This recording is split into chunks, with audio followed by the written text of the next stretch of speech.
king of sports, New Japan Pro Wrestling.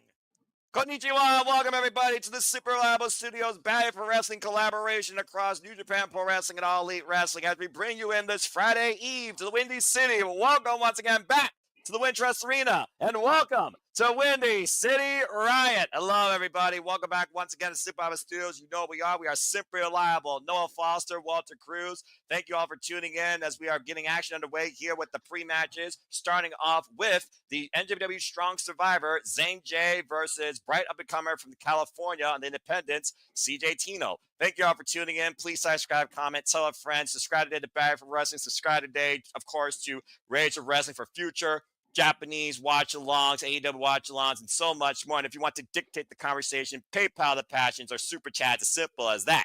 Charles, good to see you. Walter, good to see you as we are getting action underway here with Zane J, of course, our new NJPW Strong Survivor after beating Matt Vandegrift in the last New Japan of America show. And this marks our second show for NJPW America this year before we head towards Resurgence. A lot ahead tonight. Walter, how you feeling?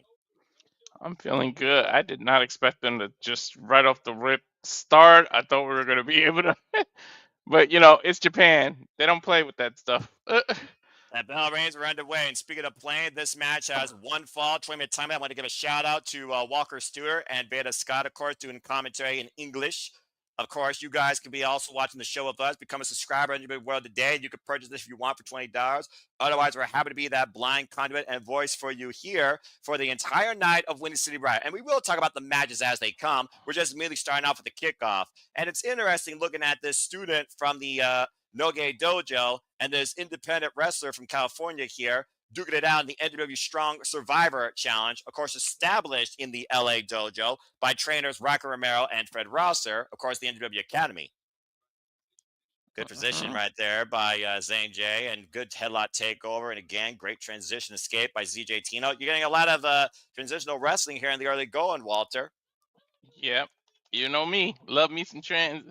Look at the crowd. Holy crap. Yeah, capacity crowd expected on hand at the Wintrust Arena, as always, because when Chicago and wrestling is in the same sentence, they come out and they show out, and they damn sure tell you about it.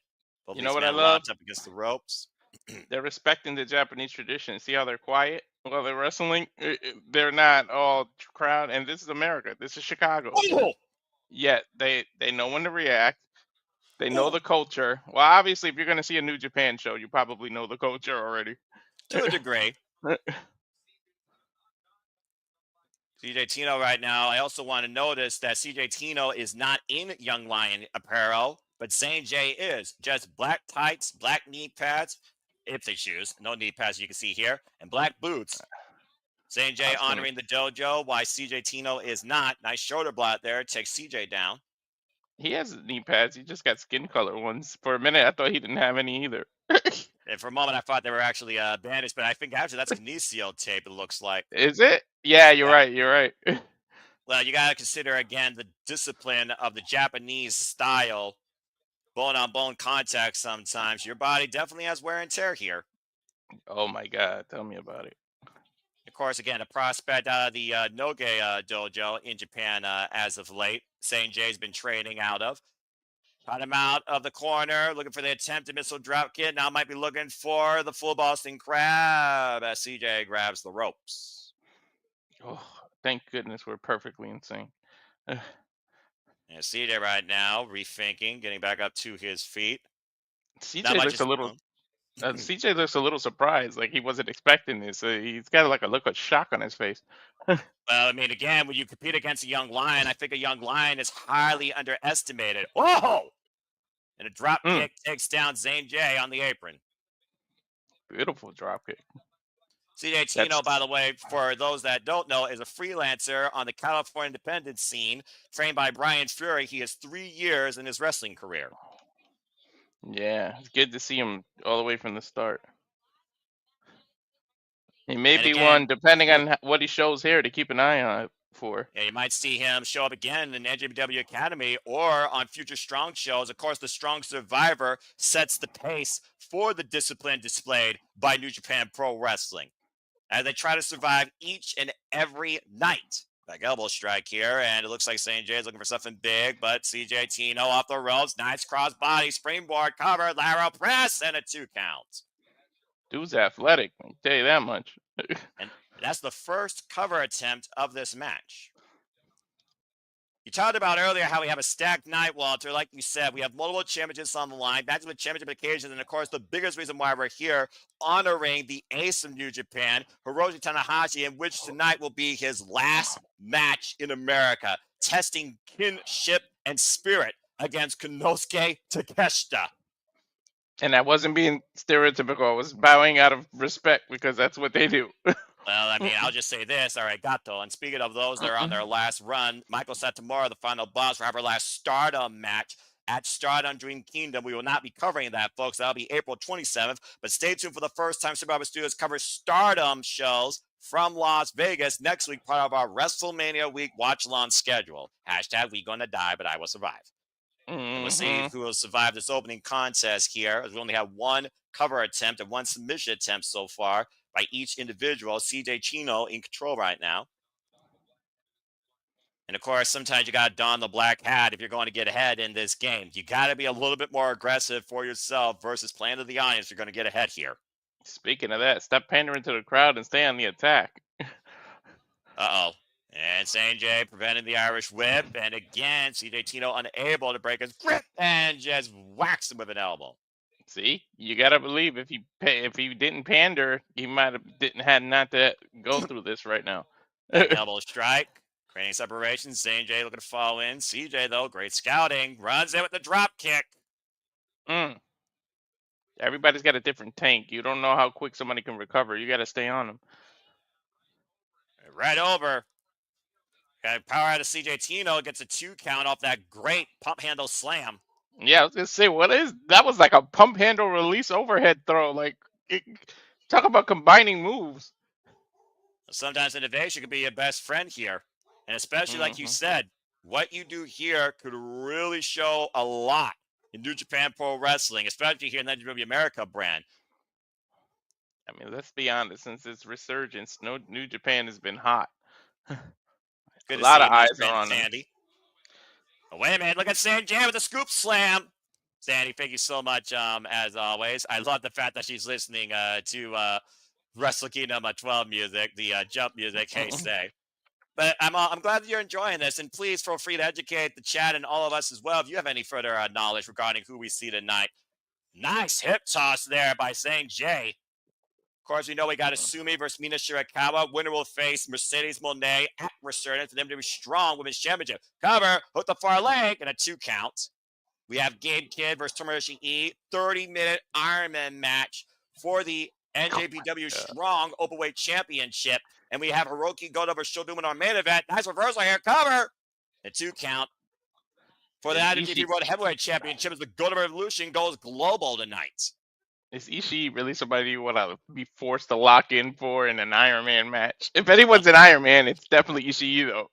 Yeah, but we've seen the Tolkien, the spirit of Gabe Kidd. Nice deadlift German with a bridge and a 2.5 for CJ Tino. Yeah. It could be said about Gabe Kidd, too. You don't really want to be locked up with him for any longer than you have to be. United Empire also goes up against Los Ingobernables de Japón. We also have TJP versus Filthy Tom Lawlor. And Zack Sabre Jr. goes one-on-one with the man that beat him in the New Japan Cup, David Finlay. Both men now 1-1 against each other. That's my main event. That is huge. There's so much ahead here tonight. And right now, look at CJ Tino trying to step through, possibly for the sharpshooter. Of course, the Boston Crab that we saw earlier is a fundamental move of the LA Dojo and the New Japan Dojo. Goes all the way back to Hiroshi Tanahashi's early days as the U30 champion. He's not able to wrench it in, though. There he goes. Now he's sitting on it. Now he's got it fully locked in. But look at the way that St. J is raising his body off the mat, trying to find a way to reach for the ropes to force the break, and does so. Yeah. That took a lot of upper body strength, man, to push up on that. Great resilience here. He had that wrenched in. He literally sat down hard. Like, he was not playing around. They don't play around the Noge Dojo or the LA Dojo or the NJPW Academy. Clubbing shot to the upper spine of Zane J. Rebound off the ropes, and once again, you see CJ Tino right now working the spine. Zane J look for the clothesline. CJ was scouted, but then over at the back body drop. Speaking of spines. Average whip, great first move. Drop kick by Zane J. Damn, the height on that drop kick. And now look at this, straight to the dojo, fundamentals, full Boston crab, middle of the ring, no choice to tap out. Zane J survives tonight. Oof. You want to whip out a sharpshooter? I'll whip out the Boston Crab and I'll make you tap. Hiroshi Tanahashi, Katsura Shibata, Rocker Romero, Fred Rosser, and Zane J himself. Gotta be proud of that.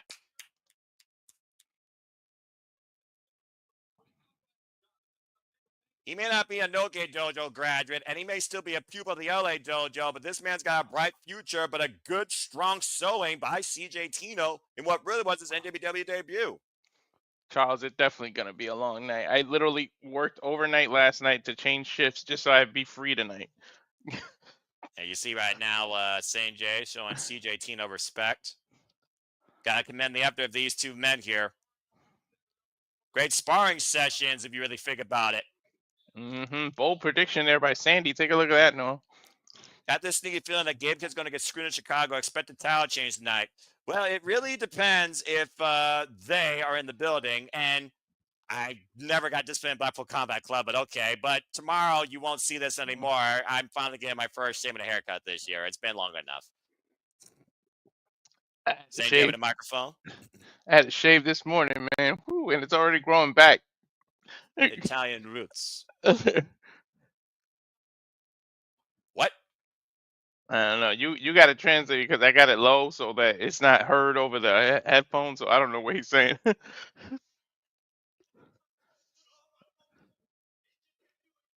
I heard him mention the strong title, and that was about it. Relinquish the strong survivor title to focus on his debut in Japan.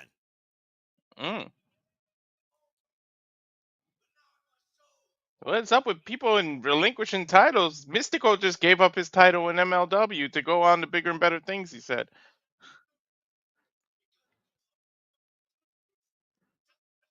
Talking about how he and students are hungry for opportunities, and that is the fighting spirit, the drive of the lion, Mark. Class is over? Is that what he just said? Pretty much. Well, we might have to keep an eye out for him, Noah.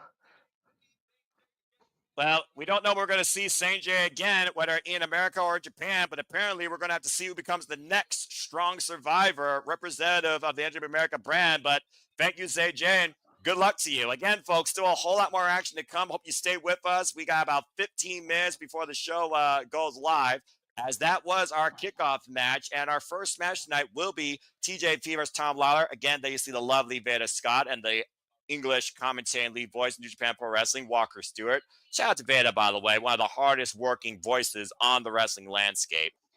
And of course, let's go ahead and run down the card real quick before we talk about some of the matches. Again, the first match, we have TJP versus Filthy Tom Lawlor. Second match will be Mina Shirakawa versus Sumi. Implications for the Strong Women's Championship. It'll be a number one contenders match. Both women are 1-0-1, assuming with the advantage. Tag team match for the tag titles ahead as Kevin and Kushida, the Intergalactic Jet Setters, will take on Jorel Nelson, Royce, the West Coast Wrecking Crew for the gold. We also have, as I said, my boy, Tomohiro Ishii, Stone People Wrestling, 30-minute Iron Man match for the Strong Openweight Championship against war-ready Gabe Kidd. After their first 30-minute encounter, ended in a draw. Elvin Phantasmo and Rocker Romero will be in tag team match against Tetsuya, Naito, and Titan. And we'll see if that maybe has future tag title applications here in America or in Japan, especially for the former NWA World Television Champion. Zack, crazy ass. Finlay. Yeah, right. I love me some Naito, his crazy ass. Well, he's tranquilo all the time, mi hermano. And of course, Zack Jr. looks to get his win back against David Finlay as they stand 1-1 after David Finlay eliminated him in the New Japan Cup. And while this may not be in the main event, this is why many people are here, recognize this show, may recognize our feed. That next match, Walter, Hiroshi Tanahashi versus Konosuke Takeshita. It is Hiroshi Tanahashi's last match in the USA forever.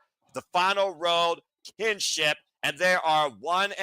Tanahashi with a victory previously over Konosuke Takeshita all the way back in 2014 in DDT Pro. And of course, our main event will have IWGP World Heavyweight Championship implications as Hirooki Goto will defend his Goto Revolution and the title and his leadership of Hontai against Roughneck Shota Umino. And that is your card tonight ahead, folks, for Windy City Riot. See, we got the Renegade in this chat here. Crazy to think that 10 days ago, Walter called a 20-year-old TJP as Puma at PWG All-Star Weekend 1, Night 1. And, of course, TJP calls himself the captain of the United Empire and looks to lead by example tonight, taking on a man he's very familiar with in Filthy Tom Lawlor, already holds a previous victory over Filthy Tom Lawlor. A lot of people didn't even realize that was TJP as Puma. Well, we are just 13 minutes away from now for our opening contest. So, folks, please stay tuned with us as we give you all the coverage, hype, analysis we can for what's going to be another incredible night of professional wrestling, damn it, courtesy of New Japan. This is Windy City Riot, and this is your Friday Eve delight, courtesy of Simba Studios, and we are batting for wrestling tonight. And again, subscribe and subscribe. Tell your friends. Share a link. Do it. Simply do it. Got it?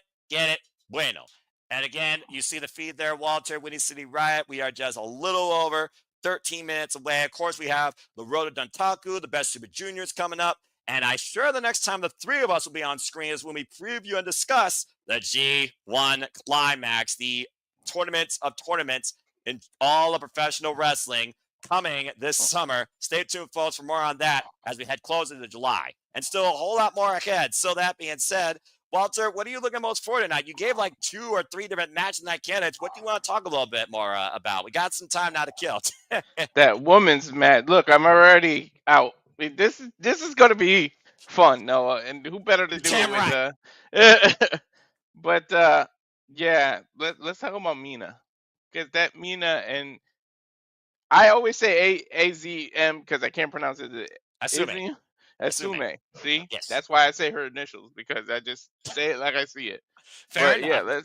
Yeah, let's go ahead and tell the people how we got there. But that might, because I really feel like that might steal the night.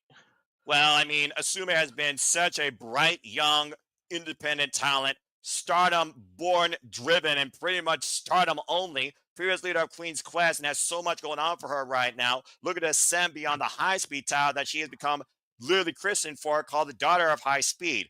No stranger, though, to Mina Shirakawa. These two have had faction warfares, whether it was Empress Nexus Venus, whether it was Cosmic Angels, whether it was Club Venus, why, of course, Asume has always been part of Queen's Quest and now part of Neo Genesis. But again, they've only ever had one other one-on-one encounter. The last time these two were involved, though, for the title of the occasions we're talking about, the NJPW Strong Women's Championship, it was Asume and Asuki taking on the CEO, Mercedes Moné, 2 years ago at Sakura Genesis. Since then, Asume has not had a chance against Mercedes Moné to go after that title. Asume, of course, previously challenged at this show Stephanie Valkyr for the NJPW Strong Women's Championship just last year. Mina Shirakawa, of course, who just had her last match in Stardom, is now on her way here to America, might permanently become All Elite.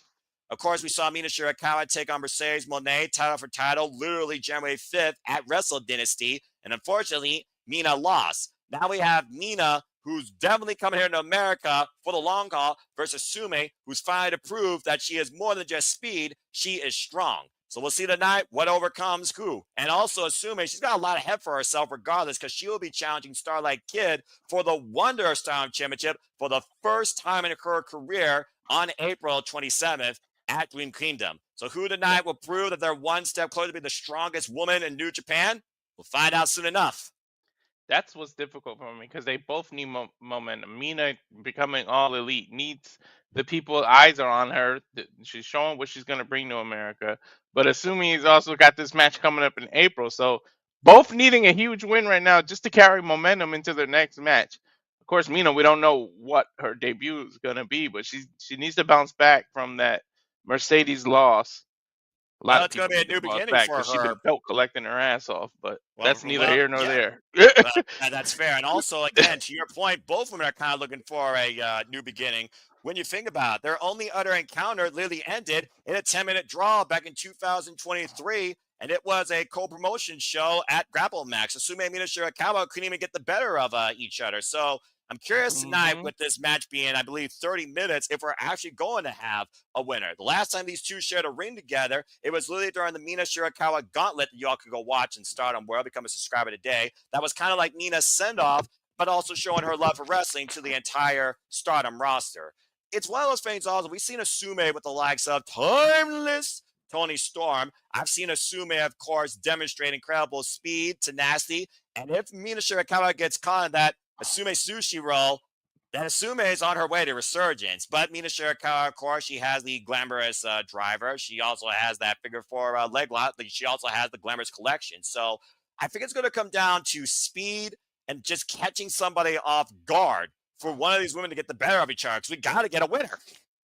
Yeah, I was thinking that too. I don't think we'll see one of those traditional wrestling match in terms of finisher then pinfall. It might be one of these surprise rolls, a surprise something, catching somebody off guard. Because how many times do we say it? You only need 3 seconds. Yeah.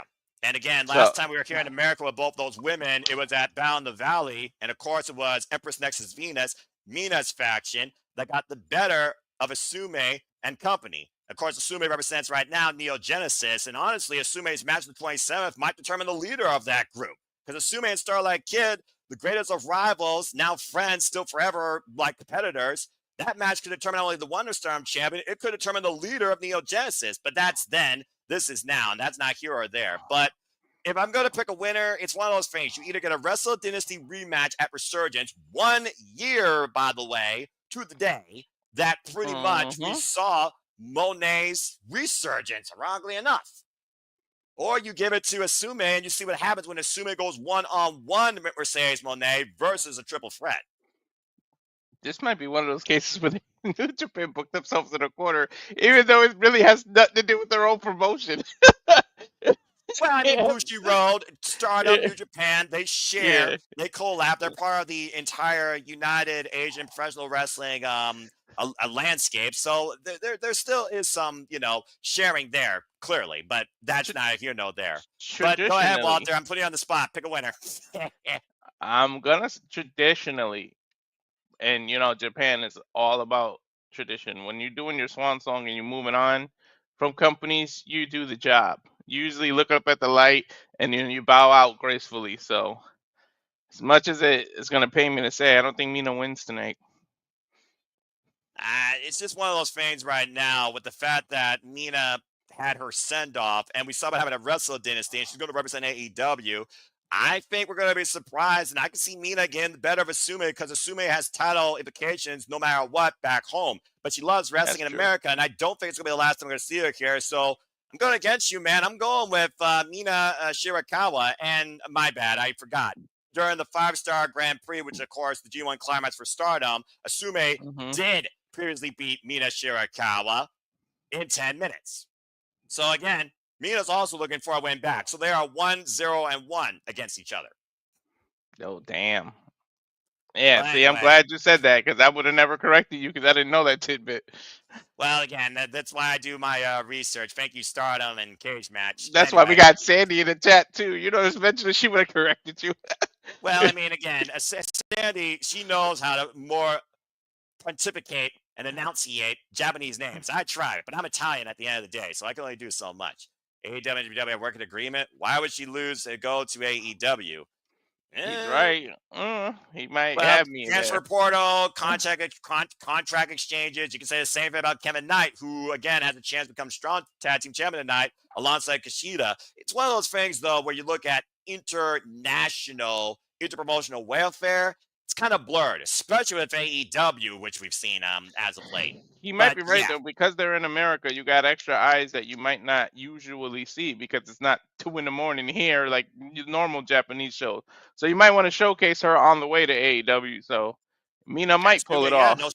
Uh, assuming it's no stranger to WWE uh, Strong America or the uh, AEW audience. But Mina, Sounds like she's becoming all elite sooner rather than later. Let's go ahead, though, and talk more about the match that we are really here for tonight. Let's talk about Hiroshi Tanahashi versus Konosuke Takeshita. Like I said, Tanahashi, the man of 1,000 talents, the once in a century athlete, the rock star, the mega star, literally the spirit of New Japan Pro Wrestling, former U30 champion, record-setting 8-time IWGP World Champion. He and the Alpha, Konosuke Takeshita, have only had one encounter, but Konosuke, you might as well call him a young lion back in those days when he faced him in DDT Pro. Konosuke now on the run of his life across DDT, New Japan, and AEW. Not to mention, he's also right now a participant in the Yawn, and of course, we'll find out who's moving ahead tomorrow night with him and Brody King. He is still the Neverweight champion, and he's made history. He is the first Neverweight champion in New Japan history to go 4 victories in defenses. No one else has ever done that, despite Tomohiro Ishii probably being more synonymous with the Neverweight Championship than most people ever that's held that title, including the likes of Konosuke right now, and Shingo, and Shibata, and Tagi Makabe, and Minoru Suzuki, just saying. But this match right here means so much more, I think, in the realm of spirit and growth. Kinship is the key word here. It's like Keiji Muto's Last Love when he did his Last Love show, and each match had a premise and purpose to it, the wrestling genius. I really am torn on this one. And of course, I watched the 4 matches that they put up on NJPW honoring Hiroshi Tanahashi, some of his greatest hits, including against the likes of AJ, Shinsuke Nakamura, Kazuchika Okada, Kenny Omega. I've watched matches, of course, with Goto, Suzuki, you name it. I'm very torn on this one, but I do wonder at the end of the day, the Alpha is out to prove a point. And 5 defenses, by the way. Thank you. For some reason, I thought it was 4. It could be a case of a passing of the guard because this is pretty much the present meeting the past, to be honest. Well, yeah, I mean, you think about, again, when Tanahashi first was the U30 champion and what the Neverweight Championship became, and Konosuke Takeshita, 5-time KOD champion, but of course, he wanted to be part of New Japan originally, didn't get the chance to. Now we're seeing how far both men have grown, and thank you for that correction there, Sandy. That's why, again, you are literally the Chris Charlton to me. But it's one of those things right now that I think about how long has Konosuke been waiting for this moment at his own self-redemption, if we're being perfectly honest here. Dude, I don't know if I can go against him, but you don't bet against the Ace, and this is his last match in America. That's it. So, Walter, what you got to say about this? That might be what I just said about Mina might apply here, but Takeshita, man, I don't know. You said you don't bet against Ace. I don't think you bet against either one of them, to be honest. This is the toughest one to pick, to be honest. You know what? Let me force you to pick first because you put me on the spot in the last match. You pick. You know what's funny? I still am confused whether or not he's going to put the Neverweight Championship on the line. If the Neverweight Championship was on the line, I probably would go with the Ace because the Ace has surprised me before. Hell, he beat Switchblade Jay White for this freaking title, lest we forget. But anyway, it's one of those things, though, with the idea of this match being all about kinship and the aggressive, pent-up frustration of Konosuke getting this literal, once-in-a-lifetime, last-chance opportunity. I feel like right now, New Japan has really become in favor of the Alpha, as well as here in America. So I think there's going to be nothing but respect once it's done. But as the bell rings, we're going to see these two unleash absolute fury on each other. I gotta go at Konosuke. I think Konosuke is going to get the win because it's one of those things where in your swan song, you don't necessarily need the person leaving to be the winner. Juice and Thunder Liger proved that back at Wrestle Kingdom 14. I'm going with the Alpha. I should go against you because you went against me, but I'm not that petty. But I think you're right. No, I'm not that petty. I think you may be right though. Your thoughts be the real winner, no matter what, you know who's gonna win? Us as the audience. Damn freaking right. We're just mere seconds away for the show beginning here again, folks. Wintrust Arena, Chicago, Illinois. Charles saying he's petty. You're petty because you fell down holes too many times. The Teenage Mutant Ninja Turtles. I don't know what else you're petty for. But again, folks, let your thoughts be known. Safet, good to see you. Sup. JJ saying, I got Tanahashi. It's his last match in America, not his last match, period. That's true. That, on his road to kinship, on his final road to January 4th next year, Wrestle Kingdom 20. But again, JJ, the match here tonight. And we got, of course, the I rundown got an here. intro running. Yep. And they're, of course, running down the card, Walter, as we did. First match, Mm-hmm. TJP, Tom Lawlor. Second match, Strong Women's Championship, number one contendership. The daughter of High Speed, Asume, versus everyone's favorite that they want, Mina Shirakawa. One fall, 30-minute time limit. Is Third it match. fair for us to go against Mina, though? She's literally part of our shenanigans intro. And look, I'm unbiased. I'm unbiased like everybody else here in the freaking Saturday shenanigans and the freaking Super Liable Studio. So you all can do whatever you want. Then you're going to have Jet Series versus West Coast Wrecking Crew, of course. One fall, 30-minute time limit. This match right here, Gabe Kidd, Tomohiro Ishii, the man that literally will wrestle as if he's literally wrestling the last match of his life, rendered dead for 10 minutes, trained by the likes of Masahiro Chono, versus this madman, this war-ready, Tokon-driven, New Japan founded War Dog, Gabe Kidd, who's had a stranglehold in the Strawweight Championship. That's my match of the night. That's not going to be beat by I know. athleticism and competition. I know who guarantee Ash is gonna go for. She never goes against. She never goes against Gabe Kidd. he's a madman, you know. Alpha Child, Romero take on Tetsuya, not doing Titan, of course, in tag team action. Not Special even Steelers blindness match. can stop that man. Dickhead. Zack Sabre Jr. versus David Finlay. 3. Both men are 1-1 against each other. 1 fall, 3-minute time of tonight. Double main event for the IWGP Women's Holy shit! Wow! They're letting the A's close! The IWGP Women's Championship's the semi-main! Shoot, they flipped it. They did! That's not what they did. said. They didn't advertise it like that. No, they didn't. They didn't even put that on the site. The Holy semi-main hell. IWGP Women's Championship. Hirooki Goto and Shota Umino. Ace might win. Now, Let's if they freaking let him go. main event. I might regret my words. And of course, Mhm. final ace, USA, Hiroshi Tanahashi's final match in the United States. He was called out by the Alpha Konosuke Takeshita last year in Lowell, Massachusetts on this final road of kinship. We're going to see who's not physically stronger, but who truly is just stronger. And you know the ace has more ways to win than just his body. You only Hiroshi need 3 Tanahashi, seconds. Konosuke We say it Takeshita all for the the time. final time ever. Oh, baby. Look at oh my god, look at the intensity. Yeah, he says we're going to put an end to this long story of ours, a story that spans over a decade in waiting. Even though that title says never, you can never say never. And so. And never say quit, never say die, never surrender. As Windy City Riot officially begins. And you're right, Sandy. For all we know, it could be misleading, but Ace versus Goto, I kind of can see why. Yeah, but traditionally, the way they show the pack, they say first match, second. They tell you it in order. Exactly. That's what I love about New Japan. There's no question about the match order. But now, this is the first time I've seen a question about it. Well, I guess we'll find out for sure if New Japan sticks to their truthful ways of telling the card at the beginning of the show, or if they fibbed us. Because as far as I'm concerned, they're saying the ace is last. How fitting. And welcome finally, everybody, to the first official match of the night. TJP's Finlay Tom Lawlor as Windy City Rise officially on the air. Welcome to the show. Hello again, everybody. Excuse me. I hope everyone's having a great time tonight. I hope everyone's going to enjoy the show.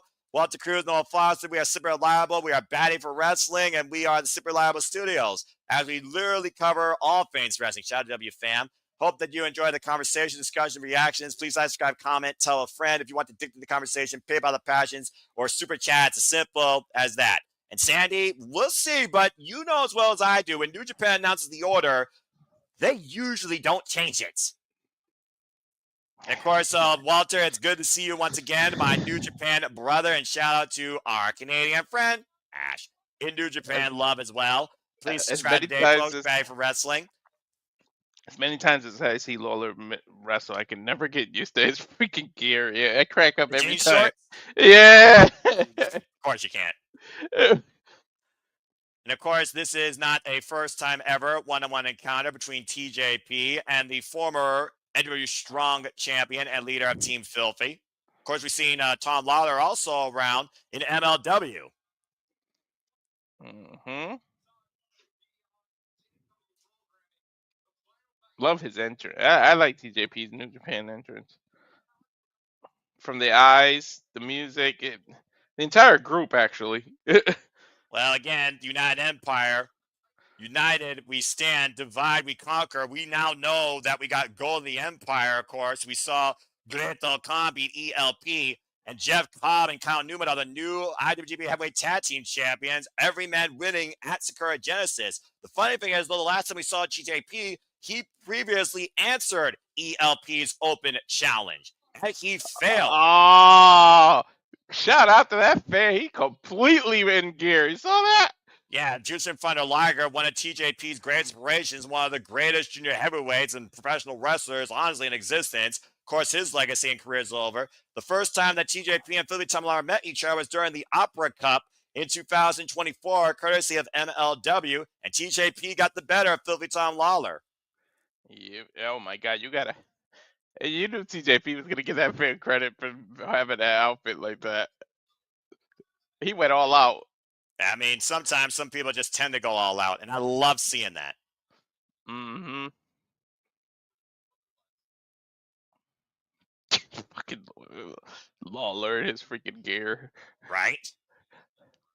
And of course, TJP's been going more over as a freelancer as of late. Same with Philly Tom Lawlor. Bell Reigns, we are officially underway. If rumors are to believe, he's not even on an official contract. He just kind of like works when they ask him. He's not officially signed to them, but that, we always say it here. Rumors are rumors. Exactly. Until you see an official press statement from the company itself, everything else is up in the air. Is Lawlor asking for a mic or asking for the crowd to get louder? I think he's just willing the audience here. He's trying to gauge the audience like Red Shoes Umino does. Are we here more in favor of Philly Tom Lawlor or TJP? Yeah, and of course, it sounds TJP, split, to be honest. Yeah, it's a little bit flipped if you think about it. Of course, TJP also failed to win the New Japan Cup. Mm-hmm. Yeah, last time we saw Philly Tom Lawlor, he and Fred Rosser were trying to beat the West Coast Wrecking Crew in a 3 Stages of Strong match, and of course, they lost. Lawlor able to keep up with TJP's speed. I wasn't expecting him to be able to keep up. Well, you know that Philly Tom Lawlor has, of course, that MMA background as well. Let's just keep that in mind. Of course, you've covered many of his work in Bloodsport. Mm-hmm. Cover. Bloodsport's coming too. Oh, we're gonna be calling a hell of a lot. Oh, yeah. God bless us next week. The wrestling. I front Gator straight roll lock here. And Gator roll. Disorientating his opponent, of course, TJP, former IWGP Junior Heavyweight Tag Team Champion, former Cruiserweight Champion in WWE, winner of the Cruiserweight Classic back in 2016. One tarantula. It's almost one of those things I feel like TJP is trying to transition between junior heavyweight and heavyweight in a way sometimes, I think. It seems like it. Good ankle pick there. Yeah, good luck calling this, dude. I can't even blink. Jeez. Well, again, transitional wrestling in the roll-up, and again, Philly Tom Lawlor, though, grabbing the leg. Modified ankle lock. Beautiful transition to get into that ankle lock. And then the TJP, grapevine. Knows how to escape so many moves. Again, TJP is also his own technician. Turns it into a sharpshooter. And case in point. Wow. You can't give either man a limb. Look at this. Walter going for the bow and arrow here, but Tom Lawlor able to roll over into nope, not going for the lateral press once again. Juju Katami possibly looking for that cross arm breaker, but TJP able to scout it, rolls through again. Body straw attempt here into the cross arm breaker of his own. Wow, transitional wrestling, gotta love it. Damn right. Catch as cam as it gets. And right now, Tom Lawlor, though, has got the leverage, though, up on his vertical.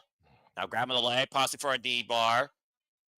Oh, I don't know how either of these men are going to out-grapple each other. Both men right now, I think I've locked to the knee bar. TJP able to reverse the momentum. I fucking love this, man.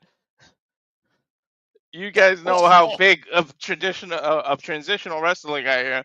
I mean, look, we're talking about people the likes of Carl Gotch, Masahiro Chodo, Billy Robinson, Bret the Hitman Hart, Masters of the Mat, Zack Sabre Jr., of course, still to come later tonight. And even Synonymous actually wrestles. Both men are locked in the ropes right now. The only way they're able to break from each other. I feel like I'm watching a jiu-jitsu submission match almost. Hechicero, of course, another name known as the Alchemist for a reason. I could go on and on about tentacle wrestling.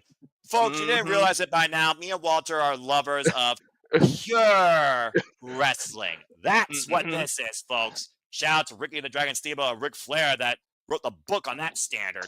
And Connor will tie up here again in the middle of the ring. And please stay tuned for Walter Cruz as he covers Bloodsport next week, courtesy of a WrestleMania week-long watch-along schedule. I've had I feel like I'm watching Bloodsport now with the way these two are going at it. But you know this match is not going to end via knockout. I mean, I imagine it's going to end via tap out or pin. And again, great transition in between the legs. Trapping the arm again, rolls over. Beautiful transition to the hammerlock. And uh-oh. Uh-oh. Ow. Ow. I know where this is going. Oh! Shades of Phantasmo off that. And it looks like TJP. I'm not sure if that's missed or he's actually got a busted lip. That's the miss from he spit it at the beginning of the match. He spit it up in the air. At least I think it is. And now it's TJP looking for the Tom Lawlor. Lawlor said, "Nope." They're calling for a timeout. There are no timeouts for professional wrestling, although he might be trying to get that arm back in place. Well, at least he has a 20 count though. That's fair. New Japan Pro Wrestling, of course, has a 20 count 2-year point. Talking about technician magicians. Of course, we got Natalia and Shayna Baszler who will also be involved in Bloodsport. As of course, they will be taking on the likes of Micah and, of course, Miyu Yamashita. Tom Lawlor again looking for a reprieve. Might be looking to regroup here. Maybe figure out a different strategy. I think he broke the count because he kind of slid and then slid right back out. You see right now, TJP literally giving the ring to Lawlor to enter back in. There's still respect. Oh, no, you say that? Oh! Damn, never mind. Lawlor said, I don't respect the rules. Well, he's filthy for a reason. I mean, it comes with the namesake, Walter. And again, taking advantage of the arm across the top rope, hyperextending the shoulder. Now, TJP might be a one-arm man. And once again, going back to work on the left arm. And modified into the drop down, cross arm breaker, trying to hyperextend the arm. TJP trying to roll through, though. Maybe put the shoulders down. But again, Tom Lawlor has advantage in body weight as TJP finds awareness to force the break. Foot on the rope. Every second, though, that arm was trapped, though, damage was done. And of course, Tom Lawlor is a definitive heavyweight. Go ahead. Don't forget the damage that TJP did to his arm with that freaking rollback arm breaker. Right back to the arm again. It's been a focused arm attack by both men. Yeah, I think Lawler's just on that anything you can do, I can do better thing right now. Well, considering that TJP and Tom Lawlor met each other last year and Tom lost to TJP, I feel Tom is definitely out for a win. Plus, it's been a while since we've seen Tom Lawlor in singles action here in New Japan because he's been in that feud with Fred Rosser as a tag team. Might be looking for a reset here. Kind of adding insult to injury here. Considering we have the Strongweight Championship on the line, the title that Tom Lawlor first held when it was established for 387 days, you got one if that's on his mind. Got both legs up out of the corner. Missile drop kick back of the head drives Tom Lawlor to the apron. I was right to the where your spine, your neck connects to your head right there. Like, oh. TJP tonight, up and over. Triangle drop. Wow. He was inches away from hitting the ref. Again, proximity here. That thin mat on the outside of the ring. It's not your traditional mats on the outside of the ring. Those are thin, pretty much gym mats. Well, of course, New Japan Pro Wrestling has more of that old school setup as you see the steel guardrails at ringside. Ooh, kind of like a phenomenal forearm off the top rope. Felt like something out of an NBA Jam video game, honestly. Yeah, right? And how fitting. We're in Chicago, home of the Chicago Bulls. Look at Noah with a sports reference. I tried. Statboy probably approved. And check out Statboy Sports Bar when you can with Dory Lou. Love you, Statboy. I expect stats for WrestleMania, by the way. He got a lot to work with. Well, Michael Cole has a person in his ear. I have a Statboy. Oh, my God. Just paintbrush in the face of Tom Lawlor with his boot and driving the knee to the side. That's just insulting. TJP repositioning. Philly Tom Lawlor might be looking for that split leg splash, the Mamba splash. Again, Trina's feeling with that arm, though. That's what I think he's trying to go for here, Noah. Whoop, and Lawlor scouted it. Oh, and a big right hand. Rolls through, swing and a miss. Oh. Combination offense, ending with a spinning Soulbot. Bends Lawlor over by TJP. Whoa! Cold Face breaker of breaker. sorts. And a spinning kick by TJP. Both men down. Dude, what is this? Every time you think one person has the momentum, they just flip it. That's Sun Instinct, man. It comes down to the awareness. This is New Japan Pro Wrestling. We don't play here. We fight. This is the longest we've gone without offense. Both men are down now. About to say, you just realized what you said. Little reset. We got a break finally. Shit. Got a break. Lawlor looking for the Gargoyle Spirit. TJP able to get out of the way. Great moment there. Driving his boot into the temple of Lawlor up against that turnbuckle pad. And now looking for the ground octopus. There it is. Oh, he got it cinched in the middle of the ring, too. We talked about, again, the disciplines of the dojo. That's another dojo staple, LA dojo staple there. Here's the problem, though. Look where he's leaving his leg. If Filthy could just grab a piece of that leg, he could literally hip toss his way out of it. But it looks like he's just trying to carry his weight over to the rope. He might just have to hip toss him out of it or grab the leg and look, right as I say, he starts doing it. Again, the awareness, again, instincts take over. And now, oh my! Oh, is that a shoulder breaker? Pile driver, cover! No! I think his shoulder hit his knee as he did that tombstone. And that might have been the only saving grace for TJP there. That was like a modified tombstone pile driver. Mm-hmm. The same move that put down El Phantasmo. Mm-hmm. Lawlor sitting TJP up on the corner now. Of course, they'd use chairs on the outside for Great Okan to get the title. Oh! Ouch! Ah, damn. There was some stank behind that. Yeah, right? Now hammerlock in the arm. Obviously a Kimura here out of the corner. And TJP fighting back, though, with the right arm that's free. Great separation. Bomb letter down again. When I see and hear those chaps, it brings back bad memories. Ooh.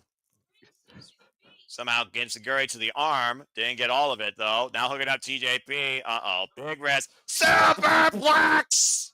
Wait, he held on to him, Noah. Bang! VT driver. Cover by Lano! Or trigger, I should say. That's a driver.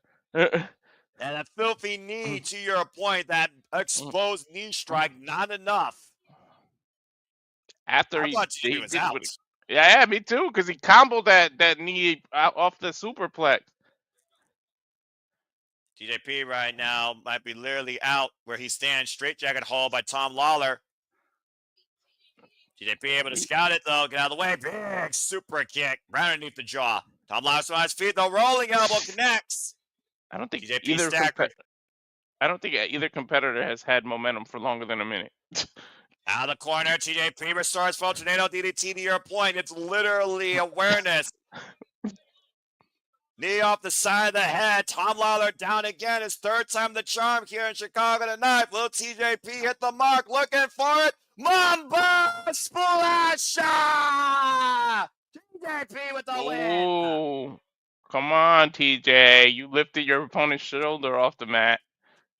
I want to see the replay. Look how he covered him. He picked his own opponent's shoulder off the mat, but the referee was out of position. The referee decision stands final.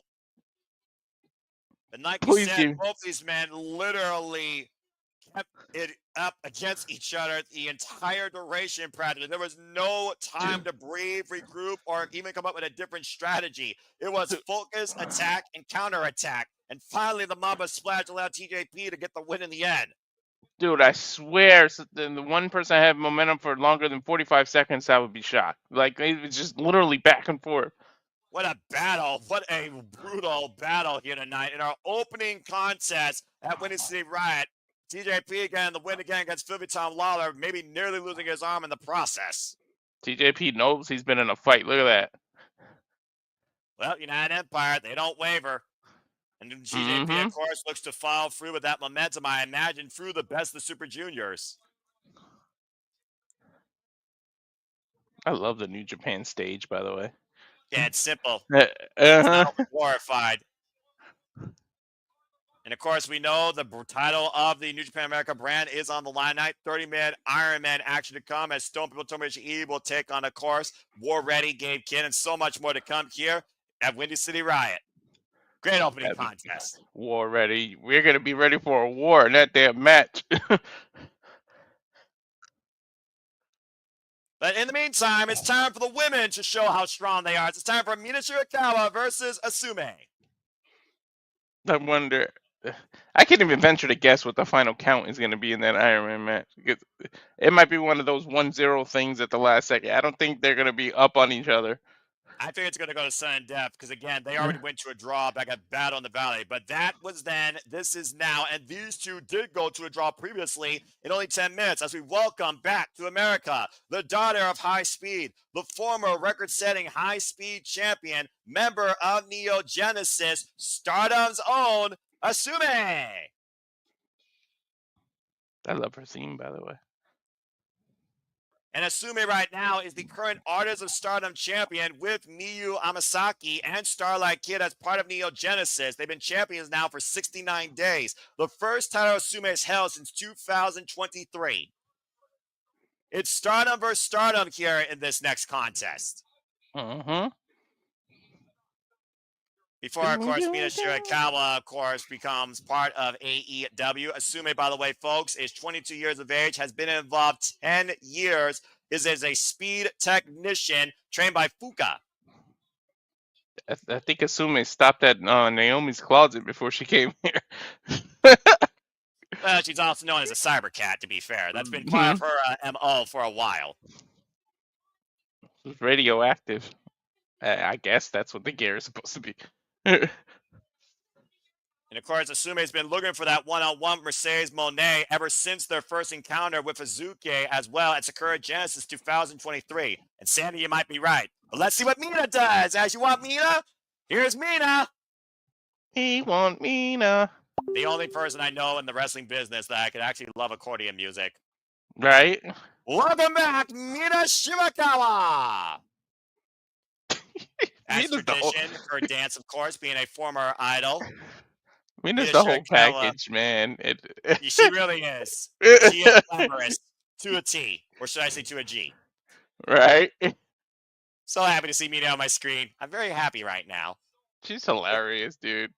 I love her. Mina Shirakawa, of course, who's involved in wrestling now for 6 years. Previous, of course, Artist of Stardom champion, Rev Pro Undisputed Women's British champion, and, of course, Wonder of Stardom champion.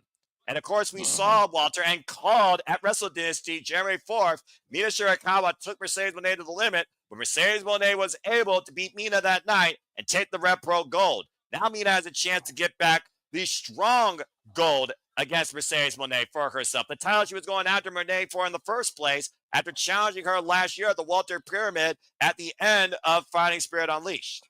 We got to call that too.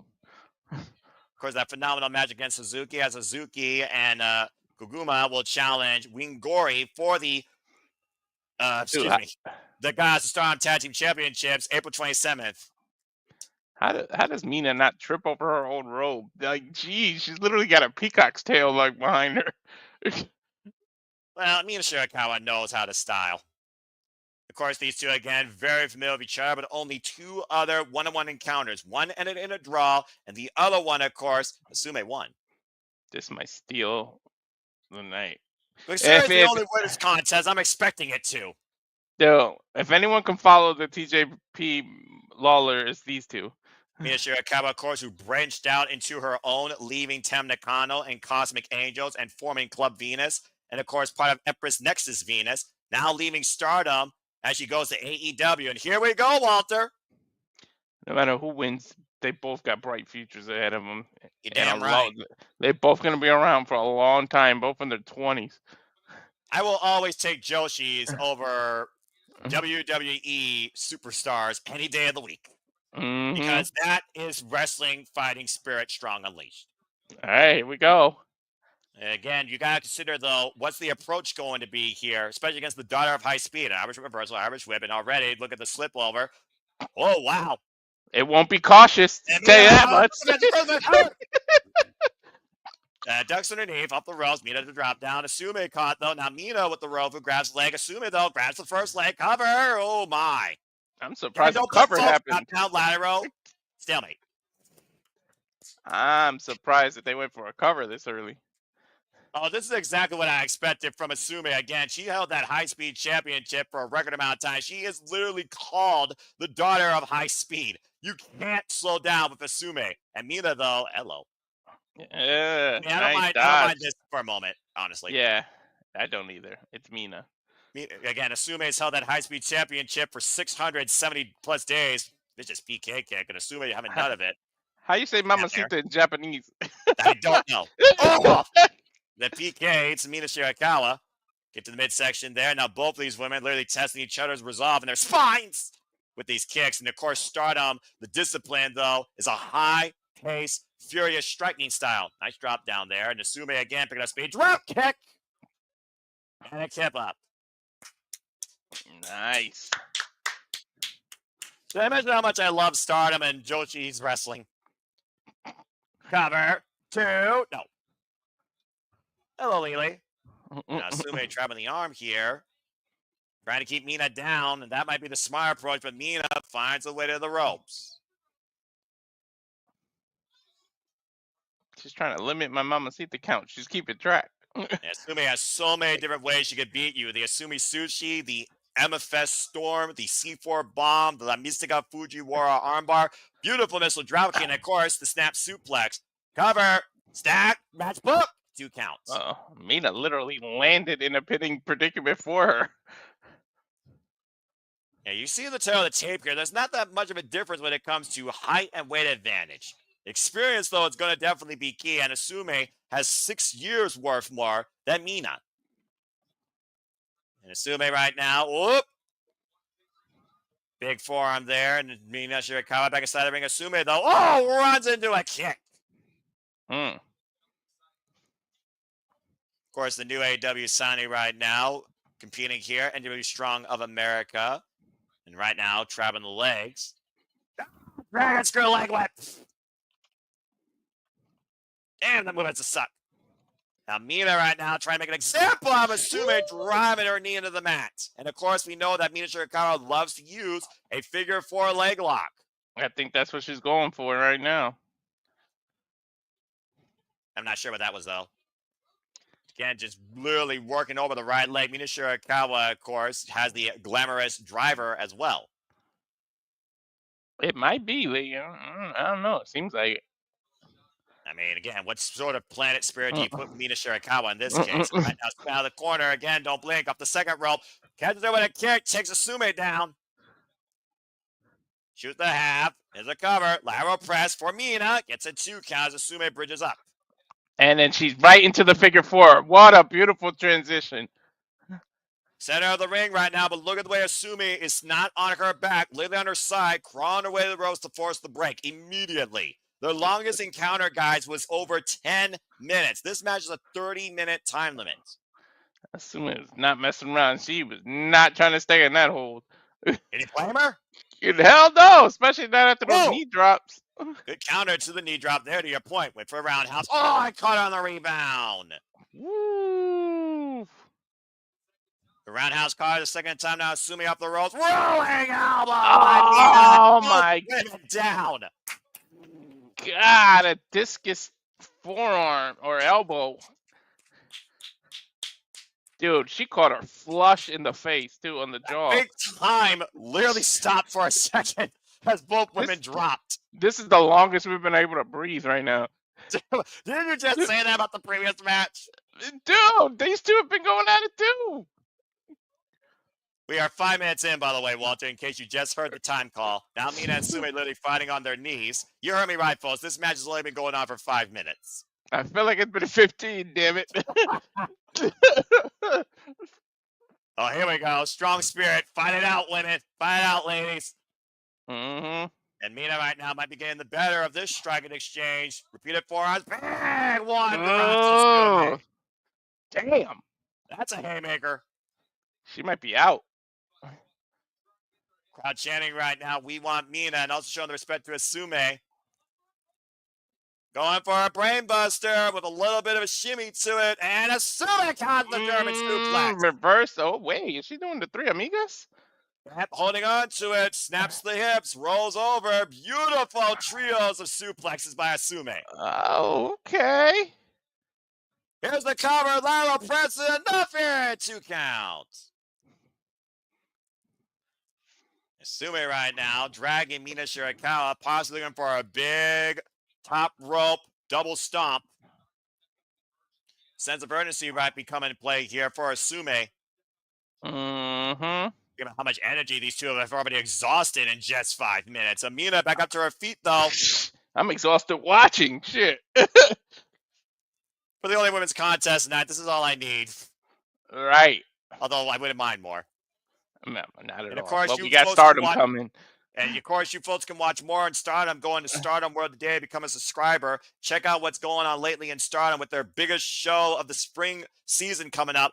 Ooh, Dream Kingdom. That will be April 27th, where one person's career will end after the main event, regardless of win or loss. Asume has a stop of Mina, able to get out of the way, and Asume drives her legs. Oh, that knee from earlier. Exactly. And that's a target now for Mina Shirakawa, considering she already locked her in a figure 4 leg lock. Mina now to the top rope, perched up. Whoa! Mina showing some core strength to be able to sit up on the turnbuckle that way. Yeah, slim it off the top and gets a 2 count to your point, Walter. Shout out to Tanahashi. I think she's calling for the brainbuster now. Try to go for it one more time, or possibly the glamorous driver. Glamorous driver. And up. Asume able to escape. Box of the kick. German's waist lock. Oh, Cazador, roll through, picks the leg. Now traveling right into the figure 4. Damn, Mina, nice. We saw her injure that knee earlier after the attempted double stomp, so we know that's even more painful right now. Of course, the figure 4 layout, for those that don't know, your own patella works against you in this hold. Oh, she might have to tap just for her own safety. She's crawling again, though. Well, Mina, though, great awareness this time, rolling her back towards center, and once again trying to apply more pressure, driving her body down. Now she's rocking the leg. Mina's got to try her best to, or not Mina, sorry, Asume's got to try her best to roll over and relieve her pressure, but gets to the ropes. You see the sense of anger right now coming out of Mina Shirakawa, unable to submit Asume in that hold. She got to the ropes, but the damage is done, Noah. Yeah, Mina Shirakawa, again, has not beaten Asume in her Stardom career. Asume right now, again, up and around. La Mystica takes her arm down. Now be looking for the Mighty Strong Cradle. Grabbing her. Asume roll! Asume roll! Oh! Oh! Holy hell, I thought that was a 3. Nearly went for the roundhouse, though. Now a schoolgirl by Mina. Wait a minute. Asume traps the arm. Got full control of Mina Shirakawa's upper body. Oh! Head in the arm into the cross. Oh my God! The same thing TJP did Filthy Lawlor in the previous match. Yeah, that Mystica Fujiwara armbar that Asume loves to use. My God! For those who don't know, your arm is not supposed to bend that way. And again, she got the right arm trap. Now go for the crucifix. Roll over again. Transition. Now going back to the other arm. Oh, that's worse for Mina because she rolled away from the rope when she did that. Technically sound. Asume truly showing how sound she is. To your point, Mina trapped in the middle of the ring, working both arms here. The other arm trapped underneath Mina Shirakawa. Mina trying to position her so her legs can get to the rope. That might be her saving grace. She's close enough where her foot can reach. It's still a long way to go, though. Yeah, but she just found the rope break, and 10 minutes have officially passed in this match. Beautiful 10 minutes. I'm loving these 10 minutes. Again, that leg was dead to rights, though. Asume once again, though, back up to her feet, dragging Mina up to her feet. Whatever's Asume's feeling in her knee, Mina's feeling in her arm. And she hits her with a spinning back fist with that same arm that was just trapped. Yeah, well, it may not have been as painful as it would be originally, but it's still a pretty damn effective. Asume runs in, though. Picks the ankle. Mm-hmm. Spin her Going right around. back to the leg. Oh! Woo! She spun her around. Spun her around into a roundhouse. That is correct, Walter. And Boatman down the outside. She spun her like pizza dough. Referee starting his 20 count. This is officially the longest match that Asume and Mina Shirakawa have had in singles in their respective careers against each other. Big high kick again rocks Mina. And Asume, what the hell? They're both on the outside there. Hoisting up Asume. Drops her down on her knees. Oh, that was smart. She dropped her right in the same knee. At this point, if Mina wants, she could probably just take the count up, but it doesn't look like she wants that. I don't think her pride would let her, to be honest. Wait a minute, up and around. What the hell? Around on the outside. Single leg drop kick drives Mina to the barricade. I think that just restarted the count. No, we're up to 17. Oh. Up to 18. Up to 19. Tornado DDT. I think we got a double count out. I think we got a double count out. Oh, no. Wouldn't the count have restarted? No, she was just on the apron. She didn't make it in the ring. Exactly. She didn't break contact underneath the ropes. Ladies and gentlemen, this match is a draw. Well, see? We couldn't even predict who was going to win, so they booked it right, I guess. I'd say restart. Give 5 more minutes. Give Rocker Romero. Tanahashi's the president. We need a definitive winner. Well, Mina, she's begging the ref. So is Asume. These two don't want to tell each other. They want a winner. Yeah. They might restart it. They might restart it. They might restart. Come on, restart it. Think about this. Title implications was on the line tonight for this match. Yeah, come on. Boo, exactly, Safet. Come on, let them go. Ah, Mina's pissed. You can't blame the referee for following the rules, though, unfortunately. And you also can't blame the driver competition driving Asume and Mina so hard against each other. I get it, though. I get it why they had to go that way. That way neither one of them loses momentum. That means we don't have a challenger for the Strong Women's Championship at Resurgence. I don't know, I have no idea how they're going to handle this now. Oh, my God. They might go the WrestleMania route. Might have a multi-woman match. How about that? Right? Run it back. No time limit. Run it back. Well, I'm sure that we'll get updates from NJPW on social medias and NJPW9W.com as it continues to unfold here. Unfortunately, folks, we do not have a winner, and I do not know the next time. I don't think Asume's with Mina. Oh, she chased her. Oh, can we get a camera back there? Well, that was damn good wrestling. Moving on. Oh, I hate when stuff ends like that, but part of me's kind of glad because you know what? We don't have a winner. We need to get a winner out of this. That means they got to run it back. That was so damn good. That's the only saving grace is they're going to run it back. Well, speaking of going back in time, if you're a Back to the Future fan, then allow me to introduce you to the Intergalactic Jet Setters as they challenge the West Coast Wrecking Crew. Time for our NWA Strong Openweight Tag Team Championship match. What a transition. Kevin Knight, newly signed to AEW, participant in the Owen, took on Will Ospreay at Dynasty. Now takes on West Coast Wrecking Crew alongside Kushida. Of course, these two are former IWGP Junior Heavyweight Tag Team Champions. Went into Wrestle Kingdom this year as champions. Lost them, though, in a 4-way ladder match. Excuse me.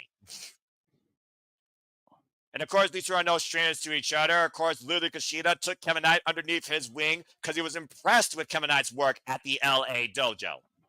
To learn more about that, you can go listen to the close-up with Nate Paquette, courtesy of AEW's YouTube channel. Learn more about Kevin Knight today, folks. Mm-hmm. Anyway, just looking at Sandy's comment real quick. That's a good shout-out, Walter. They might actually run this bat next week. We are covering Stardom next week, WrestleMania week. That'd be a perfect place to find a winner. Oh, man, I know Walter's a little bit deflated, but come on, dude. No, my cousin, the wrestler I told you about, he just messaged me. He's trying to set up something with us. Oh, nice. Yeah. Kevin Knight, fresh coming off the Owen tournament, coming off a loss. He needs some momentum. I agree. Still a tremendous outing against Will Ospreay. Incredible counter wrestling. Of course, Kushida, one of the greatest junior heavyweights of all time, also formerly part of the Openweight division, previously challenged Kushida for the Neverweight Championship.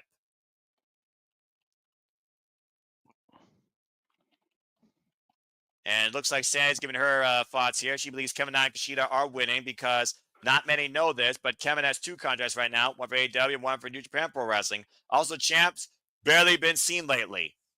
Well, they are the champions. They're going to be strong. So the last strong show was Battle in the Valley, where they did defend the title successfely. Mm-hmm. Of course, you know all about Royce Isaac. Previously involved, of course, in Bloodsport as well. Hell yeah. With a good showing, too. Yeah, against Minoru Suzuki in one of his recent outings, of all people. Freaking all people. Look, see? We said the same thought. Murder Grandpa, man. Murder Grandpa for life. You always respect Murder Grandpa. Mm-hmm. There he is. That's him in the chat, and that's his wrestling name, too, DJ Danzar. He's retired now, but Philadelphia legend, in my opinion, and literal blood cousin. Well, respect, DJ Danza. It's a pleasure to virtually engage with you. Welcome to Super Studios. And again, your friend, your familia here, Walter, is having great fun with New Japan Pro Wrestling. I hope you're having fun with our content, too. And whatever you are doing, I hope that all is well. And of course, the dirty, underhanded, desperate tactics have proven very effective so far for the current NJPW Strong Openweight Tag Team Champions. How fitting he joins us during the tag team match. He was a tag team specialist. Really? Mm-hmm.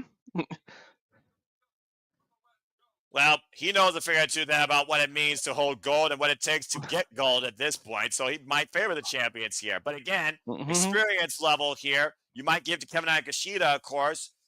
See, there you go. Yes, sir. He was definitely known for the tag team.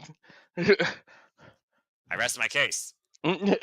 And clearly, Royce Isaacs and Jorel Nelson are not welcome here tonight. Oh, right? I just want to put this out there. Kevin Knight's wearing Laker colors in Chicago. He always is. That's how I knew. I was like, yo, you know that dude is from Los Angeles. He stays in the Laker purple. Well, you know, the jet looks the soar, and it just seems it goes with his style.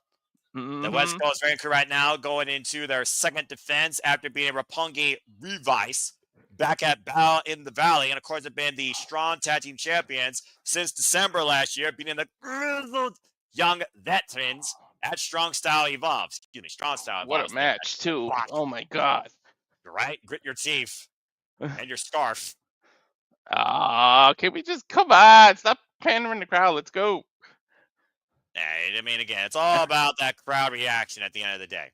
Yeah, of course. You got to engage with them. Tag team titles over the ref's head. Here we go. Tag team titles on the line. Open weight. First match, by the way, for the West Coast world-class wrecking crew since January. Mm-hmm.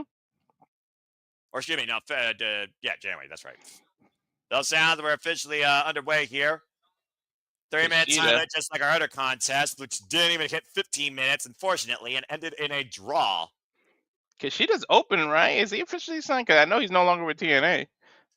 I mean, as far as I know, he's pretty much a freelancer at this point. Whether or not he still chooses to be a stand-up Best Super Juniors or maybe go after the Neverweight Championship at some point, that remains to be seen. But it would surprise me. And of course, Kushida, of course, as you talked about, previously part of TNA, also a longtime friend of Boys Machine Guns, a.k.a. Time Machine. Oh, my God. Kushida with a shoulder tackle didn't even do anything. Well, it goes back to the fact that Kushida is a junior heavyweight and Royal Nelson is a literal heavyweight. Off the ropes again, though, but Kushida has speed at his advantage, taking Jorel down with a shoulder block. There we go. That speed, able to use the momentum to knock him over this time. Again, though, Royce Isaacs taking advantage from behind, clubbing shot. The champions regaining control here. Oh, boot to the back of the head. Damn. That's one way to disorientate your opponent. Oh, nice drop hold there by Kevin Knight. And a PK straight to the arm, setting him up for that hoverboard like Kushida loves to use. Well, one good cheat deserves another, I guess. And Rig of the Eyes, though, also creates great separation and advantage. There's a tag made to Royce Isaacs. Isaac in now. I guess the strategy is to Kushida's shoulder or back because they keep both pounding him. Of course, Jorel Nelson, Royce Isaacs, West Coast Ranger Crew, originals of NJPW of America. Nice drop toe hold there. And again, the turnabout elbow drop by Kevin Knight. The unique offense of Kevin Knight, man. It's the shoes, man. I'm telling you, like Chris Charlton says, the shoes. The way this man No. can literally change his body in midair. Wow! Oh my God! The height on that crossbody. And forget about the way Kushida added to that, launching him off that rope. Hey Stereo Tony. plunges, wipe out the champions. Hey Tony, sign Kushida too. Just let Kevin Knight and him be the team in AEW. Is TJP just giving him popcorn or a donut? What is that? I'm guessing popcorn as TJP is watching on from ringside. Again, TJP is a freelancer, though, like we talked about. He's calling his shot. I don't blame him. Yeah, I wouldn't. I would do it too. Dual contracted right now. There's a cover here with Kevin Knight. Dual contracted, as Sandy pointed out, to All Elite Wrestling and New Japan Pro Wrestling. But TJP is just freelancing. Mm-hmm. Oh, man. Knife edge chop. And also, TJP will be part of Best of Super Juniors. So be on the lookout for TJP, Public Enemy, during that. Miscommunication by the tag champions there. Kevin Knight taking advantage of the waist lock. Standing switch exchange here. Up and over. Knight lands on his feet. Sidestep. Throat first into the second rope. And the tag champs take advantage again. And that's also a good point by Sandy here. Forget about TMDK. Where is Shane Hayes and Mikey Nichols? We haven't seen them, of course, since they lost to Strong Tiles. Oh, my! Yeah, I didn't even think of that. The Mighty don't kneel, and right now the only ones that are mighty are the Junior Heavyweight Tag Team Champions in Ichiban Sweet Boys, Kosei Fujita and Robbie Eagles with an incredible defense against Robbie X and Tajimori at Sakura Genesis. Junior Genesis. And right now, Kushida might literally be taken out of the equation as he was literally just pounced into the barricade. We've seen Kevin Knight, though, literally in these type of battles before, and he wins them, though. Of course, he literally won against the War Dogs when the Intergalactic Jet Setters last had the titles. Mm-hmm. Fisherman suplex with a bridge. Hook of the leg here is enough, and a 2 count. Good grief. And rearranging Kevin Knight's jawline there, practically. Intergalactic Jet Setters for last time tag champions for 82 days. They've held those titles 2 times in New Japan, the Junior Heavyweight Tag Team Championships, for a combined 120 days. Mm-hmm. And world-class wrecking crew in control right now, looking to wreck shop here tonight at Windy City Riot. Double team offense. Oh, down with the backbreaker and the boot inside the head. Cover by Jorel Nelson. And 2 counts. Great resilience here being shown by Kevin Knight. As we saw with Will Ospreay, like you talked about at Dynasty, Kevin Knight, who literally just also won $100,000 this past Wednesday on Dynamite in that explosive 8-man tag team match. The sky seems to be the limit for Kevin Knight, no pun intended. Mm-hmm. Not bad for him, man. Who's only been involved in AEW for 4 matches. Well, you know what? Since my cousin is actually watching, I'll show you some of his just so you can see. I'll wait like when they give me a second. You realize it's in New Japan, right? Yeah, exactly. We're going to have to probably do that after the show. And right now, Mm-hmm. right, Royce Isaacs, Kevin Knight, the submission hold. Look at the way that Royce is trapping the arm. Bit of a submission here right now, almost a sleeper hold of sorts. Kevin Knight, though, a lot more leverage with his height, thankfully. Trying to create separation. Popeyes, good stuff. Popeyes. I can't see her. Oh my God! That elbow! Oh! That Followed really by a won't rock, discus though. one.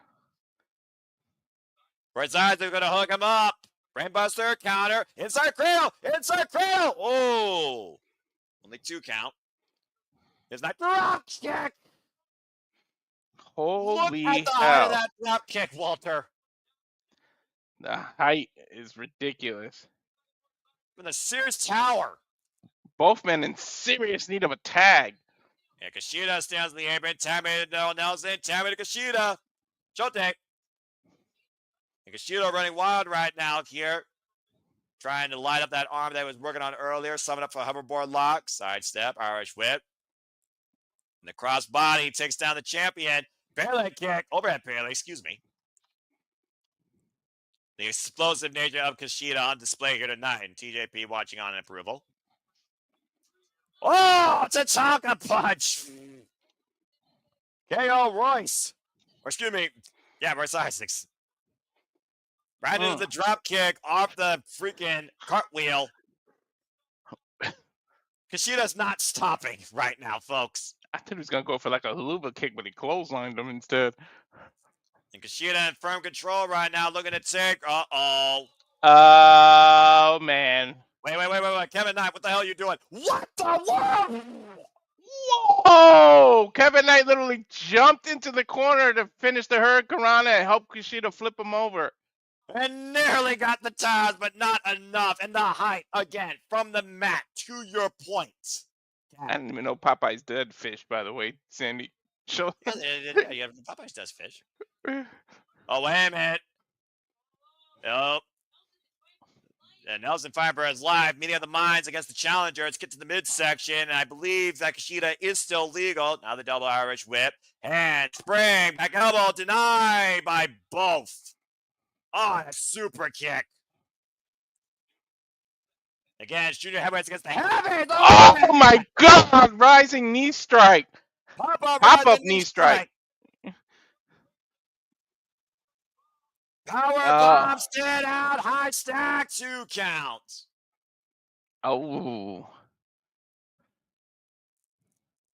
That rangy nature of Kevin Knight was probably the only reason he was able to kick out of that due to his height. Okay, you don't have to let the world-class wrecking crew, but they are effective as a duo. Again, there's a chance for a reason.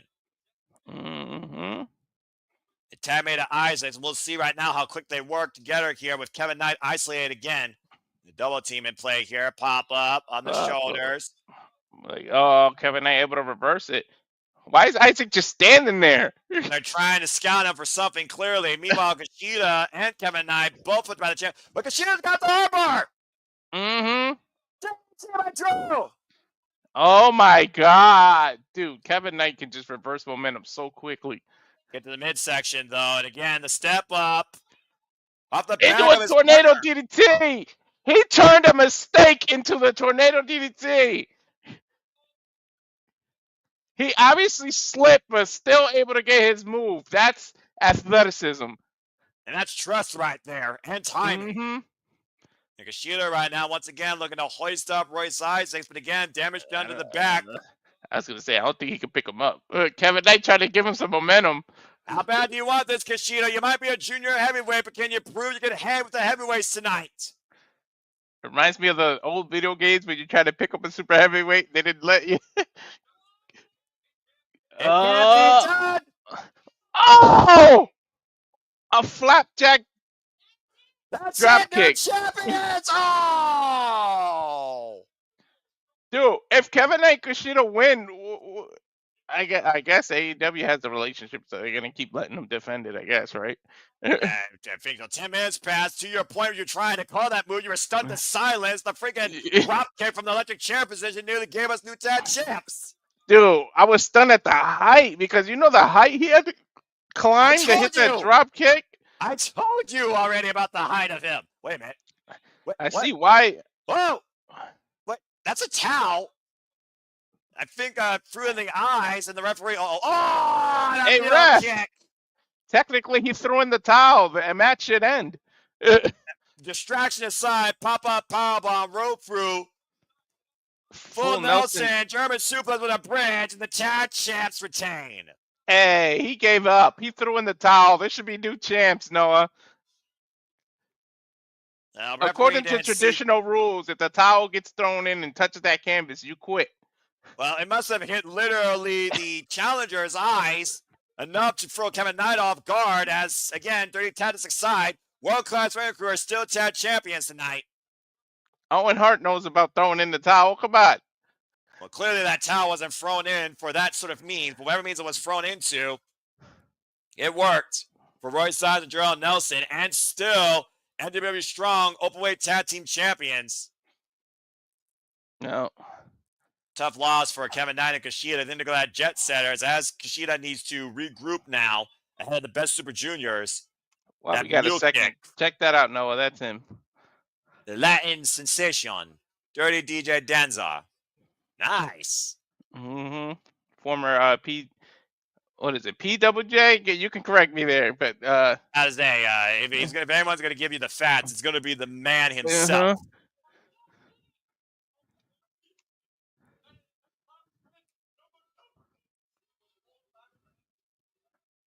I thought he would pop up in ECW one time. PWA, see?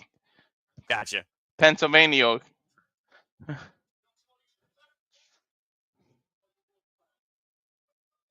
Says you call yourself the best, we call ourselves world class.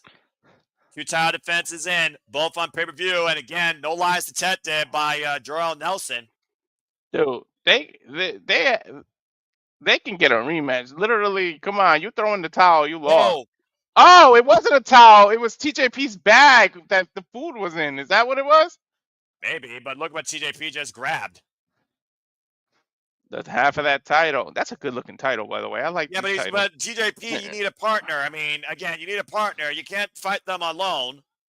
Well, take a look at the back of your screen. A partner might come out.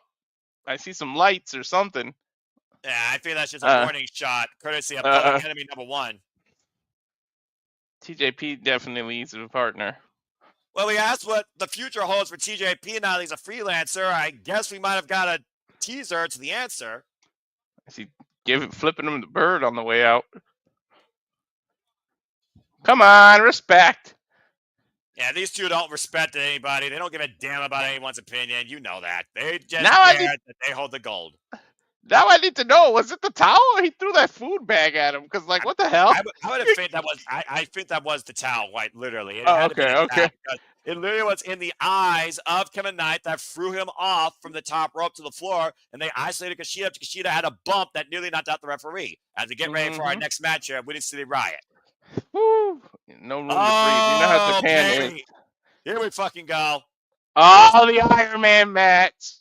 It was January 11th, 2025. Battle in the Valley. Tomohiro Ishii, Gabe Kidd challenge each other's Pokemon, each other's spirit, each other's wavering desire to prove they are the best in New Japan and the strongest. And it literally ended in a 30-minute draw. These two beat the shit out of each other to near exhaustion and literally falling collapse from conscious. Here we go. This is going past 30 minutes. I'm telling you right now. It's going to be a 0-0 count. They couldn't get a decision in 30 minutes. You think they're going to get a decision tonight? That vertical drop Flamebuster nearly led to a new champion, and the clock ran out. I don't know how much Ishii's neck can take, though, man. Look, everyone's taught about Ishii's neck his entire career. This man was once rendered dead for 10 minutes. That's why he wrestles like every match is his last. That's why he refuses help. That's why he refuses to show and waver any weakness. Actions speak for Ishii 110% of the time. And tonight, we are literally going to see these two men fight forever, but only for 30 minutes. Dude, neither one of these people are normal men. I can tell you that right now. One's a madman, one's a stone pit bull with no neck, and only one of them's going to leave the strong Openweight champion. I know who Ash is going for, though. There's something special that comes out of me whenever I witness and enjoy Stone Pitbull wrestling. Oh, here we go. This is going to be a match, dude. This is going to be a fight. Not even a match. Legitimately, Walter, this is a dog fight. Literally. Dog fight. Literally. Oh, baby. Pitbull's making his way to the ring first. I heard the dog. Of course, Ishii literally, his entrance makes your opponent think and wait. Yep, you don't know where he's coming from. You know he's coming, but are you ready to endure the Stone Pit Bull? To fight Ishii is to survive. To beat Ishii is to thrive. He could pop up through the curtain. Fucking lot to beat he this could pop up through the curtain. He could pop up out the crowd. He could pop up from under the ring. You just don't know. Now Ishii always goes straight forward to the ring. There he goes. Man, Walter, this man is the definition of no fucking nonsense, just I straight know. up fists. Oh my God. 49 years of age, 28 years in the game, trained by Genichiro Chiyu and Riki Choshu, the Stone Pit Bull, record-setting amount of days as never overweight champion, a former six-man never overweight champion, a former Rev Pro British heavyweight champion, Ring of Honor World Television champion. The Stone Pit Bull Tomohiro is literally one of New Japan Pro Wrestling's MVPs for the strongest fight you can endure.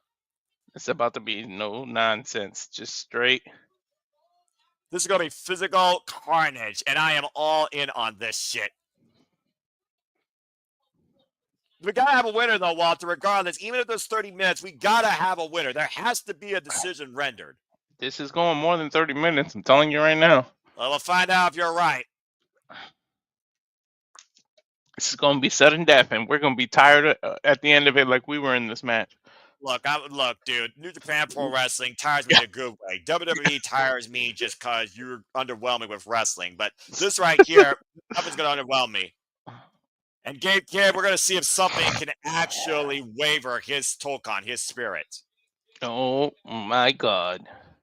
Gabe Kidd, who's basically been criticized as the anti-hero this year of New Japan Pro Wrestling after surviving against Kenny Omega for 40 minutes at Wrestle Dynasty. But he has been the NWA Strong Openweight champion now, Walter, for 336 days. Tonight marks his 7th defense with wars against Kosei Fujita, Anthony Henry, Rie Oiwa, Leo Rush, Ultimo Guerrero. Now Tomohiro Ishii, for the second time, looks to challenge how strong Gabe Kidd truly is. Of course, Gabe Kidd's held this title since beating Eddie Kingston at Resurgence in 2024 in a no-rope last man standing match. We've seen this man endure 60-minute steel cage dog pound matches, 40-minute wars with Kenny Omega, House of Torture bullshit, of course, coming off that 6-man never overweight challenge at Sakura Genesis. But when it comes to New Japan of America, he owns this shit. Uh-huh. And it seems It like damn both sure these was. Men, yeah, about to say, that was so fucking incredible. It seems like both men are fueled by competition, by testing their own spirit and the spirit of their opponents. Uh-huh. We'll see if we actually get a fall within the 30-minute clock. Again, folks, Iron Man matches, decisions are rendered via pinfall or submission, count out or disqualification. This about to be some no-nonsense bullshit, just straight wrestling. Just wondering which man wavers first. How do you break a stone? I don't think either one will waver. I'm telling you now. And look, the human body does outweigh the spirit sometimes, Walter. Even a human body has its limits. And Tomohiro Ishii, he's been through the ringer far more than Gabe Kidd, in all honesty. Tomohiro Ishii right now is going into his freaking 2,644th match tonight in his career. You know his what their motto is. Gabe Kidd either buy, what is it? What is the Watchdogs motto? Bring bodies or bring gold. Bell reigns are underway. But for Gabe Kidd, it's more than that tonight. It is about truly who is New Japan Pro Wrestling. Well, he already has the gold. Spirit. He already has the gold. Now it's time to bring Ishii's body with him. 7th ever NJPW Strong Openweight champion, of course, Gabe Kidd. Dude, I got literal goosebumps and they haven't even touched yet. You're saying, kind of tight up here. And I almost wonder, this is going to start off fast and physical, or are they going to go to the mat? I don't know. And both men again measuring up each other. Yeah, both men right now are just measuring each other up right now, Walter. You know as well as I do what this is about. This is about literally seeing who's going to actually earn the ring right now. Somebody's just imposing. Whoever imposes their will, I guess, is going to win, but... Or at least get the advantage. They're already going if there is a possibility of advantage here for either man to try and find. Clean break? Oh. Hell no. Not with these two. Oh, and Ishii would not expect anything less. Oh my God, these two are literally slapping the hell out of each other. And neither of these men have ever competed in an Iron Man match, by the way. 2000 and what matches, and none of them were ever an Iron Man match? Oh my God. Gabe Kidd, though, taken down with a clothesline in the early going, and Gabe Kidd back up to his feet, takes Ishii down, and both these men meet in the middle, and both men just clubbing against each other. These guys might want to be careful before Dana White tries to sign them to that slapping league. All right, Shrimp first, looking for the vertical drop brainbuster. Gabe Kidd counter, though, looking for that pile driver. Tomohiro Ishii counters, both men looking for the kill shot. Oh, my gosh. Mm. And Saito! And Ishii better 3 times can't get out a clothesline. And both men down. And man down. I mean, he landed on his shoulder. It was literal momentum that he clotheslined him with, and then his body realized it was a delayed reaction. Well, sometimes Ishii literally just goes on pure instinct. Ishii's one of those men that literally channels pain and throws it back at you 10 times harder than your last fucking shot. Ishii just basically did the flare drop. I love Ishii. I just love this wrestler so much. I know. This man has literally given me the greatest of matches ever with the likes of Minoru Suzuki, Katsuyori Shibata, Mutogi Makabe, just to name a few. Forever chaos. And Ishii somehow got to his feet before Gabe Kidd did. A dueling chance here for both these incredibly strong, spirited men in their own resolve, their own way of professional wrestling that literally represents that lion mark, New Japan. If there was ever a more fitting name for a title, they're fighting for the strong openweight title. That emphasis on strong. Yeah, Ishii, who later became one of the black sheeps, the black saints of New Japan when he first came in, earned his way and respect through discipline in that ring and showing his resolve, finally taken down after 3 stiff elbows. How do you think Gabe Kidd feels right now with you just saying that relief, Walter? I know he knows he's been already in a fight. It's literally checking his alignment of his jaw right now. Leave it to Ishii. He would rearrange your any joint or body part for you. Yeah, you could ask Taiji about that. Trust me. And right now, Gabe Kidd looking to make an example out of Ishii. And again, when Ishii gets pissed, he will try and chop you in the throat. Oh my God, Gabe Kidd is about to turn pink from them chops. And Gabe Kidd unleashing his savage mentality, biting the head of Ishii.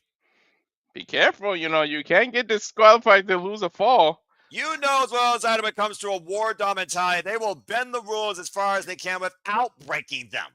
Mm-hmm. And this get really dangerous. This goes on the outside, besides being very physical and shortening these men's careers. Yeah, and there's Ishii, barely any space between the guardrail and the ring. Yeah, but Ishii doesn't want none of that. Again, he wants to meet Gabe Kidd in the middle of the ring. He wants his hardest shot. These two are not going to back down from each other. You know that. Mm-hmm. Gabe Kidd trying to break his resolve. Oh! Anything you can do, I can do better. Am I smiling because Gabe Kidd got his jaw jacked with one shot? The answer is yes. I told you Ishii brings out a certain sadistic, masochist wrestling fan in me. Let's just call it that. That's okay. You got 2 days. You'll be at church on Sunday. You can ask for forgiveness then. I ask for forgiveness every night sometimes because something's not right in my opinion when it comes to my love of professional wrestling, especially Japanese professional wrestling. Oh, man. Ishii saying, let's go. Look, and he's backing up.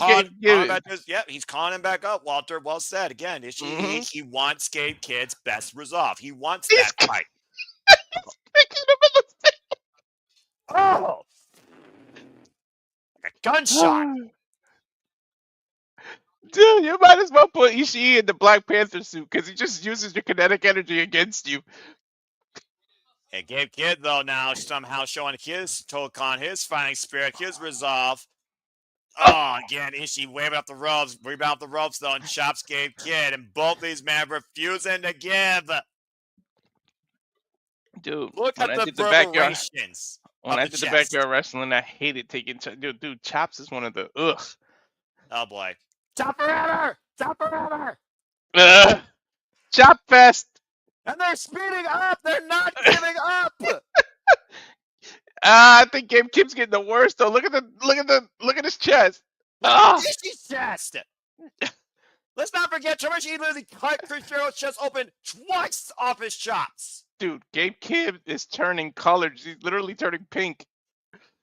The question is, which man's body gets first? Which man's heart stops? Exactly, Safet. You hear these shots. Oh my god, You literally. see the chest waving. I'm gonna be quiet so you guys can literally, you might hear it through the feed. These guys are chopping. Hold on. I think they're finally done as Ishii's refusing to waver. And Gabe Kidd, though, declared himself literally the son. Oh my of god, he put his hands Thunder. behind his back and asked Ishii to give him his best job. That's New Japan, dude. That is that discipline. That is that self-punishment and proving you are the strongest. That's what Ishii wants. That's what Ishii fucking tests. Oh God. my god. And again. By the way, folks, no decision so far has been rendered. I repeat, no decision so far have been rendered. Fuck.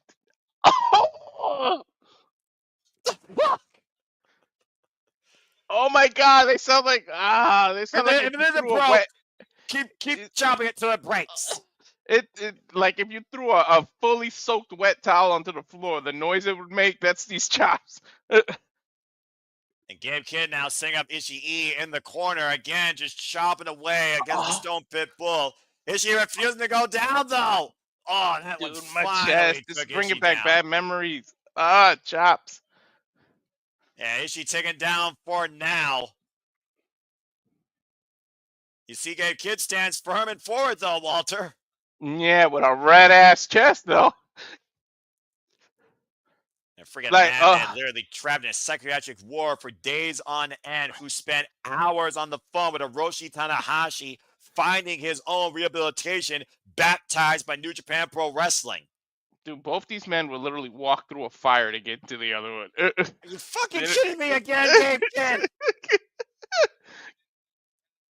And again, Ishii and Gabe Kidd. To be fair, this is kind of a duration of their match from Battle in the Valley. It was literally about chopping a man until he couldn't stand.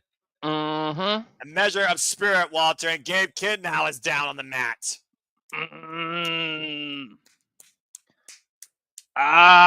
He literally knocked God. Gabe Kidd loopy with that last chop.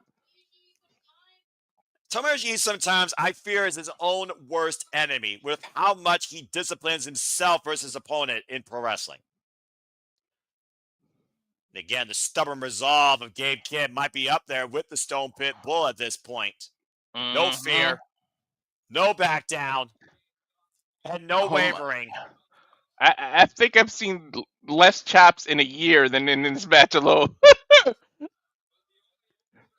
Yeah, about to say, the only asterisk right now is literally on the exclamation point of ouch when it comes to these two men. A normal man would right now literally be like, I'm done with this shit. They're just asking for more. They're not even done with each other. Dude, both of them one was to the throat. Now she's pissed. Yeah, they both just love it too, man. Yeah, but again, oh man! Knockout. Double-handed palm strike. Takes Stone Pit Bull down. What sort of caliber of athlete is there in the world of sports, not in the world of sports professional wrestling, to endure that? I need some Tums after this. Just for my chest alone. I mean, drinking water probably freaking burns your throat after that. Right? And it's all about Gabe Kidd proving he's the fucking strongest. We talked about his track record of people he's beaten for this title. Ishii is the only person so far he's been unable to beat. And that's what this is about tonight. I think he's trying to prove himself to himself. Yeah, but at what price? At the price of his chest right now. I mean, Tetsuya literally nearly lost his life in a wrestling match back at Sakura Gen 2017 against Kazuchika Okada. Somehow still lives to tell the tale. I don't know if Gabe Kidd is willing to go that far. I fear that he might be, though. You might have to go that far if you want to beat Ishii. It takes a certain type of competitor to beat the Stone Pit Bull at his own game. And again, a savage like Gabe Kidd might take it to his own game. He's taking a bite out of the dog, ironically. I mean, if it comes down to that savage nature, that might be what he needs to do. Literally take a piece away from the Stone Pit Bull. Mm-hmm. We saw what Konosuke Takeshita had to do against Tomohiro to beat the man at Wrestle Dynasty. I don't know how smart that is, though. If there's one man I wouldn't want to piss off, it's Ishii. You can talk to Minoru Suzuki about that, although Minoru Suzuki, he lives to piss people off. Mm-hmm. By them. Scoop slam by Gabe Kidd. Here's the first count, believe it or not, lateral press, and a 2 count. Oh, look, now an actual wrestling move. Damn it, Walter! But also accurate. That's just insults. Yeah, he's acting like he dog peeing on him. Again, Gabe Kidd showing that he's the scum of the earth. And now As a he's war acting dog like he took is. a dump on him. Come on now. Actually, I take that back. Gabe Kidd has actually been involved. Ishii has never been involved in an Iron Man match, but Gabe Kidd has been. He was involved in a 30-minute Iron Man lose-lease Defiant match in Defiant Wrestling against, of all people, Joe Hendry, and lost. Oh, yeah, that's right. In 30 minutes. Oh, man, you're lucky this isn't a TNA stream. Stop. You said his name. Yeah, I know. I'm going to pay for that later. Then stop again. No, not a New Japan. I'm not ruining this night with sticking to sticks. I appreciate that. Building chance again for the Stone Pit Bull and the War Dog here. Oh boy. Uh-oh. Oh, the straight rights. You know, it's a weird, ironic way. I feel like they respect each other nonetheless. Well, of course, respect is clearly earned in combat. If you want to earn the Stone Pit Bull's respect, you gotta prove your resolve. You gotta prove your fighting spirit. Ishii said, I don't give a damn about what you represent or what your faction is, but if you literally are a fighter of your own style, prove it to me. Prove to me that your style can literally match mine or surpass mine. That's what Ishii's all about. That's why he always put out the best in Taiji. When Taiji used to go off those stupid knees alongside Suzuki-gun. Versus showing his sumo background. Dangerous Saito there. Driving Gabe Kidd on his head. Spoiler alert. This is probably going to end up on both our lists next month. You're damn fucking right. And again, no decisions have been rendered. I repeat, no decisions have been rendered. I haven't even heard them mention the time. I don't think they're going to do it until we're at least the halfway mark. I'd be surprised this hasn't been 10 minutes already of just pure punishment. I'm thinking it's at least 10. I don't think it's near halfway, though. No, I think we're just hitting 10 minutes, I believe. Yeah, Gabe now stayed perched on the top turnbuckle pad, and Tomohiro following suit. Oh, my God. This is even more dangerous. Ishii on the top turnbuckle. I sense disaster. Is he going for a superplex? Gabe Kidd's gonna freaking feel this. I guarantee you that. Oh my God! He deadlifted him out of the corner. Brennan Sayer off the Brainbuster. Kick out at 2. Oh my God! What an avalanche drop of a Brainbuster. Dude, the heart. Give Gabe Kidd credit. The heart to kick out of that. Power driver? He's looking for that power driver. Of course, that's Gabe Kidd's finisher. Kawada kicks now to Gabe Kidd's head. We have officially hit the 10-minute mark, Walter. They literally just said 10 minutes have passed. Okay, I love those Kawada kicks, by the way. Gabe Kidd unwavering here, though. Walking in to Ishii strikes, saving the Stone Pit Bull himself. Oh, man, I think he's just pissing Gabe Kidd off. Gabe Kidd literally saying, fuck you, Ishii hits him. Oh, my God. Dude, he slapped him from the soul. Like, literally. He might have slapped Ishii's soul right out of him. Ishii went down hard of that overhead chop. I love this match. We are just a little over 10 minutes deep in this 30-minute, 30-minute Iron Man match. No falls rendered, but Ishii has fallen. And now Gabe Kidd perching Ishii on the top turnbuckle. That's the chops.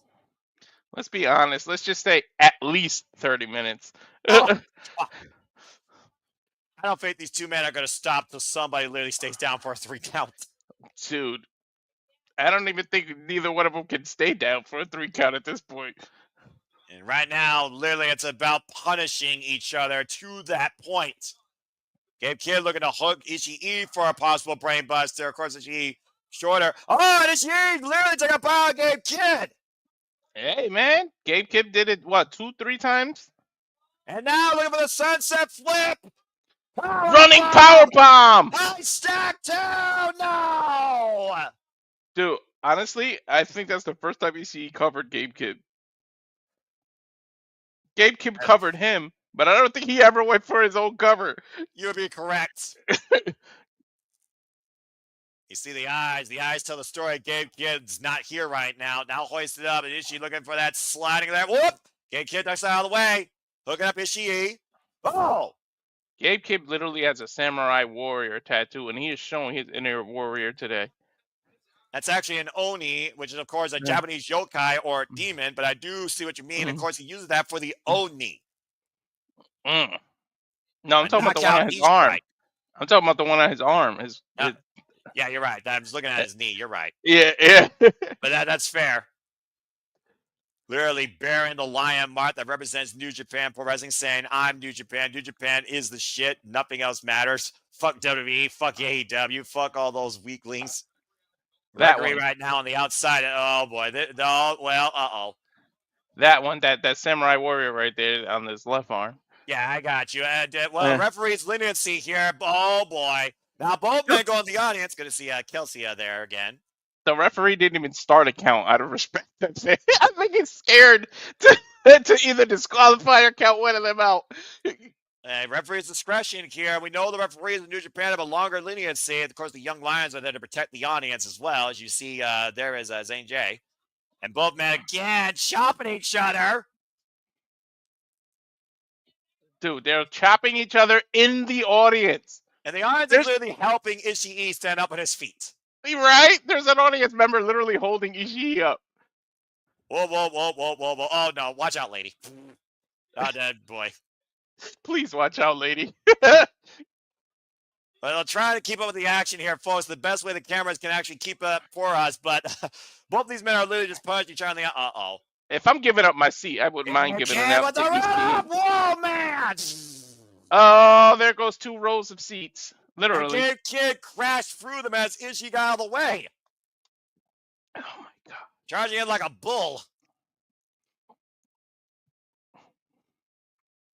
He went from a bulldog on a concrete floor. He went from a pit bull to just a bull. Well, again, war dogs, they're all about carnage and warfare, and there you have it. Well, you know what they say about a bull in a china shop, right? This is pretty much what's going on now. Oh, no, wait, hold on. Oh, no, not there. Is she looking for a vertical drop brainbust on those chairs? Ooh! I don't think those chairs are going to work for anyone who wants to sit down for the rest of the show.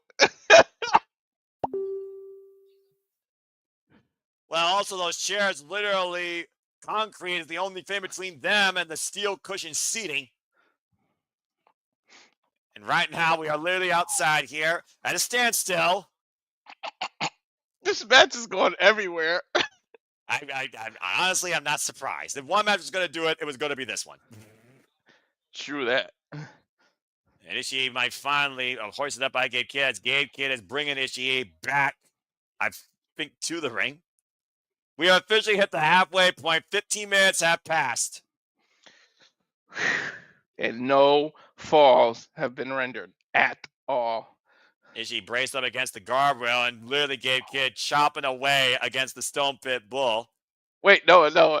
Not only has no falls have been rendered, there's literally only been 2 pinfall attempts in the entire match. And one by each man is the sum of that. To bring Sandy up to speed. Welcome back, Sandy. We are scoreless at this point, but we are definitely not scarless. These men have chopped each other into oblivion and still somehow are conscious enough to fight to tell the tale. It's 1-0 audience because we're winning. 1-0 audience. Wow. About to say, at this point, I mean, if Gabe Kidd did leave Ishii on the outside, he probably would have got a count out. But with that proof of Gabe Kidd's resolve that he's stronger than Stone Pit Bull, I don't think Gabe Kidd wants any count outs here. Well, Sandy, somebody literally has to win. That's literally what they said. So We both predicted overtime, so I think it's sudden death is coming. Oh my God! Avalanche brainbuster. No! Only Gabe Kibb's second pinfall attempt of the match. Now Gabe got off the second row moonsault. Did Gabe? No! I don't think I've ever seen Gabe Kibb do a moonsault. I don't think I have either. Sometimes you gotta dig into a deeper bag of tricks. Innovation might be the difference maker here versus finding resolve for the madman to freaking win this and keep his title. No, for the first time tonight, I think doubt just creeped in Gabe Kibb's head. No, I think evil intentions just creeped in. Looking for the Oni. Ishii blocked it. It's a Guri. Rock Gabe Kid. Oh! There's the knee. And a short-range knee strike, but still exposed. Bone-on-bone contact to Ishii's jawline. Yeah, no running momentum, though. Looking for the pile driver, arm wringer. Ishii grabbing Ishii again. Looking for maybe head, shoulder. No, counter. Oh, I thought he was going to do a full Nelson suplex. Same, or half Nelson. Again, right now just trying to break the Stone Pitbull down. Teeing off these elbows and these forearms. Ishii creates separation. And a headbutt. Oh, God. God bless these cameramen having to keep up with this. Man, that vicious pop strike again. Gut wrench. Gut wrench. Oh! Oh, I thought he was going to do the Styles Clash.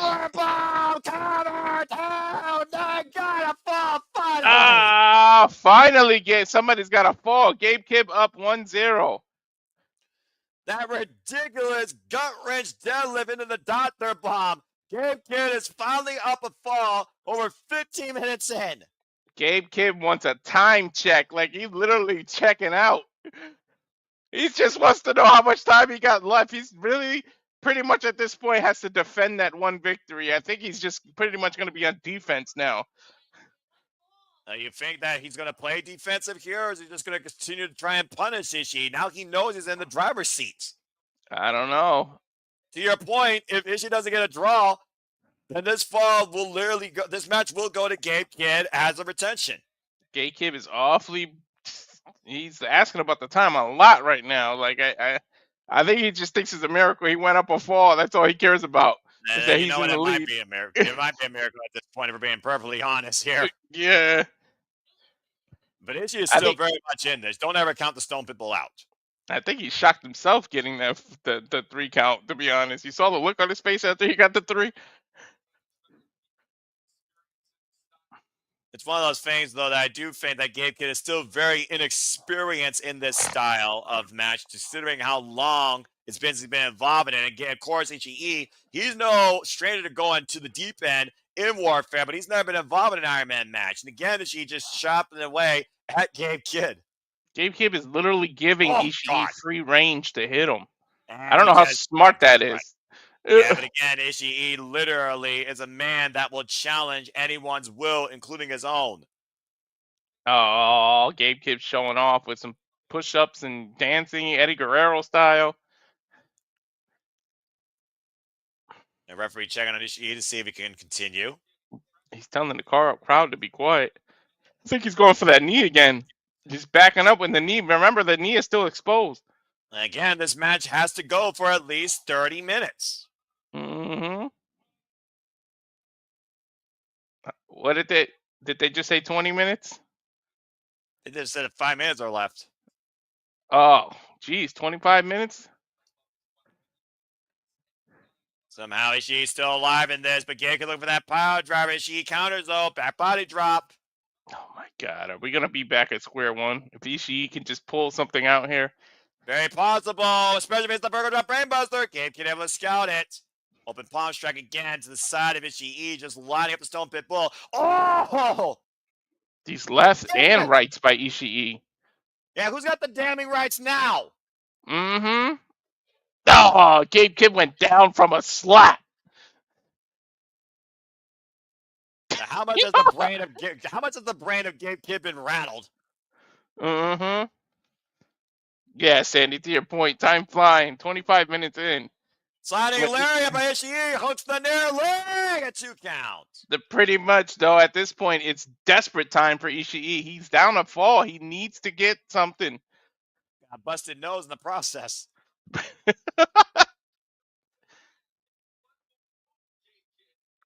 And right now, hoisting him up. If that Not brother drop only Rainbuster hits, we're going to sudden death. I guarantee you that. he needs 2 Whoop. falls just to surpass him. Oh, What? the knee. Oh my God, that's a That might have broken just nose broke for you. Ishii's. That might have Yeah. just broke Ishii's nose. Rebound lit. What is she countered? Oh, armbar! Oh my God, look at the way he's bending his arm. And but look at Gabe Kid trying to grab the fingers though. He might tap. He might tap. That arm is hyperextended. He might tap just to save himself. Gabe Kid holding on to the grip the best way he can. Ishii trying to break the hold. That's the way to reverse it, to grab your own arm there. Oh, God. Ugh, your arm's not supposed to bend that way, folks. Gabe Kid. Imagine Gabe Kid taps out right here. Now transitioning. Armbar triangle. And the point on top of the head. Gabe Kid might go unconscious. Oh, that'll make you bleed. How long is left? And the head right now, and the referee there.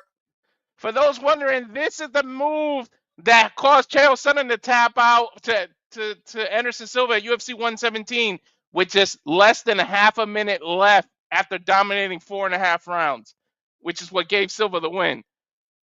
That armbar triangle. And Gabe Kid somehow still unable to waver. Deadlift Ishii. Powerbomb. Ishii still on. Oh, he won't let go. He tapped. He tapped. He tapped.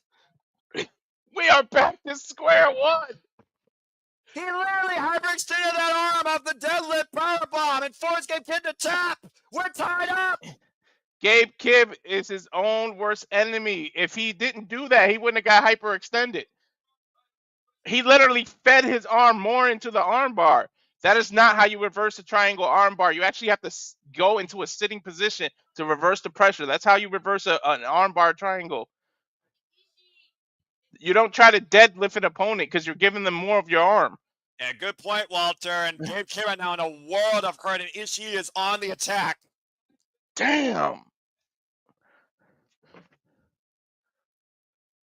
It's got to be less than 5 minutes left in this matchup, I think. I think there's like 3 left, too. Ishii knows it, too, because he's rolling Gabe Kid in the ring trying to get a second straight fall. Well, I mean, at the end of the day, I think Gabe Kid just wants to survive literally right now, but he also has to know it's tied.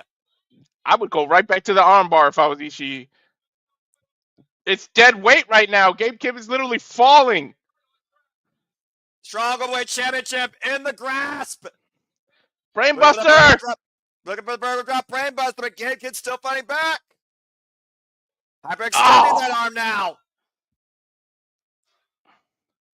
Go for a Kimura. Got out good, and Gabe Kid inside Tino. Inside Tino. Oh!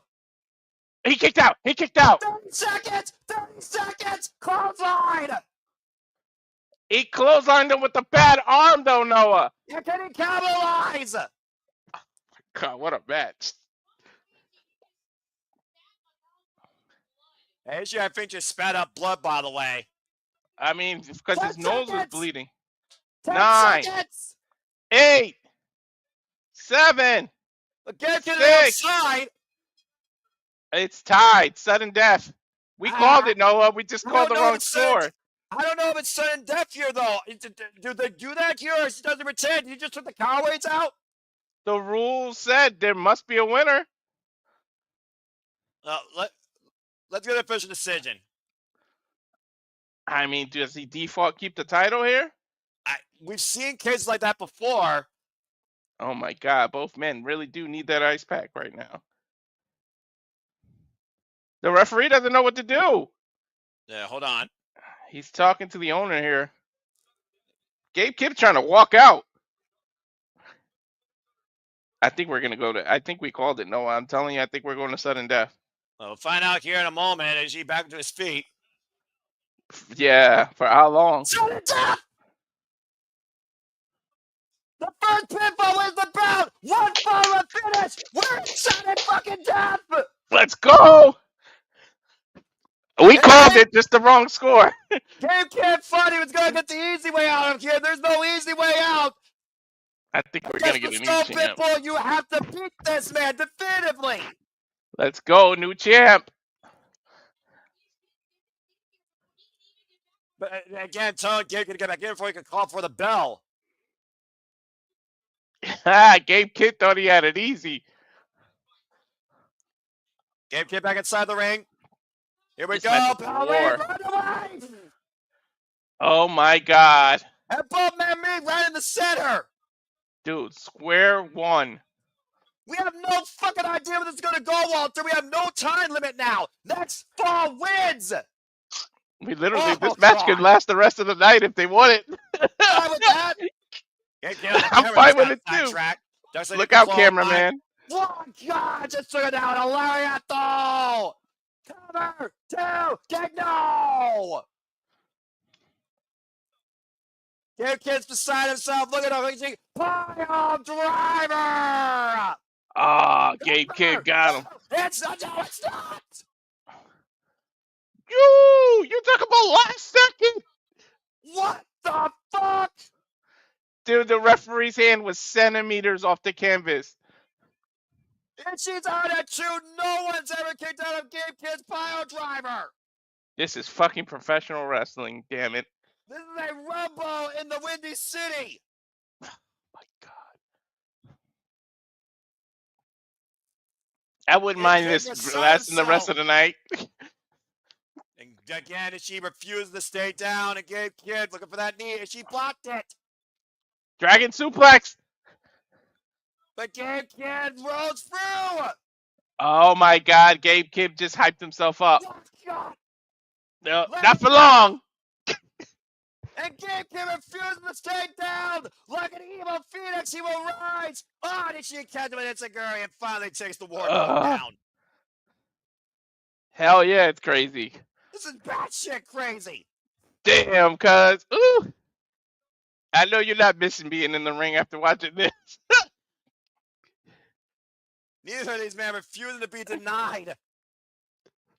And Ishii refusing to die. Uh-oh. Professional wrestling, damn it. We were in the Windy City. I think Ishii just caught his third win. Oh, took it down with a lariato. Cover. What? Oh my God, what is going on? It gets out at 1. And oh! Brainbuster by Gabe Kid. Cover. She gets out at 1. Oh my God, I'm gonna have a heart attack live on air. How far are you willing to go to prove you're the strongest? Kid traps Ishii, no! Oh my God. Modified ground out to push to a pinfall. Elbow strike, both men down. Ishii hung up only by the top rope. Both men used each other's freaking finishing move and couldn't get it done. And then literally gave Kid went to a Noki standard and turned Oh into my a dream God. combination. If he hits the brainbuster here, you gotta believe it's over. I think he's gonna go for the power driver. It's the only fucking thing we haven't seen. He's going for the power driver.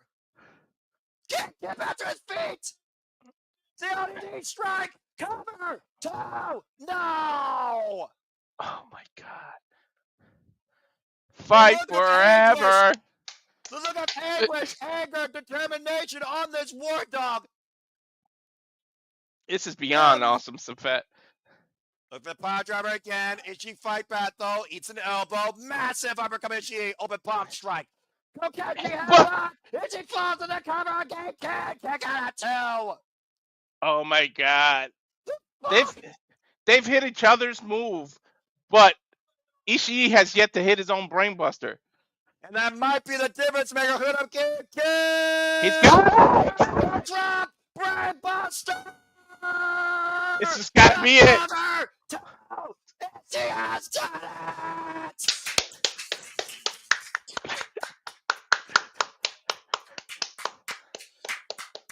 We have a new strong openweight champion. Tomohiro Ishii has defeated Gabe Kid. My God, that was fucking amazing. Lord have to have walk mercy. through hell and back to survive Stone Pitbull Wrestling. And Gabe Kidd only survived, he died. Tomohiro Ishii has done it. All I have to say, Noah, is good luck, Phantasmo and Rocky, because I don't know how the hell you following this shit. Oh my god. There's no way. That is one of the damnedest dogfights and Iron Man matches I have ever seen in my life. Inoki is smiling down from heaven, proud of that shit. That was absolutely incredible. If I was the four men, involved in the tag team match, I would ask for intermission right now. I'm not following this shit immediately. Are you fucking kidding me? What the hell is that on the camera? That's a camera botch. Did they break the camera? Is that the camera that fell earlier in the match? I think so. Tomohiro Ishii is now the strongest competitor for New Japan America and is the 8th NJPW Strong Openweight Champion. The Stone Pitbull fucking did it.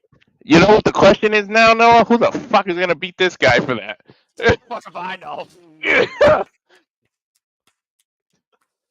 For the first time since January 2024, Tomohiro Ishii is a champion. And for the first time since 2022, a singles champion. Congratulations, Tomohiro Ishii. Literally, history has been made. He just ended Gabe Kidd's over-year-long reign. That's exactly right. And it took 30 plus minutes of lethal combat and unwavering strong spirit for the Stone Pitbull to do that. That was fucking amazing. I truly feel bad for the tag team match because they gotta follow this shit. Well, Walter, tonight, once again, New Japan proves why they are the king of sports and why Lion, Heart, Mark, Strong Spirit is evolved. Of course, the next time we cover New Japan Pro Wrestling, folks, stay tuned for Resurgence. We will, of course, cover Resurgence, where we know both the IWGP Women's Championship and the NJPW Strong Women's Championship will be defended, along with so much more. Stay tuned, Resurgence, Friday, May 9th. Oh my God! Sorry, Shadow Batash. I'm so fucking happy. My boy won. My boy's a champion. Hold on. Let me get this out real quick. Tomohiro Ishii, Gabe Kidd, 30-minute Ironman match for the Strong Openweight Championship at Windy City Riot 2025. That's professional fucking wrestling! Damn it! Oh my God, that was so good. Okay. Woo! All right, Teton, you're gonna have to do your thing to follow this shit. Well, I mean, tranquilo, mi hermano. Let's go ahead and switch gears now to go to tag team action. And by the way, Gabe Kidd, thank you for raising the value and the spirit of New Japan Pro Wrestling tonight. Testing your resolve against someone as strong as you, but just a little bit stronger when it mattered. Arigato. All right. These two have literally Shawn Michaels that shit just now. Right? Oh my gosh. Follow that. Well, let's go ahead and move on to some tag team action. Speaking of the tag team championships, maybe Romero, who previously challenged the World Class Wrecking Crew alongside maybe ELP might be the partner he needs. As we got a bit of a tag team exhibition here. ELP and Romero taking on Tetsuya, Naito, and Tito of Los Inarbes de Japón. ELP, of course, the former NW World Television Champion who lost that title to Greto Gun. All hail. At Sakura Genesis, maybe the tag team route might be the way he needs to go because remember, he and Hikuleo were once both NW Strong Openweight Tag Team and IWGP Heavyweight Tag Team Champions at the same time. So ELP can get that done. Romero has been trying to do that since New Japan America came to life and has been unable to. So maybe ELP is the partner he needs. Dude, I don't know how I'm supposed to switch gears and come off this high right now.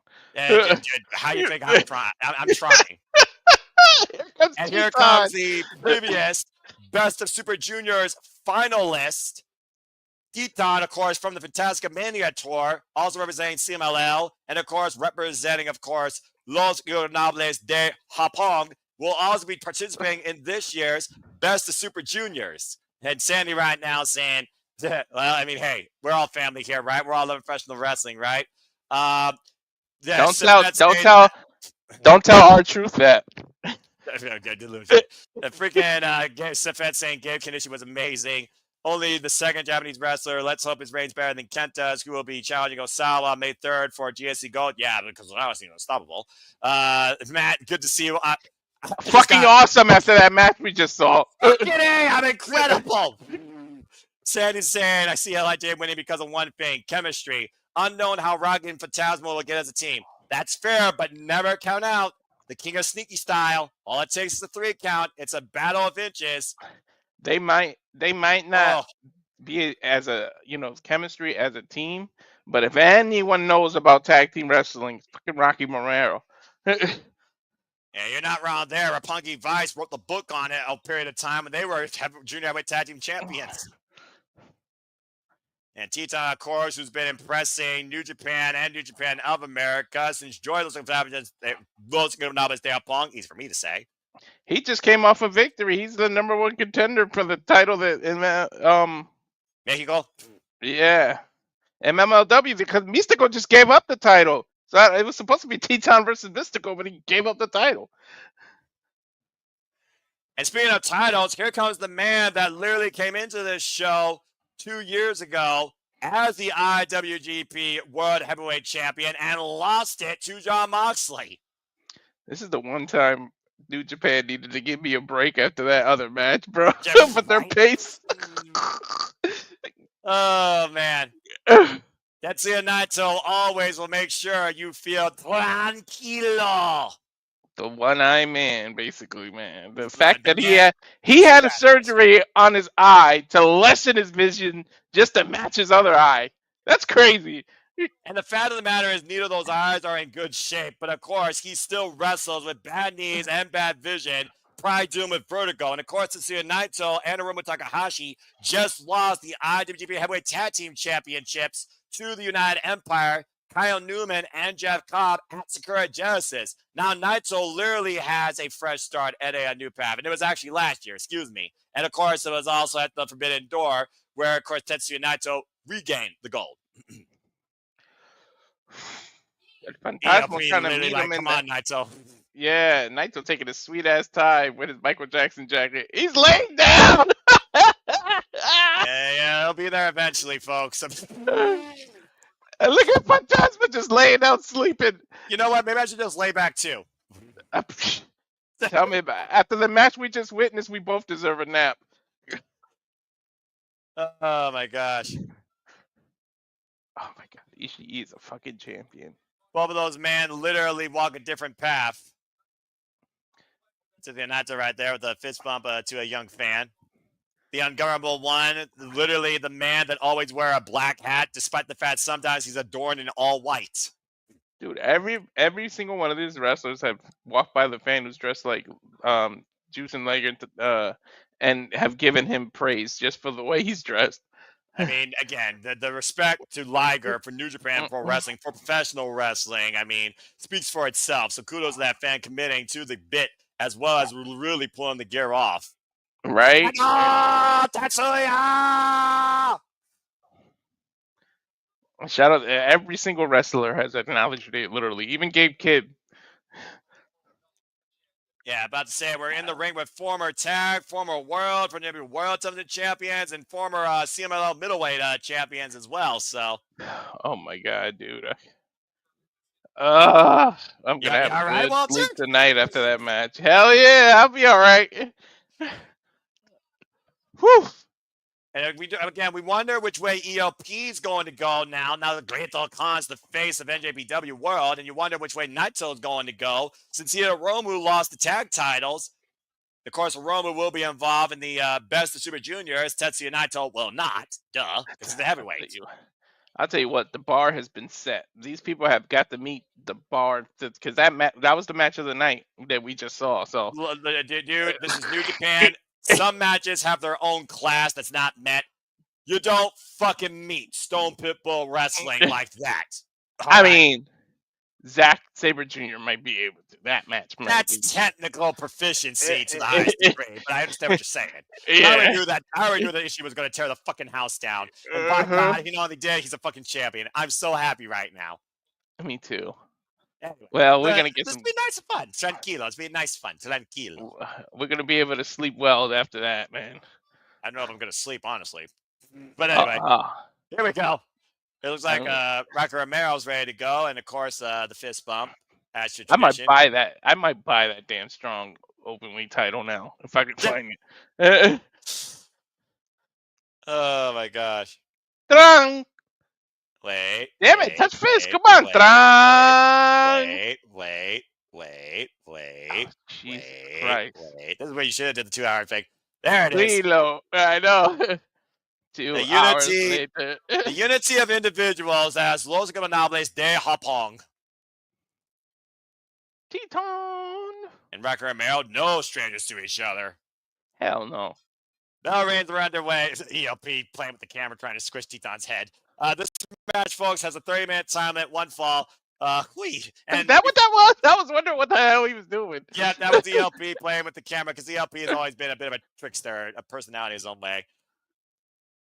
Yeah, and again, to Sandy's point, Tetsuya Naito is a silence of the critics tonight. Again, since Forbidden Door has not been the same. I mean, Sandy, ironically enough, if Naito didn't win at Wrestle Kingdom, maybe people thought it would have been his retirement match. And honestly, that Wrestle Kingdom match against his own student, Hiromu Takahashi, may have breathed new life in Naito, saying, I can still go, but I also haven't done everything yet. And that's why Naito is still going. He believes there is still more to do. And he wants to get it done because time is not on his side. What is Clearly. up with everybody in the Eddie Guerrero Look, Eddie Guerrero, Black Tiger. I mean, come on, dude. You know as well as I do how far that influence goes, all right? Mm-hmm. And Irish Reversal, stand over Teton out of the corner. Whoa, my. And of course, Rocker Romero, as I said, accomplished. Whoa! CMLL champion, former IWGP Junior Tag Team champion. One of the all-time standouts, of course, that created Roppongi Vice and Roppongi 3K. And also right now is part of the, I say, office for New Japan Pro Wrestling. Mm-hmm. Definitely a huge influence here on the New Japan of America side. Shit, I got the call, Rocky Morello, last week. That's When sick. PWG, that was 20 years ago. This dude is still going. This man's still going. Don't stop. Doesn't look like he's lost a single step, Asuka Rock has. Again, you wonder if Rocker Romero's been scouting for maybe a different tag team partner to try and take on the world-class Wrecking Crew or even Ichiban Sweet Boys. Tag made to ELP. Again,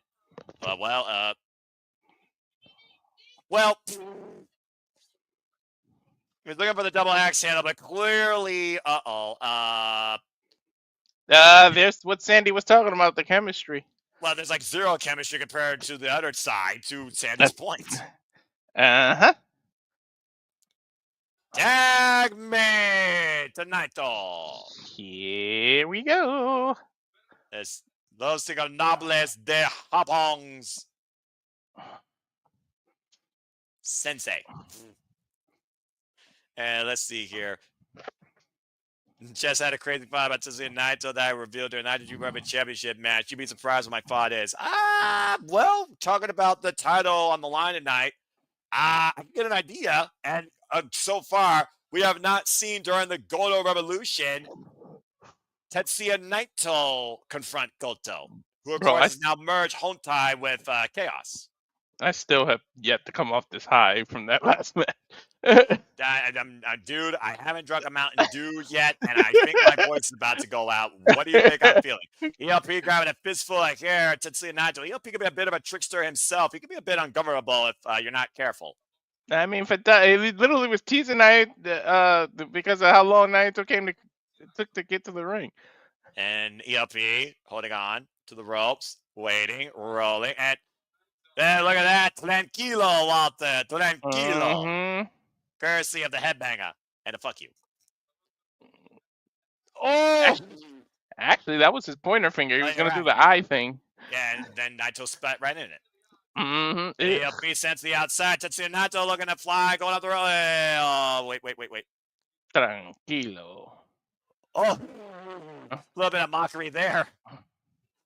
And now Naito back in control physically and mentally. Now grabbing the head of ELP and Ah! That breaker across the back of the knee. And of course, that one is going to be delayed. Naito making ELP think and wait, holding the head in the reverse A cravat. delayed neckbreaker. And there's the tranquilo by the girl one himself. And let's not forget, Naito, of course, loves to soften the neck up for that Destino. That made a Titan. Oof! Damn, that wasn't even a kick. That was a knee to the rib. About to say, yeah, that was pinpoint accuracy, too. Irish whip off the ropes, hoisted up, and down. Not a flapjack, just planted and make a wish. Double flapjack into a make-a-wish. Ugh. Great combination offense here by LIJ. Well, I don't have to make a wish because my wish just came true in the previous match. So I already knew my wish was going to come true when Stone Pit Bull Wrestling's on my screen, but now my year's been made because Tomohiro a champion again. Let's fucking go. D-Time is lining up ELP. Open palm strike here, though, by the headbanger. Former British Cruiserweight champion. Oh. Wow. Oh, my God. Are they going to do a chop fest, too? Again, test your resolve, test your fighting spirit. This is New Japan Pro Wrestling. Oh, Jesus. Combination offense by Teton. And ELP with the Irish whip. Teton, though, gets the boot up, creates separation. Solvat, though, catches Teton. Armbringer out of the corner, satellite. Ooh. Oh, nice reversal. Oh! A brain buster. Over the shoulder. Nice. Great exchange there with ELP getting the better of it in the end. Look at the mat, too. It's stained with the blood from Ishii's nose. He was literally spitting up blood at one point. Tag made to Romero and Tetsuya Naito. Go, Rocky, go. An Irish whip. Great barrage of strikes there by Rocky. Off the ropes, up and over. Manhattan drop, though, by Naito. Following up. Double stomp. Missed, though, by Rocky. Catches him with a kick in the back of the head. Sukarak. Shaking like maracas. As only Romero can. Irish whip. Run into the corner, and And Romero might go whatever with these clothes. Oh, well, never mind. Never mind. Teton said nope. Then now Teton, though, might look to follow up. And Rocky got out of the way again. Whatever. Two ever. Three ever. Cuatro. But, come on. I had to learn to count in Japanese if we're going to keep doing this. And so there's a last forever clothesline, taking down both Naito and Teton. Aren't you studying Japanese? You should have did that in Japanese. I only know 3, Ichi-ni-san. But again, I also have a phone without a speaker, so I had to pause my Japanese lessons. But thank you for acknowledging that. Step into Mary. Good combination of offense here so far by ELP and Romero. And now trapping the arm. It's like a of the shoulders. Position. Drop kick, airplane spin. Oh! Oof! Kind of a reverse TKO. Down and ELP with the cover. Kick out at 2. There's some chemistry for you, Sandy. I do feel like if you got a common goal, you got to realize what matters more versus your own ego. Again, the game plan, though, different game plans here. Yeah, well, so much for your thought there earlier. Exactly. They're literally arguing over beating up Naito. This is worse than when Suzuki Taguchi and Romero argue about who's the real coach. What's this? Step up, slice bread. Naito escapes. Standing switch, exchange. And Rocky sending ELP. Tag made a Teton. Now Teton up on the top rope. High cross body wipes out both his opposition. Bowling pins, man. Yeah, got the 7-10 split. An Irish whip. Teton sent in. Now Rocky and ELP. What the hell's going to happen here? You cannot get on the same page. I don't even think they're in the same book. I've heard of strange bedfellows, but these are bedfellows that aren't meant to be in the same room. Combination offense by Teton again. Takes out Rocky. Big kick, though, by ELP. Guarantee you that next event, it's going to be a one-on-one between them. What a DDT spring and ELP on his head to the outside of the ring. They're going to end up going one-on-one after this. Yeah, probably. I mean, you know, Best Super Juniors does bring out the worst salsa nutters. Tell me about it. Here we go. The step out. That's teamwork. See? Yeah, That's how you do it. Yeah, sliding drop kick. Irish whip. You got to consider whoever wins here is going to have the momentum going into Best Super Juniors as well. Teton's in it. ELP is in it. So they got to consider that as well. That's true. And Naito with the scoop slam to Rocky Romero. Teton, I believe, is still legal. And what's this? Escalera working together. Step up off the rope. A little bit of assist. Nice. Oh! Wow. Big splash. Cover. And broken up with the LP pushing Naito into the ball. I think that was a total accident. I don't even think he meant to do that. Just used Naito's own momentum. Yeah, able to stop that pinfall. And, of course, we wonder what's to come. We will know what's to come officially on Saturday and Sunday night next weekend, as it looks like SmackDown actually gives something of value tonight because they will announce the WrestleMania card lineups. You know what? JJ, I'll send you the link. I'll let you come in and I'll have you do it just as a... Yeah, you already know it. And to officially announce it Adam Pearce style. Stay tuned for the random. Yeah, we'll make it official. On that. A rewind kick, though, by Rocky Romero's 10 minutes of passing this tag contest here. An Irish whip off the ropes. Nice Matrix low bridge. Calling the rebound with the kick. Takes Rocky out. ELP. Oh, no! We knew that was going to end up happening. There's Tino! ELP wiped out. Teton now. Picking up speed. Going to fly outside. Oh my God. Tino wipes ELP out of the barricade. Naito and Rocky are still legal. Brain bust? No. Oof. That was almost like a modified Michinoku driver. Yeah. Teton to put this away. That double stomp. Through the chest of Rocky Romero. LIJ with a win. Adios. Good night. Buena noche. Sayonara. Whatever language you want to say it in. It's over. Just come up with this victory to Los Gonabes de Japón. Uh-huh. And Teton going in with some great momentum ahead of the Best Super Juniors this year. And Naito getting a bit of a rebound from last year's Windy City Riot after losing the IWGP Championship. I just realized how I shout out Naito every time I put my contacts in because I got to do that with my eye. Look at Naito with the hand out to Rocky Romero. The handshake, the spit. Oh, and again. Don't trust an unguardable one. Why would you do that? Rocky, you're a veteran. Like, you shouldn't have fell for that. Well, but Rocky would have done it with anybody else in that locker room. Let's be honest. Is he gonna do it to his own partner too? Is he gonna get him 2 for 2? Is he up? He's smarter than that to just stay on the outside of the ring. Black hat. And by the way, Teton's not listed. Excuse me, I forgot. The Teton's not listed. Nick Wayne and Dow of DDT are. I forget Teton when he was last in Best Super Juniors, but you still wonder if Teton could be a representative somehow.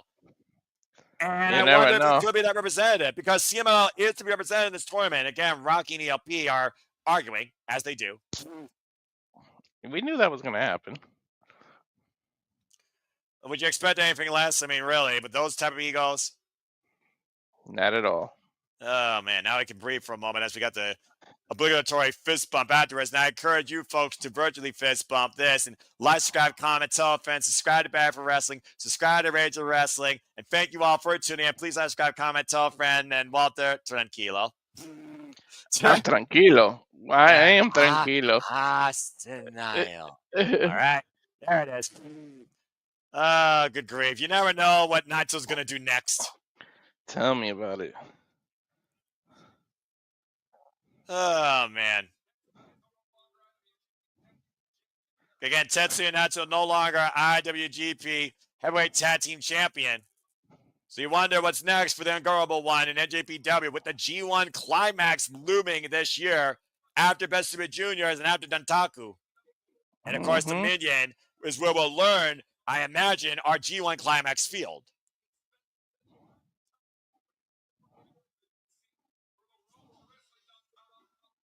Whoa, whoa, whoa, whoa, whoa, whoa, whoa, whoa, whoa, whoa, whoa, whoa.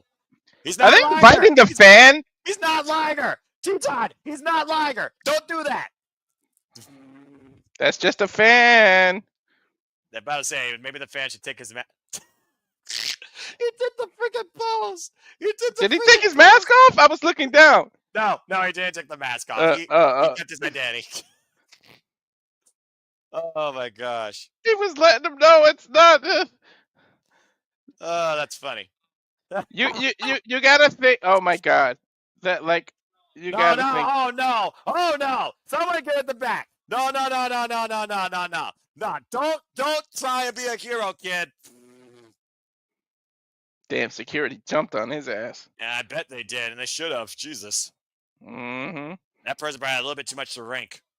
But it's still funny. I don't know how you're gonna drink with his mask on. It Hell was yeah, funny. You didn't have to jump over the railing. They try to involve you as a haha. Right. But I mean, again, Naito gives the fans what they want and just humors himself at the end of the day too. Mm-hmm. Uh-oh. Oh, that was fun. Now it's time to get serious, Noah. Yeah, time to get serious again. Oh boy. There's one surprise match I won't mention about Tetsuya Naito. The dog pound steel cage match involving the torture and the dog. The chance Finlay will recruit Naito to even the odds. Naito will never work with another faction, in my opinion. He will always be forever ungovernable. But this man right here might literally be forever the rebel. We saw David Finlay win the New Japan Cup earlier this year against Shota Umino at his second chapter, but unable to capture the IWGP World Heavyweight Championship. But you got to imagine if he won that title, he would be defending that golden net against the man he beat in the New Japan Cup, Zack Sabre Jr.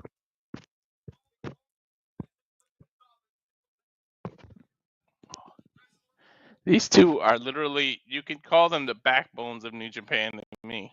In their own way, you're absolutely right. A man that literally created a title from his own devious means, and another man who literally became the face of New Japan Pro Wrestling and made history back-to-back nights in the Tokyo Dome. Gabe Kidd, Zack Sabre Jr. and David Finlay have literally raised New Japan Pro Wrestling in their own ways this last calendar year alone.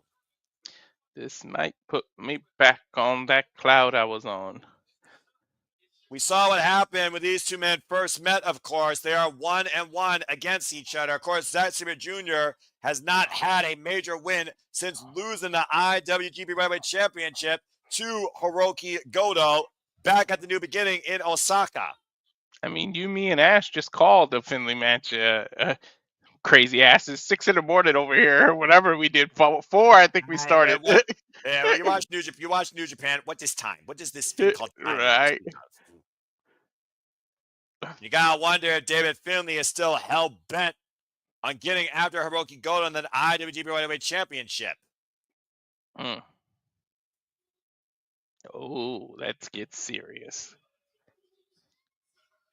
The The jokes, Rebel. the fun of that tag match was good while it lasted, but no more fun and games when these two are on the screen. And that might be accurate. Of course, the inaugural and the 2-time IWGP Global Heavyweight Champion and former never Openweight Champion. The fact that these two know each other so well, too. Oh, my God. It's going to be a banger of a different sort. Banger after banger. Young Bucks! Huh? That's Zack Sabre Jr.'s theme, man. The front man. Did you forget about that? Yeah, no. You forgot the remix from Wrestle Kingdom? I thought you said these young punks. I was like, huh? No, I said Young Punks because my voice is probably going out.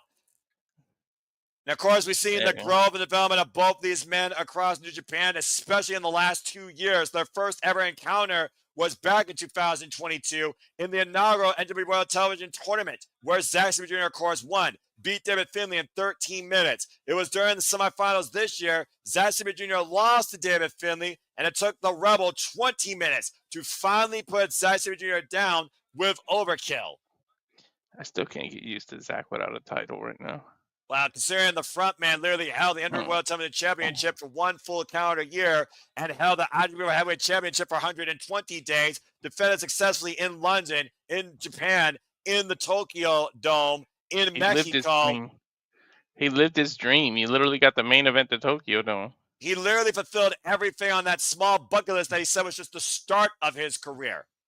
You could literally call that win last year for Zack Sabre Jr. his resurgence in his career. 20 years earned and done. Now a whole new legacy of his career has begun. Ever since winning the G1 Climax last year, it felt like a new beginning for Zack Sabre Jr. Now he faces a new beginning tonight. He's trying to get into Finlay's head before the match even starts. The bell rings and we are underway, and this match, of course, has a 30-minute time limit, the special singles match. They might need 29 of those 30 minutes. Possible. Here we Crowd go. very in favor of Zack Sabre Jr. To your point, Zack Sabre Jr. defended that title against Sonata, Shingo, Shota, and Ricochet, losing it to Goto. Zack is not just high flying; he's technical. These two are going to go at it. Well, Zack Sabre Jr. also has changed up his style. He still respects his own discipline. He literally lives and thrives off being technically proficient, bloody techers, but he's not afraid to win with a pinfall if needed, especially with that modified Sabre driver. Mm-hmm. And of course, Zack Sabre Jr. still holds the greatest world TV title run in NJPW history, a full calendar year of 16 defenses. Here we go. Standing switches. Stalemate. And of course, in the early going, I wouldn't expect anything less. You also got to wonder where David Finlay's head's at right now after losing at Sakura Genesis. Tell me about it. We got to call it. And of course, tonight we're going to call the rubber here, as both these men are again 1-1 against each other. Leader of the War Dogs, leader of TMDK. And right now, David Finlay off the ropes, taking strikes when you're down with the shoulder block. Zack with the drop down. David Finlay picking up speed, and Zack with the arm toss, counter, counter, counter. Both these men so well tuned to each other. And David Jr. might trap David Finlay though. Oh my! And still holding onto the arm all the way down. Wow. Wow. Just wow. Nothing else probably weakened David Finlay there for a little bit in that modified cross arm breaker. Hey, you got 20 seconds. Take advantage of it. There you go. Breaks the count. His opponent down. Yeah, you're absolutely right. Cedric loves to bring his opponent down physically every possible limb he can. You see Finlay already favoring that left arm. Apparently Sandy thought Zack was honestly hoping to be champion through at least June. Didn't expect that. Well, again, that was the biggest pop, I think, this year so far in wrestling when Goto won. Osaka exploded, and people have literally bought into the Goto Revolution. 18 years earned. A father doing it for his father who passed away and doing it for his kids. And that's just joint manipulation right there that Pete Dunne will be proud of. As of course, you'll be calling Pete Dunne in Bloodsport next week. I can't fucking wait. Dude, the whole lineup of Bloodsport is just, oh my God. Well, it's the one show that I hear with GCW that I'm like, I'm going to watch it top to bottom one way or another because that show has some premise to me. Really truly Forbidden Door, and that stomp to the point of the elbow right there. Yeah, that ain't funny. No, it's not. That's painful. And again, Zack Sabre Jr. focusing attack right now only on the left arm. And now David Finlay using the master's advantage. Went for the senton. Zack scouted it though. Oh! That neck twister he does. Oh. I kind of need that after the car accident. Can Zack do that to me for real quick? And you think about how many different matches, though, that Zack Sabre Jr. has taken that approach. Attack the arm, attack the neck against multiple opponents, even during his freaking world title run. Oh my God, he damn near kicked a hole in his chest. And David Finlay hoisting things out, though. Awkward landing. Of course, Zack might still be recovering from this combine. Rinse! That drop suplex. And now David Finlay, it's a 1 count as you see him constantly grabbing at that left shoulder. I mean, it's been work done for the better part of this match. David Finlay again now going back to those savage roots. Literally fish hooking Zack Sabre Jr. wrenching his face back. Dude, he's just wrenching at his nose, man. Hard to breathe. It's been a hard year for both these men, honestly, since February, for being honest here. Zack Jr., of course, lost the title. David Finlay lost his chance for that title for the first time. Both men with a loss against Hirooki Goto in a 2 count. Yep. And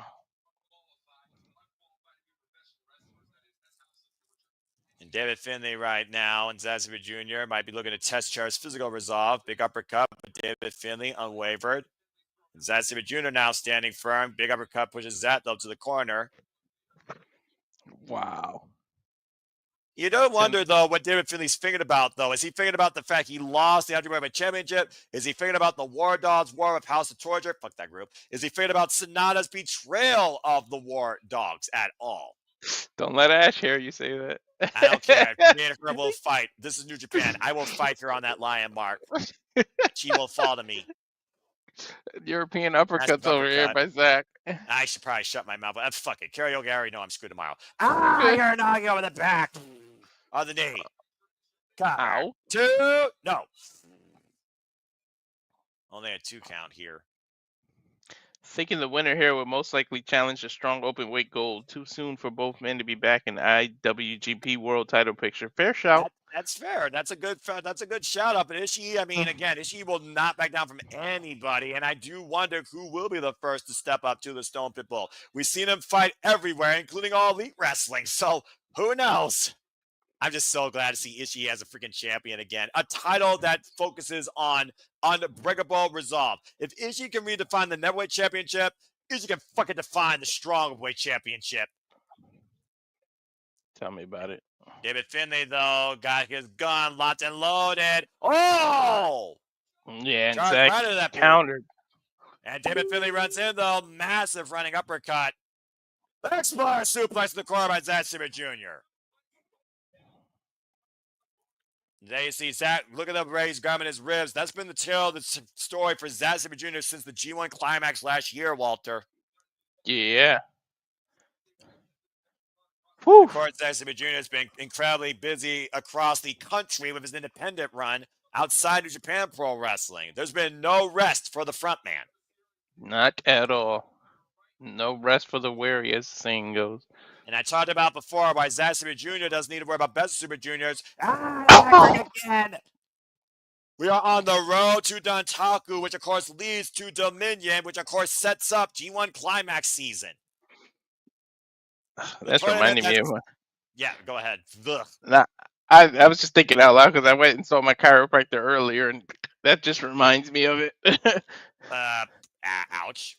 Of course, Zack Sabre Jr. will go in this year if he's part of the field as defending G1 Climax champion. But you got to prove your worth as well.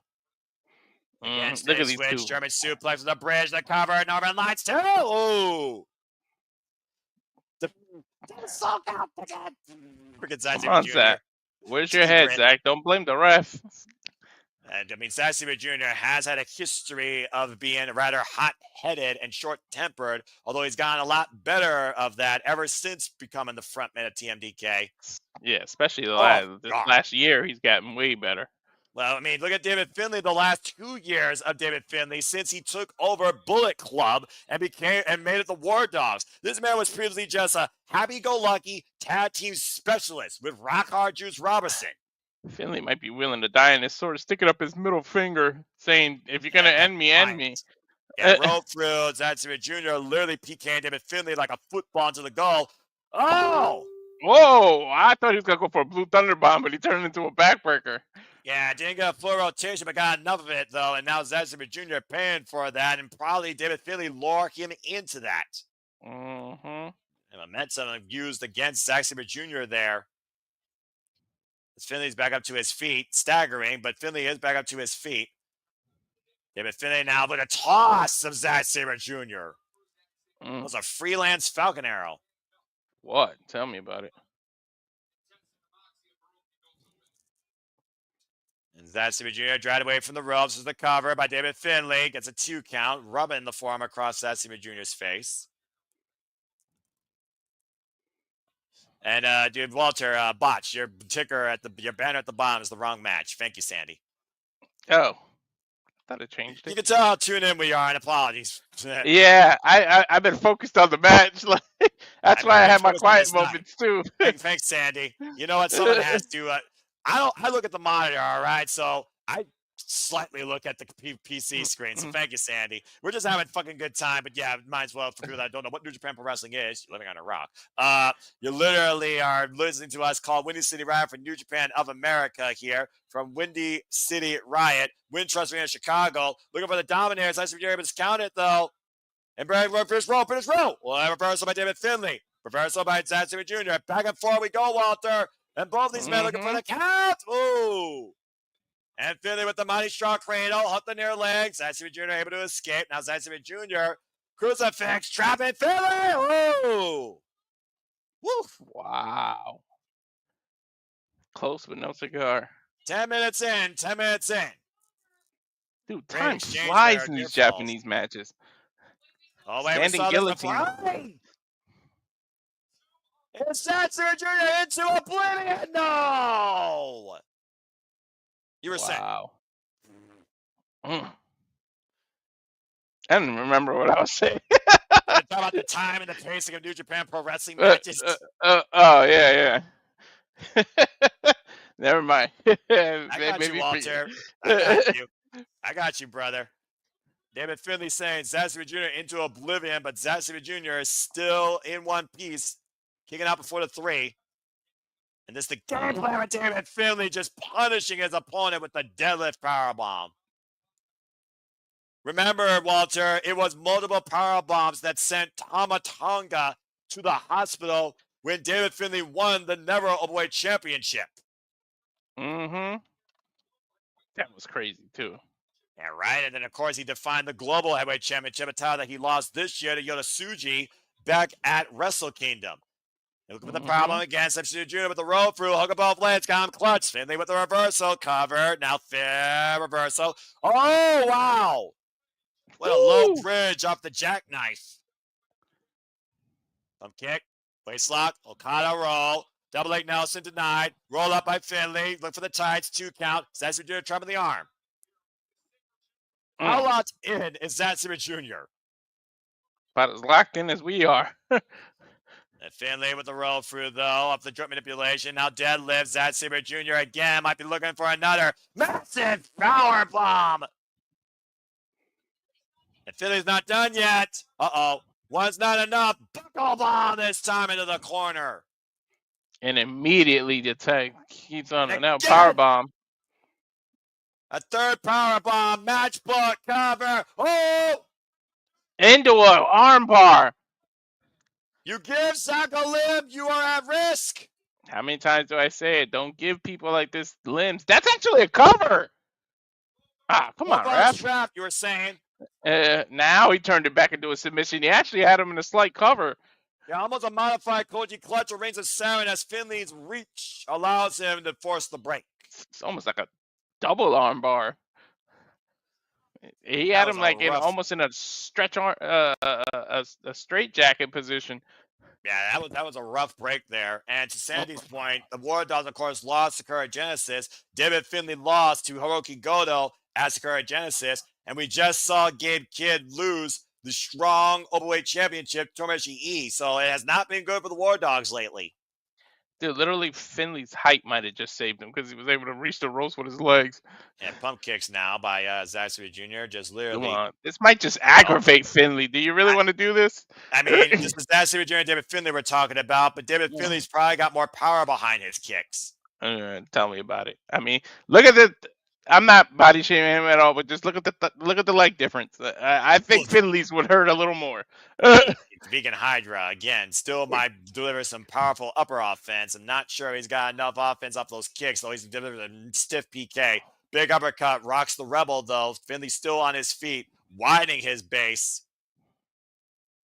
And Finlay answering kind. Zack Jr. with an uppercut and another massive uppercut here. These damn European uppercuts.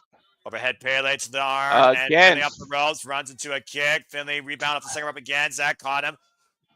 Michinoku driver. Zack driver too. No.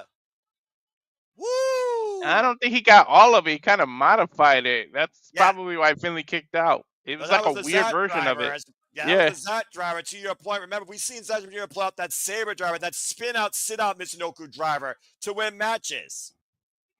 Mm-hmm. I don't He think was he got it right all, there. though. He was right freaking there. Setting him up for something in the corner of the knee, I guess. And right now, Zatsumi Jr. picking a different game plan, to your point. Not sure what. Again, for those that are tuning in, thank you so much. Please subscribe, comment, tell a friend. Subscribe to Rage of Wrestling. Subscribe to Batty for Wrestling and the PK Denied by David Finlay for more All Elite content and Japanese content like this. Ooh, big elbow strike. And it would have been bone Oh. on bone, too, because Zack has no knee pads, or he lowered him. Yeah, exactly. Rolling elbow strike assault now by David Finlay. Drops that to his knees again for the second time. And Deadlift. Sabre. Gourd buster almost. Big PK rolls Finlay through. Finlay turned inside out. Now Finlay caught, but Finlay escaped the Sabre driver attempt. Oh, Alligator get a roll. rope. Look for overkill. He's looking for overkill. Counter. Finn Zack. Sabre driver. Yeah, it's over. Got him.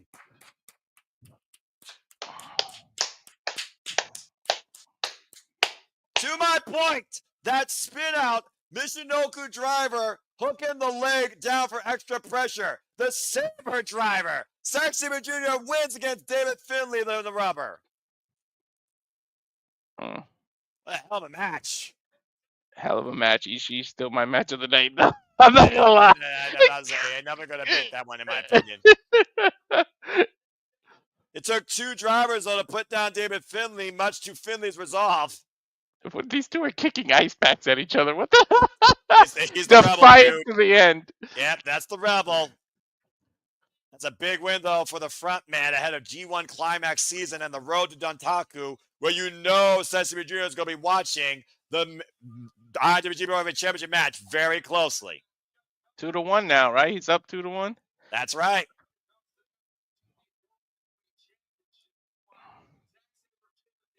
And of course, David Finlay, the last challenger to Hirooki Goto's title. And you gotta wonder if Shota Umino gives us an upset or Hirooki Goto continues his revolution. Will Zack Sabre Jr. try to disrupt it? Finley's got to be so disappointed and pissed off right now. Yeah, 2 back-to-back losses on 2 massive shows.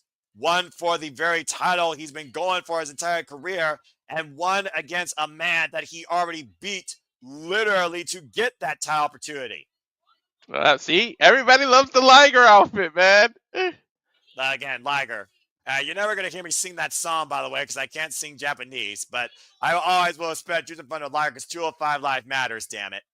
Mm-hmm. And of course, we'll be back on NJPW.com where they go to Ryogoku Sumo Hall ahead of the Best of the Juniors. That lady almost passed out because he wiped her sweat with her towel, gave it back, and she was like, "Oh my god!" Oh, good lord! Some people are ridiculous, but it is that Japanese tradition, though, where again it's customary to literally honor that. Congratulations, Zack Sabre Jr. Great match, great win. She must be a huge fan of his, and the fact that he acknowledged her. Yeah, she was probably. like, "Ah." I mean, I'm sure Ash would be a very happy bat if that happened to her. Again, shout out to our Canadian friend, Ash. Again, oh my god, the title's next, so it was right. Told you, Sandy, told you. It is time for our semi-main event. That is right. The IWGP Championship is next. And again, shout out to our Canadian friend, Ash. And honestly, I mean, as far as Ryogoku, it might be one of those things, though, Sandy. You know how much they use Ryogoku during the road shows and stuff. So I wouldn't be surprised one bit. I'm going to have to edit the banner now because they flipped it on us. I told you, when New Japan gives the order, unlike some companies, they don't cheat. Anyway, let's go ahead and bring people up to speed with this match, shall we?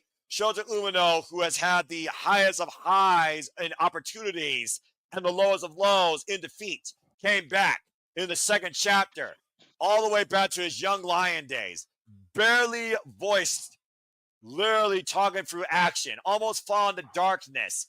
Tanahashi brought that fighting spirit back to light when Shota Umino beat the ace at Sakura Genesis.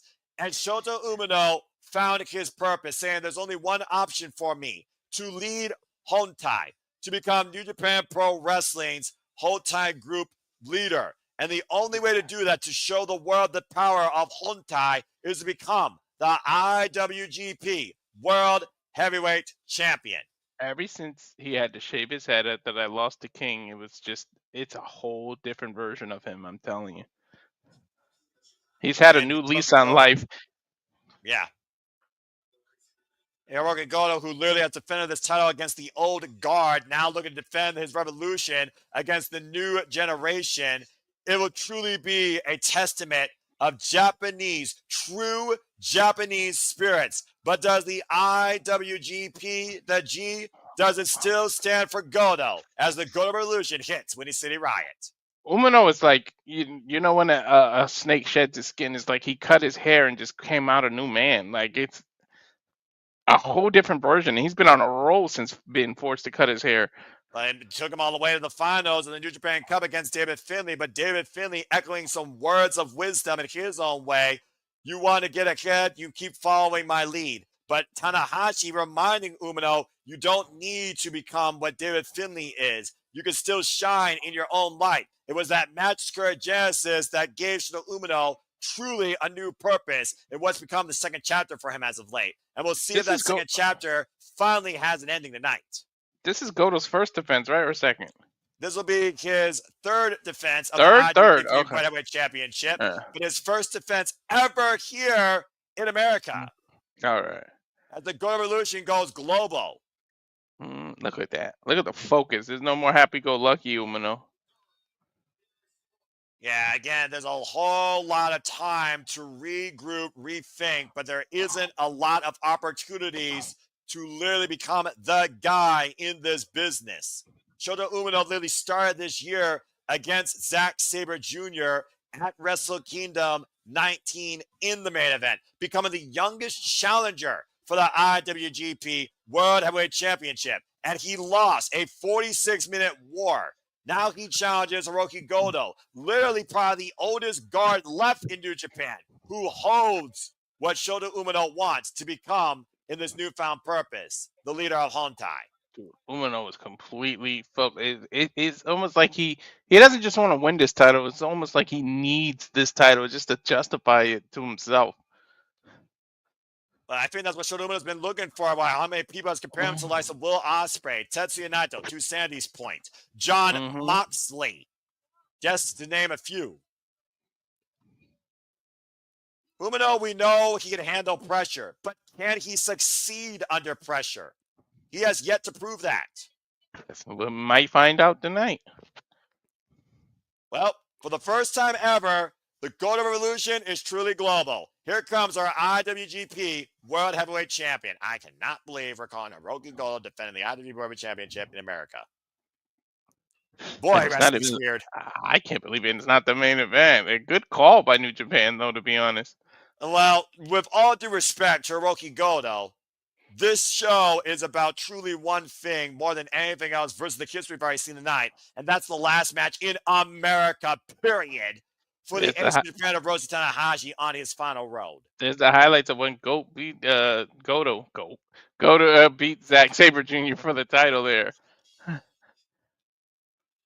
Here we go, Walter. I love this theme, and yes, I do too. I do. That's why I was humming it.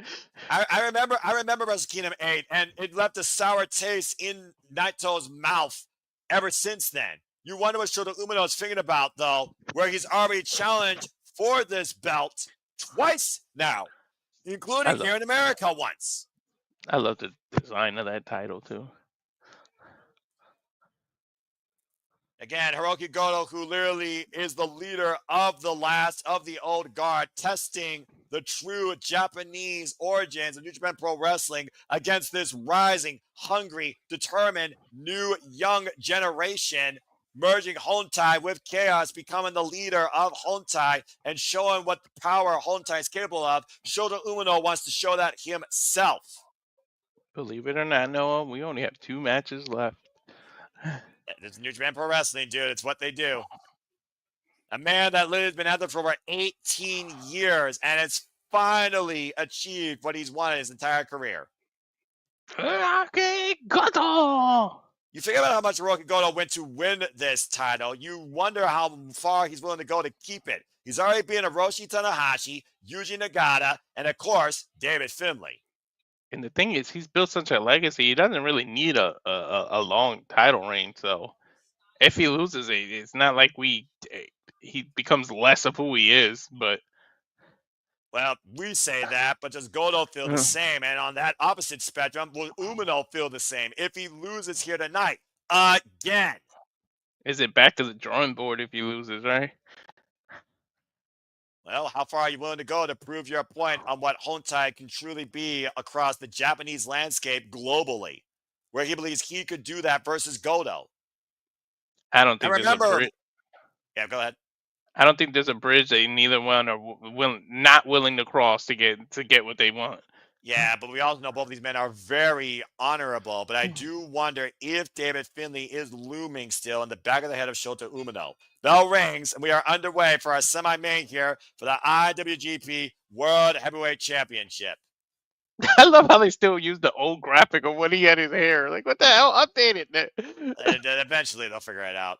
And again, to Sandy's point, Tetsuya Naito, Hirooki Goto, despite having made matches against each other, they only feuded once back at Wrestle Kingdom 10. They've never faced each other, though, for singles gold. And we saw Naito win, so Naito might need a different purpose. So we might get, as customary in Japanese, in New Japan Pro Wrestling, especially, to Sandy's point, you might get Goto face off against these men. And Goto has beaten Shota Umino.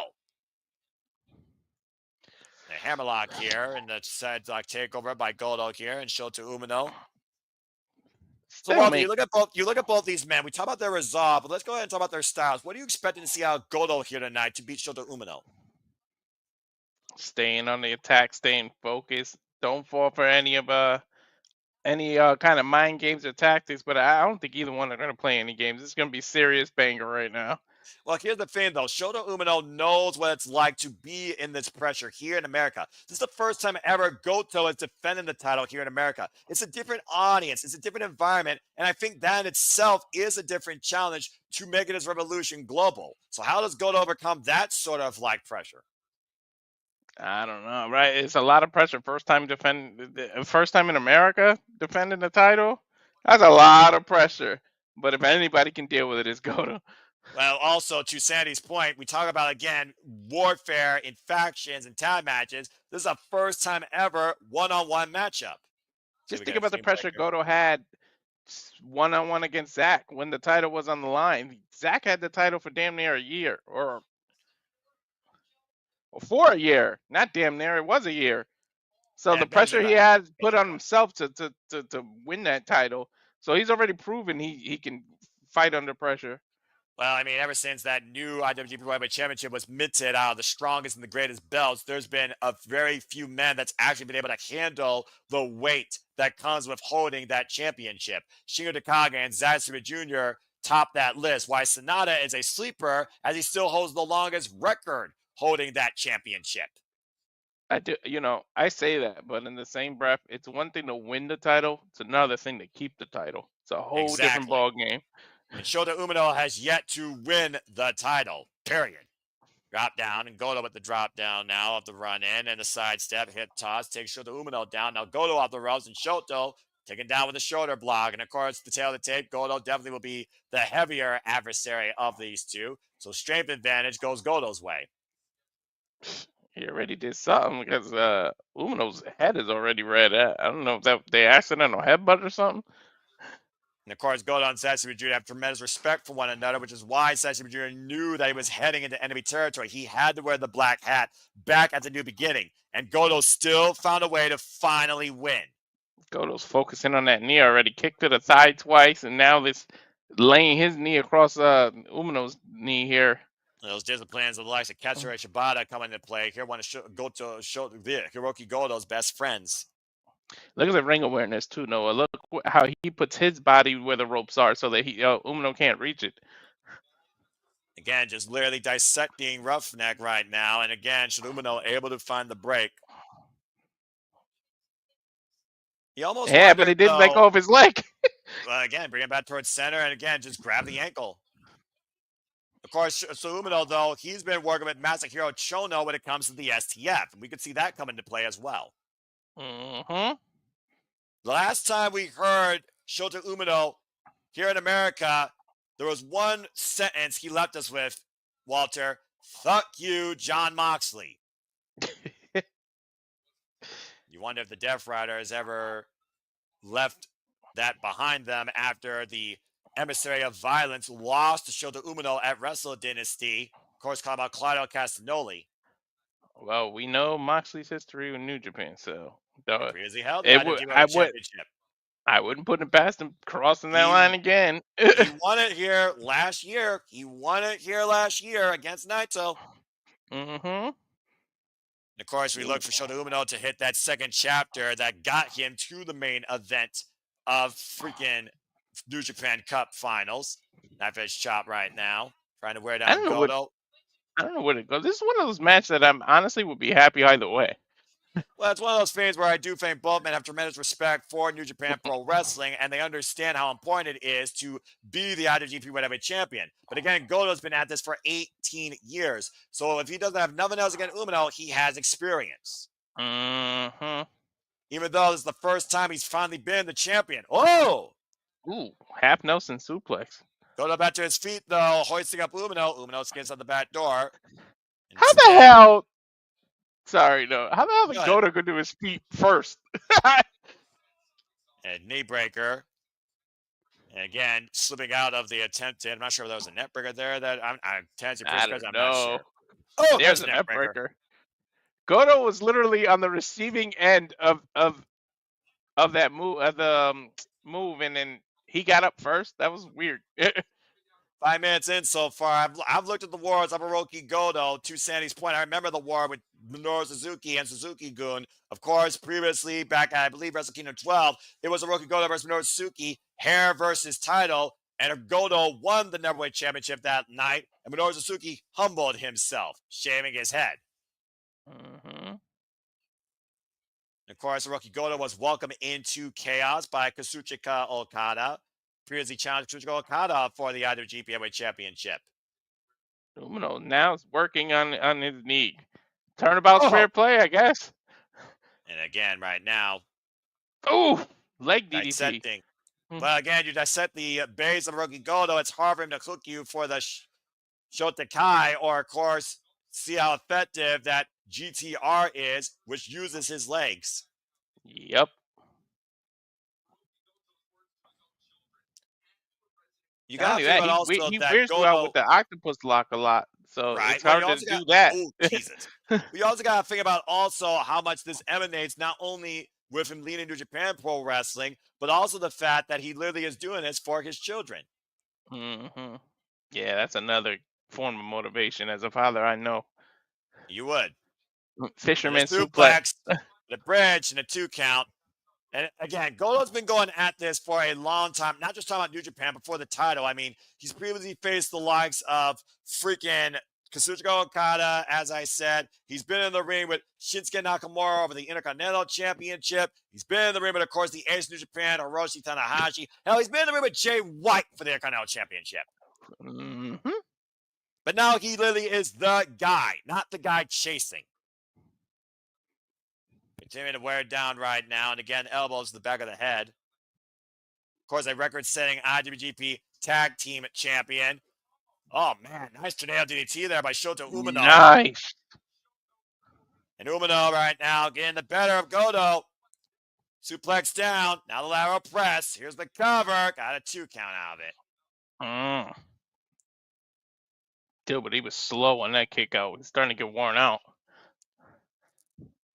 Not the same like emphasis he was kicking out earlier in the match. No, I get what you're saying. And there's a bruise on his lower back. I don't know. Did he come in with that? That happened in this match. That looks like a deep bruise. I mean, it's wear and tear, I think, just from the weight of being the freaking champion. And for Shota Umino, the absolute warfare he's had during his run in the New Japan Cup. Nice knee bar there. Grapevine in the leg. Right back to the knee bar. He is focused. Of course, again, the SCF passed down by Masahiro Chono, of course, the son of Reshu's Umino, Shota Umino, the roughneck that came back to New Japan Pro Wrestling as one of the christened Three Musketeers of this era of New Japan. The eras of New Japan, by the way, are defined by the emperors. Now there's the STF right there. You just brought it up. And again, look at the way the leg is trapped. And again, the crossface across the bridge of Goto's nose, now dragging him towards center. Oh, they're nowhere near the ropes either. I'm sorry, Sandy. Goto has got to dig deep right now to get to those ropes. I don't think the ropes seem any further than right now.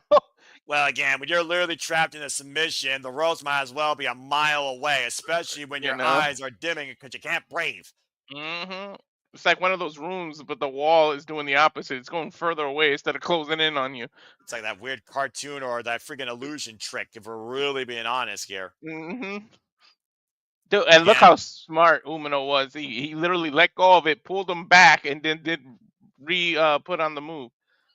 And again, Goto, though, still fighting back, now able to actually turn the crossface grip away from his nose and mouth, get better vision, better breathing, and forces the break, grabbing the rope. Yeah, now he's able to breathe better. We are Umino 10 has minutes to let in. go. And we are 10 minutes in, Walter, on this IWGP Welterweight Championship match. 30-minute limit? Or no limit? 60-minute.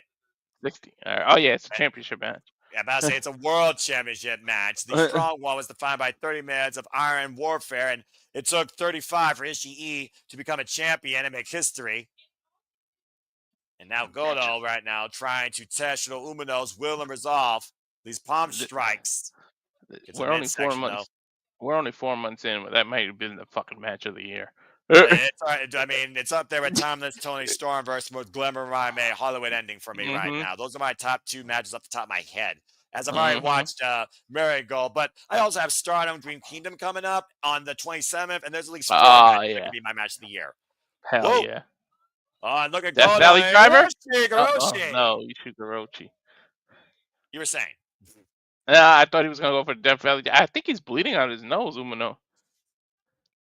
I don't see any blood. I don't know. He just blew like into his hand, nasty as that is, but I think he felt it. I know he felt that. Yeah. And again, you also got to wonder how much pain Goto felt in that with the damage done to Goto's legs. Exactly. I mean, he might have done damage to himself doing that move. Trying to make him run. Rolling kick in the corner. Wow, spinning wheel kick. Lands down Shota, hook the near leg to retain. Gets a 2 count. That was a beautiful spinning wheel kick in the corner. And Shota able to kick out, but grabbing the back of his head. And to your point, the range of Goto definitely helped. But again, further damage done to those legs. I wonder how effective that kick was. Now Umino working the neck. Shinsuke, come back to New Japan. WWE ain't treating you right.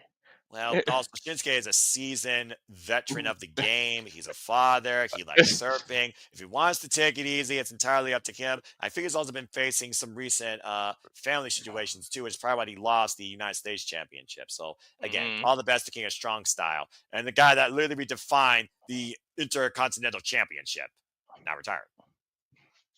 And both these men right now duking it out here. Vicious elbows and forearms. Again. And one man answers back. The other one answers back with even more strikes. Goto charges in. Umino. Pop-up powerbomb. Damn, nowhere near the ropes either. Cover it. Umino unable to capitalize. Well, how much strength that took out Umino. And again, the whiplash effect on his neck. He's still feeling the effects of that Hiroshi. Hell yeah, yeah. Talk about whiplash. Oof. Sometimes you get the bad draw after a power move like that, Walter, where it just perseveres the match versus ends it. Got to block out the noise and block out the pain. That's what Shota Umino needs to do if he's going to win tonight. No matter how much pain you go through, to be able to put that title over your shoulder, it'd be all worth it in the end. And now Shota Umino scouting Goto, driving his knee in the back of his head. The blind shot you can't see. Dude, he literally sandwiched him in that corner. Deadlift hoisted up. One more time with the power bomb, the cover. Kick out 2. Oof. I thought he was going to turn that into a triangle the way he crossed his leg. Umino, he's got to capitalize on momentum. He's starting to gain momentum now. He's wearing out the champion. Sorry, you referb for a second. Yeah, it happens. I was just saying that Goto, again, to your point, slow and stirring, but Umino might be feeding off the will of these people here. It might be a mistake to let him get up. He should have just stayed on him. And to your point, hooking him up. Reverse GTR, but Umino up the ropes, takes him down with a lariat. Damn, eat your heart out, JBL.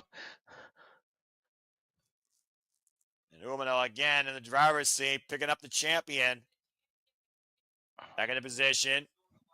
Looking for the Northern Lights bomb. Of course, the second chapter, trying to make this second chapter truly his becoming the face of New Japan. Knife edge chop, drops Goto to the knee. Dude, what is up with the chops tonight? New Japan Pro Wrestling, dude. Goto, hooking up Umino Sleeper! again. Sleeper hold locked in, center of the ring, to your point, Walter. There's that, look at that bruise I was talking about. Look at that. Yeah, we are 15 minutes in, by the way, of this 60-minute championship match with the IWGP Championship on the line. The title held by Kota Ibushi, Will Ospreay, Kazuchika Okada, Switchblade Jay White, and of course, Sanada, and most recently Sasaki Jr., now held by Hirooki Goto. 2 hands down twice. And Umino might be going out here. But we also know how well the Japanese wrestlers can slow their heartbeat. Mm-hmm. Is he out? Umino, I think he's out. He might be. He might be. Oh, he might be out. Referee might call it. And Goto lets go of the hold. PK Shindo Katsuyori Shibata. Dude, he put him to sleep. Why didn't the referee call for it? Dude, he was out. That arm went down the 3rd time. I don't know about this call. Again, in New Japan, it's a little different, dude. When it comes to literally when a person's out. Back up on the shoulders. Get through with GTW. Kick out at 2. Oh, my God. Dude, he was out. I'm not sure exactly if it was wise for Goto to let go of the hold, to your point, because the referee, I think, was close to stopping it. This might come back and bite him in the ass. No, we'll see. Goto scouting Shota Umino here, the fierce warrior. Oh! Vicious kick. Oh, my God, right in the chest. Goto hooking up him for the GTR. Shota Umino counter. That's a stranger. Both men fighting for a backslide, I think. Oh, the headbutt. Oh, my God. The knee on Goto, the counter, new champ. No. That knee came out of nowhere. Almost like a shining wizard straining Goto's face. Dude, right to the jaw. He might have knocked some teeth out. Watch for the second chapter. Goto counted again into the sleeper. Drops down. Why would he let it go? Pulls him down. Shoulders down. Ooh. Stop letting go of the damn sleeper. You had him. And trapped him nearly in the crucifix there. I'm going to try to get back into the driver's seat here, trying to wear down the champion and wear down Goto's resolve. Oh, man. Dude, all suspension of disbelief to the side. I think he might have literally choked him out. That's why he let it go. Like, he was like, oh, shit, oops. And both men right now literally colliding in the middle of the ring with these clotheslines. Umino's resolve remains unwavering while Goto falls to a knee. Off the ropes. Goto falls in off the ropes, though. Takes Umino down with a clothesline. Hook of the leg. Gets a 1 count here. Clothesline by Umino takes Goto down. Here's the cover of the press. Goto kicks out at 1. Dude, if Umino pins him, that's going to be the story of the match. Goto beat himself by letting go of that sleeper. Shota now takes Goto up and over with the lariat, though. Cover inside out, Tino. Dude, he flipped him inside out with that clothesline, literally. The revolution isn't dead yet. Dude, his head went from 6 o'clock to noon after that clothesline. Went for the Northern Lights again, the second chapter. Goto's counter. Shota Kai! Over. Oh, that's gotta be it. Go no! Oh! What the Goto reaching deep into the playbook to hold on to the title, while Umino's reaching deeper to hold on to his chances for the title. Dude, he reached out. He reached into the depths of his soul to kick out of that. Like, literally, dude. Oh, my God. And right now, hooking him up for the GTR. Umino trying to fight back, though. Oh, and Goto traps the arm. Elbow for the headbutt. Inside My cradle. package! Inside cradle. Whoa! Woo! Dude, all it takes is 3 seconds. Oh, and a headbutt to the heart. Rocks the roughneck down to a knee. Woo! Tokyo kiss. Forget a Glasgow. Massive headbutts right now by the IWGP World Heavyweight Champion. Again, know how much damage you do to yourself doing that. Oh, jeez. Turnabout's fair play with that inside with that lariat. And Goto once again looking for the Goto Revolution, trapping the arms of Umino. Umino is not trying to feel that move today. Arm trap behind GTR. It's The over. cover to retain the revolution continues. It's over. So it didn't come back to bite him in the butt. But And jeez. still IWGP World Heavyweight Champion. History made for Goto as his revolution survives its first defense global. We talked about the pressure about being the champion versus chasing the championship, and Goto now carries that pressure for all of New Japan in this Goto Revolution that he wants to take global. Looking to span the world of professional wrestling and prove the true strength of Hontai and Japanese pro wrestling. And Goto overcomes Shota Umino's newfound resolve tonight at Winning City Riot. Congratulations. Standing tall here at the Wintrust Arena while Shota Umino's down and out. And again, this second chapter, it may have led to newfound resolve, but once again, Umino fails when it matters the most.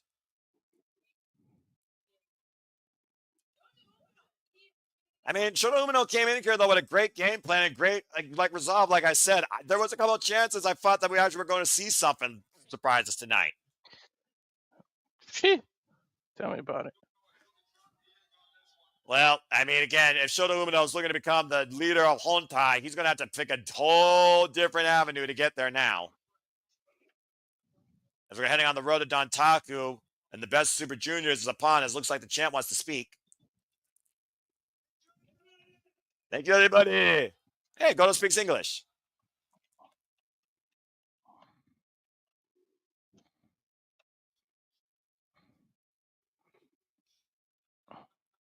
I cannot speak English. Okay. I respect that. That's their champ. That's our champion. At least I can say thank you.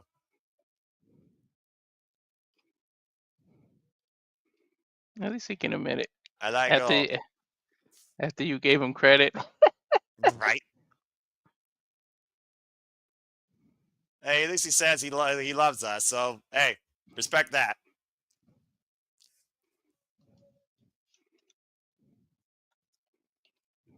And now he speaks Japanese. IWGP. The G and IWGP. You know what it means? Do you know what it means? Do you know what it means? What? The G means Goto. The Goto Revolution continues to go global. The G stands for Goto. And the G will go global. Go ahead, talk to the people. I'm working on something. No, enough said. I mean, that's literally all he said. That's Goto Umino. Wow, no, you're tired. Hirooki Goto successfully retained the IWGP Championship in his fourth defense. First ever defense here in America. And we will see this man and that title, folks, at Resurgence. I just wonder, again, who's going to be next to step up to the champion now and to step up to Hontai and the Goto Revolution. Congratulations to Hirooki Goto and Shota Umino. Keep figuring stuff out, man. And again, Sabre Jr., you got to imagine eventually he's going to ask for his rematch. Oh, definitely. And it looks like Veda Scott's talking about the women's championship. And earlier than that, of course, we had a double count out. Mm-hmm. And a double count out. He's just got word from Romero. Made it official. At Resurgence, it's going to be Mercedes Moné, Puerto Rico against Mina Both. Shirakawa. And it's a triple threat! It's a triple threat! Wow. So May 9th at Resurgence, Mercedes Moné will defend the WWE Strong Women's Championship against both Asume and Mina Shirakawa. What? Wait. Why the lights go out? What the hell's happening? Walter, what's happening? I have no idea. No! The fucking Young Bucks.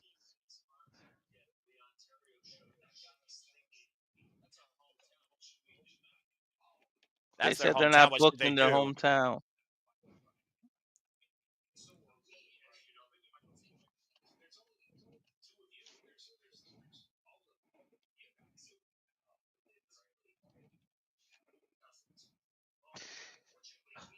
Bullshit.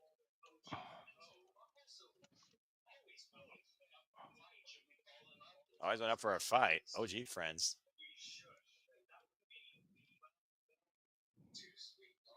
Too sweet. Wait. War dogs. Wait. Did this challenge the War Dogs for some sort of 8-man tag? I guess so. Okay.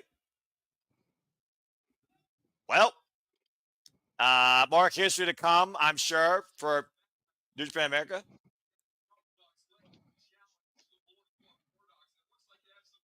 I guess the Young Bucks challenged the War Dogs. Then they got some friends. They want to challenge the War Dogs to some sort of 8-man tag match at Resurgence in their hometown of Ontario, California. So, Walter, I mean, you know, where Resurgence May 9th, of course, folks. We'll be covering that.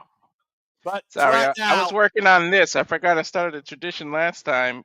yep. And let's go ahead and get to the reason why we're here, folks. It's time on a night where we saw Lawlor lose to TJP. We saw the world-class rating crew beat ELP and Romero. Asume and Mina Shirakawa ended in a draw. Tomohiro made history, beat Gabe Kidd in sudden death in the 30-man Ironman Strawweight Championship match, becoming the Strawweight Champion for the first time in his career. Zack Jr. bested David Finlay, and we just saw Rookie Goto continue his Goto Revolution globally, beating Shota Umino, successfully retaining his IWGP World Heavyweight Championship. And we saw, of course, LIJ beat Romero and ELP. It all comes down to this. The reason we're here, and thank you all for tuning in. Please subscribe, comment, tell friends, subscribe to Bad for Wrestling, subscribe to Rage of Wrestling. But we are here to honor the Ace of New Japan on his final road of kinship and his last match here in America's illustrious career. It is time truly, officially, for our main event,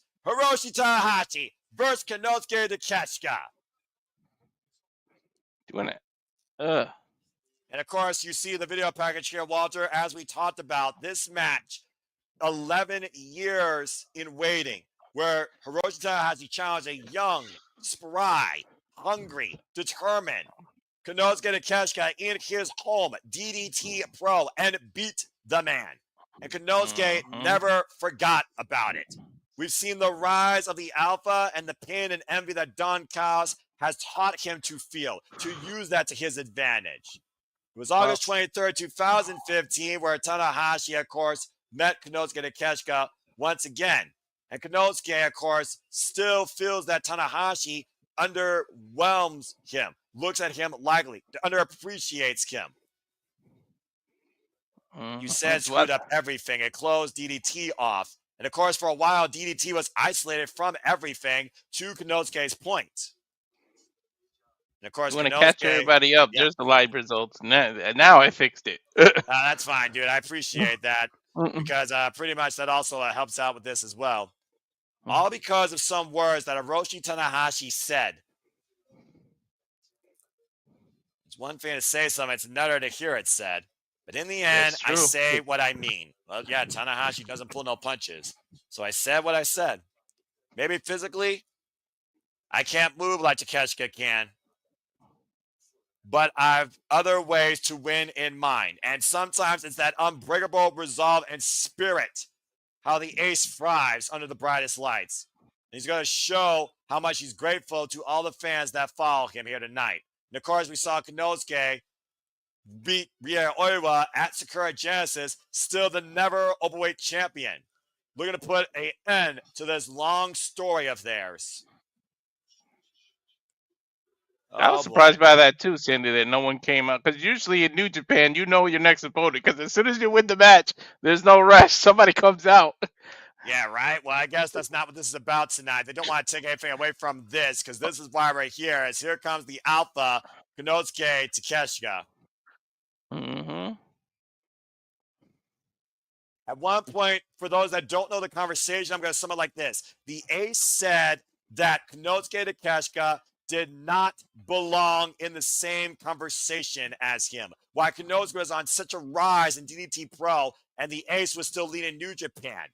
And it ate at Konosuke ever since. It isolated him. It isolated DDT Pro's worth from the rest of the world. Now Konosuke is looking to prove the ace wrong tonight in his final match here in America. Oh boy. Go to graphic alone, dude. I'm hyped off the graphic. Dude, when this graphic was made official, I was just like, can we get to Chicago already? And Konosuke Takeshita, who's been one of the hardest working men this year in wrestling, Walter, for DDT Pro, for New Japan, and for AEW. AEW International Champion previously, and still the never Openweight Champion. Thank you for calling this with me, because I know Chicago's not that far from you. You could have been there. You know what, dude? I'll be honest. If I had the money, I probably would be there, but there's no greater way I could embrace enjoying this than with a great friend like you and great people in this chat. And I sincerely mean that. Thank you. Hiroshi Tanahashi, maybe once in a century, but Konosuke Takeshita says now, I am the Alpha. I am once in a lifetime, and I'm going to shut you up once for all. Konosuke Takeshita, by the way, folks, has been the Neverweight champion now for 98 days and is coming off 5 successful defenses, the most successful consecutive amount of defenses for a single championship run in Never Openweight history. It's been that long already? We called that match. Damn. Where the hell does time go? It goes far, dude. It goes freaking far. With wins Didn't over we call Tomohiro Takeshita winning that title when he was title for title? Yes, against Tomohiro Ishii. And he already beat Kushida, Otenboleg, Angel de Oro, and Rihei Oiwa. Bro, that was 98 days ago? Yep. What the Jesus. Welcome to professional wrestling, Walter. As we wait for the ace to arrive. Dude, that stat just threw me for a loop. I'm sorry. That's fine. Shoot, I'm glad I did that. Bro, it feels like I know it wasn't the other day, but it feels like it was the other day we called that match. That is crazy. Well, that's how crazy busy how we get here. It's crazy how far this year's gone. It's also crazy to see that Hiroshi Tanahashi is finally calling it January 4th next year, Wrestle Kingdom 20, in what tonight will be his 2,878th match. And this, as far as I know, is for the Neverweight Championship. You know who knows? You know who knows how many matches he's had? Them knees, bro. Accurate, dude.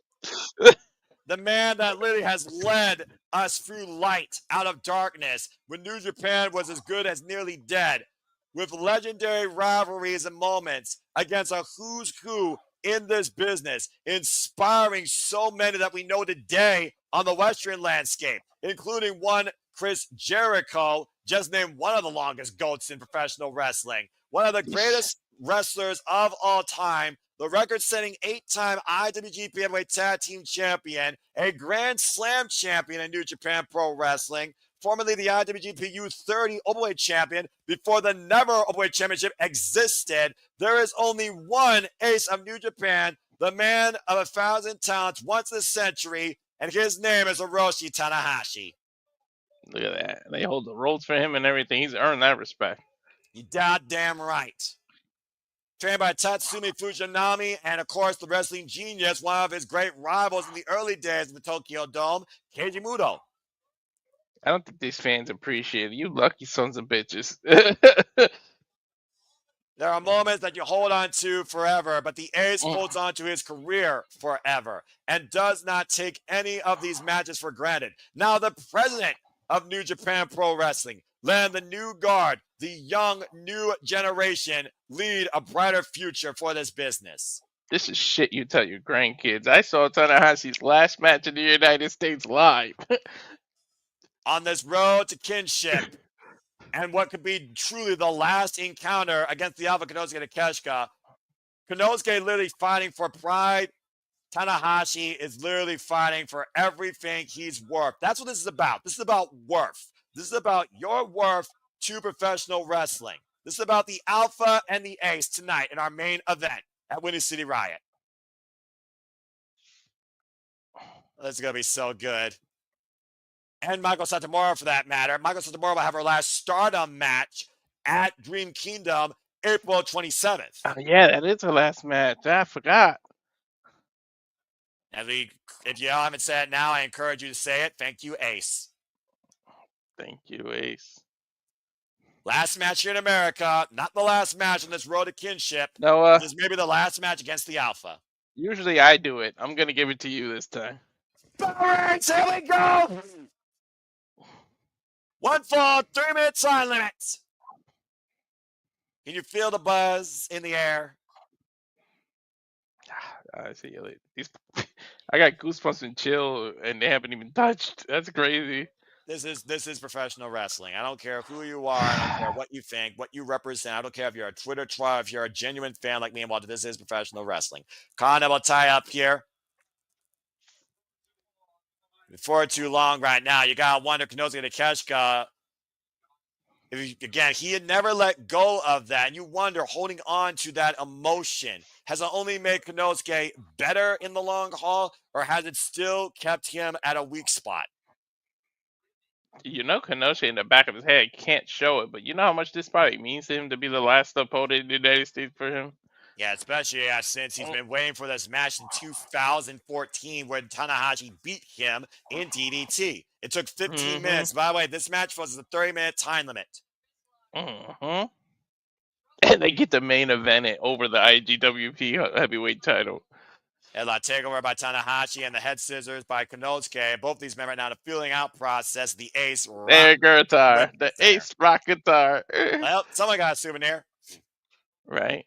So many greats retiring this year, like we talked about. Someone said John Cena, it was Charles. We talked about Michael Satomura. Sandy bringing up Nane Takahashi, of course, in Marigold, leading the young super rookie that you've been so fond of, Seiya Yamako. And, of course, now we're looking at Hiroshi Tanahashi's last match in America before he's done January 4th next year at Wrestle Kingdom 20 in the place the Ace built. Hopefully Kevin Owens isn't added to that list after that horrific neck injury. Yeah, I hope you feel better. Yeah. Studios, Kevin Owens, we thank you, and please take care of yourself and get well soon because, again, Edge, Cope, proved that he can come back, but look how long it took. Kevin Owens, though, is a whole different story. 25 years in the business. And the Ace off the ropes. Nice cross by springboard out of the corner. Ace is feeling it.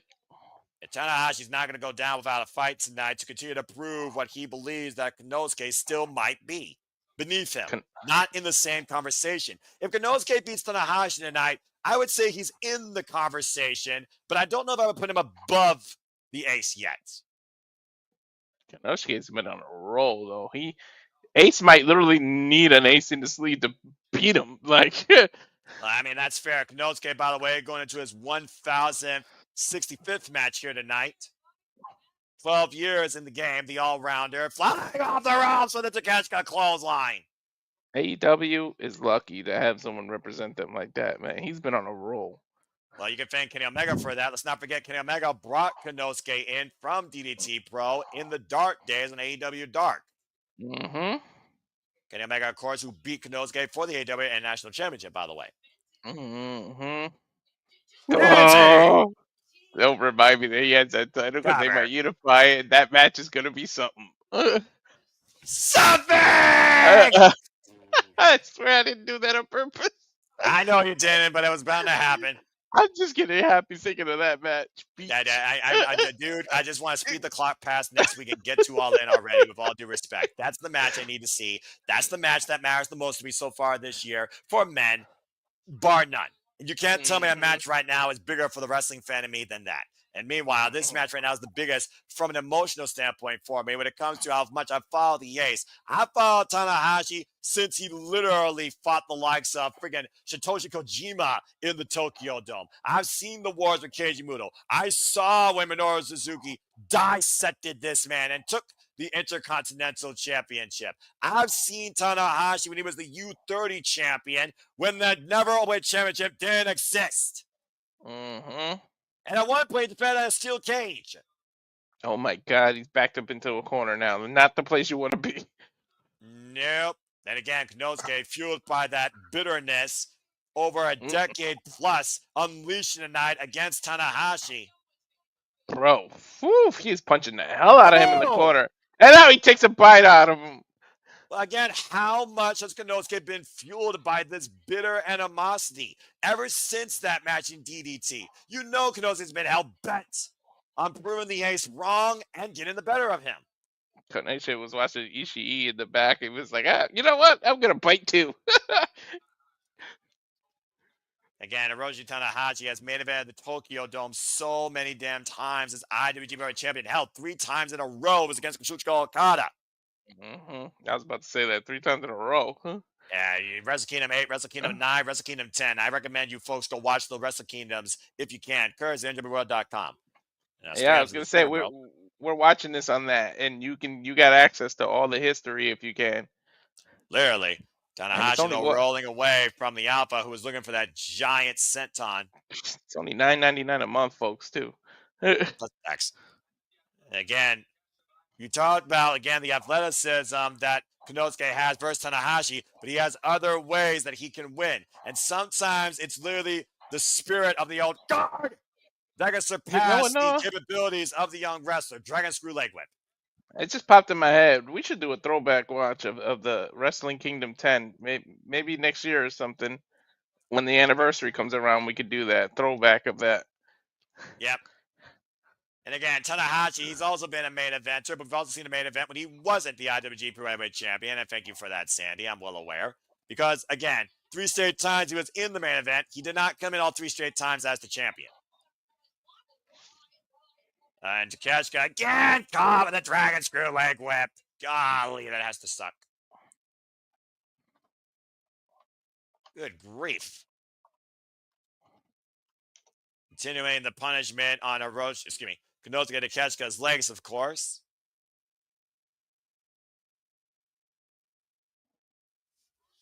Hiroshi Tanahashi right now hoisting up Konosuke Takeshita. Hiroshi Tanahashi, of course, who was the U30 Openweight champion. Lost that title to Shinsuke Nakamura, a man that Tanahashi has so much respect for. And also had incredible matches over the years, in and out of the G1 Climax against. You know what? Next year, Noah, we can make it official next year. When they go over to Wrestle Kingdom 20 that week, we could do a throwback watch of 10 the same week that we're going to call 20. I like it. I don't think it's like this. He took a Nazi bastard driver, but again, Konosuke might damage himself in the process. Dude, he just hurt his knee. Like, think before you do something. And not able to capitalize here again when emotions fuel you more than actual intelligence, if we're being perfectly honest in that situation. He's been using that bastard driver for so many of his matches, though, but he's been waiting to use that Hiroshi Tanahashi. Tanahashi really bridged the gap with DDT Pro, Pro Wrestling Noah, and so many others, including AEW, of course. I think he's looking for an overhead suplex, but Tanahashi able to reverse it. Watch out for that world-class raging fire.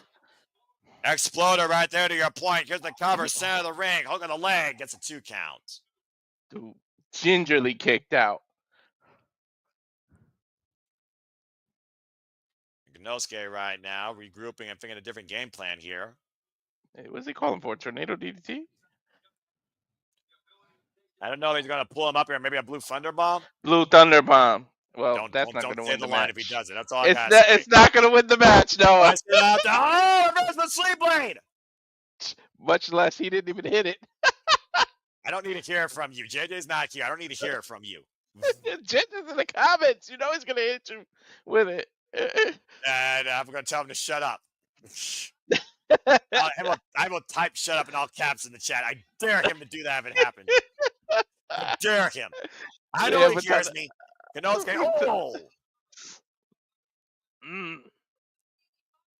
Again, Takeshita again waiting for this match, folks. 11 years. Uh-oh. I sense disaster. You know, just for the hell of it, Tanahashi should win this match with the Blues. Just to rub it in his face for you. You will never be able to judge me again if Konosuke wins with the blue Thunder Bomb passed down to him by the likes of Jun Akiyama. And I said what I said. I Sandy's sincerely point, hope that happens to you just for the hell of it. And to Sandy's point versus Tanahashi, of course, previous winner of the G1 Climax, the first man to convert the G1 Climax briefcase into a championship win at the Tokyo Dome against Kenny Omega at Wrestle Kingdom 13. Previously won the G1 Climax little course back at Wrestle Kingdom. Oh! Oh! Kristen shout. After taking out Wrestle Kingdom 10, knees, excuse me. He did a drop kick and took his legs out. And Tanahashi right now looking for further offense. Another twist and shout. High angle. He's holding on to it. Head. He is not done. Wait a minute. Oh, Brainbuster! Both men down. We're at an even Steven now. And we are at Stalemate. 10 minutes in this match. 30 minutes. We got 20 minutes to go. Can't believe it's only been literally just 10 minutes. Dude, look at the graphic above them. The banner, I meant. Oh! Final Ace USA match. They literally letting you know. Yeah, I was looking for, I think, Raging Fire, and again, another neckbreaker there by Tanahashi with the twist and shout. Tanahashi, of course, who literally made invented Wrestle Kingdom at one point against Shinsuke Nakamura for the Intercontinental Championship back at Wrestle Kingdom 8. It's a cover off the Sling Blade. Sling Blade. I got you, bro. Wow. Yeah, it was Okada at 7. It was Nakamura at 8. And then it was Okada at 9 and 10. Tanahashi aces high, looking to fly. The knees can't take this. Fly, flow! He got it, Connor! No! Dude, he just took a page out of TJP's book. That was a high fly flow, and he caught most of Konosuke's upper body with that, and Konosuke kicked out. That'll knock the wind right out of you. He's won Wrestle Kingdom main events with that move. But of course, every time Tanahashi does that, he literally has destroyed his knees. The positive man that never wavers, never tired, walks in pain constantly. Look at Takeshi's face, man. He is out. Now the grimace, though, or is he out? Is that grit now trapped? Looking for the German Straight suplex. jacket. Oh. Again, big elbow strike. Oh! Dude, we almost had a straight jacket German suplex. Blue Thunder Bomb! No cover, though. Wait, what the hell is he doing here? This is different. Wait, you gotta be kidding me. Is he gonna use his own move against him? Aces high? High fly flow! Cover! What? He kicked that at 1, Noah! You are not gonna beat Tanahashi with his own fucking move in his last match in America. The Power Man is powering up. Konosuke can't believe it. Yeah. I can't either. Damn, he kicked that at 1. And look at the face of Konosuke, utter disbelief and anger. I think he's setting up for a knee. And he's looking exactly for that power drive knee. Tanahashi, and that left hand that has broken Goto's jaw literally in the past. Dropped Konosuke. He slapped the shit out of Konosuke. Legit, he's broken people's jaws with that slap. I kid you not. Oh my God!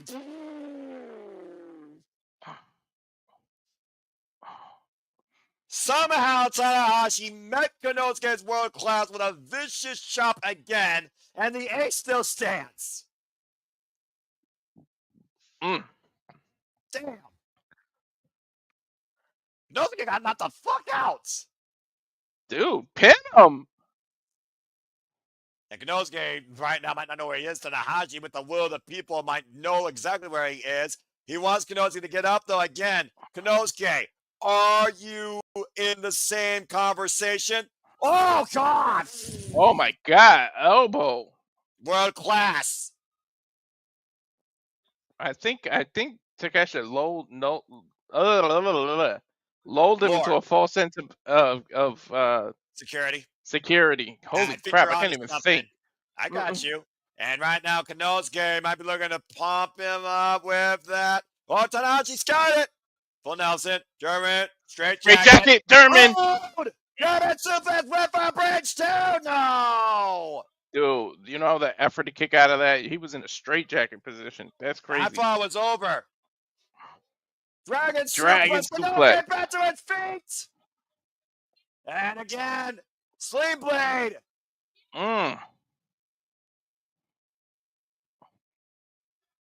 The A's is still looking to ride high tonight. And Winning City Rabbit Konosuke refusing to fall down and not be part of the conversation anymore. And Konosuke stagger Tana says high fly flow. Continued attack and assault. He might be going for it again. Ace Showing says Takeshita how high, you looking do to it. say from the final title of the knees. Ace went high, but Takeshita went low. 15 minutes in. 15 to go. Yeah, and we're at a standstill right now. Both men with bad legs, but again, the Ace with a compromised core probably, as he got all of Konosuke's knees with that high fly flow, but Konosuke is unable to capitalize. We might use all 15 too. Well, 14. 14 and some odd seconds, but who's counting? Crowd chanting, ref, go Ace. Dude, the ref isn't even counting. Both men are down. The ref's like, nope. Yeah, he knows neither of these men are going to stay down. All right, this is going to end either a 30-minute draw, God forbid, or we're actually going to learn who truly is the conversation. Has it been the Ace? Is it still the Ace? Or is the Alpha finally part of that mix? In the last match of the Ace's illustrious career here in America. And right now, Tanahashi and Konosuke are literally duking it out on their knees. Konosuke wavered, though. Konosuke fell. Tanahashi wants Konosuke to stand up, though. This is what it's all about at the end of the day, Walter. There we go. One elbow exchanges. Someone's got to give here. Something's got to give. Someone's going to get knocked the fuck out. Dude, tape just flew, and I thought that was like somebody's tooth. And Vision's barrage right now, exchange with both of these men. Tanahashi might be wavering, though. Konosuke refusing to let Tanahashi go down. He's holding him up. And rolling. Elbow connects. Off the elbow pad. Yeah, he's looking for that knockout shot that led to him being a 5-time KOD Openweight champion in DDT. As Tanahashi dental-rise, winds off the knockout shot. It's over. He's literally holding dead weight at this point. You know, it's going to cash go, looking to put the hands down. It's on Tino! It's on Tino, too! Oh! See? Can't get too confident. Power drive, knee strike. Oh my God, that was to the side of the temple too. The equilibrium, no, that'll mess you all up. Damn.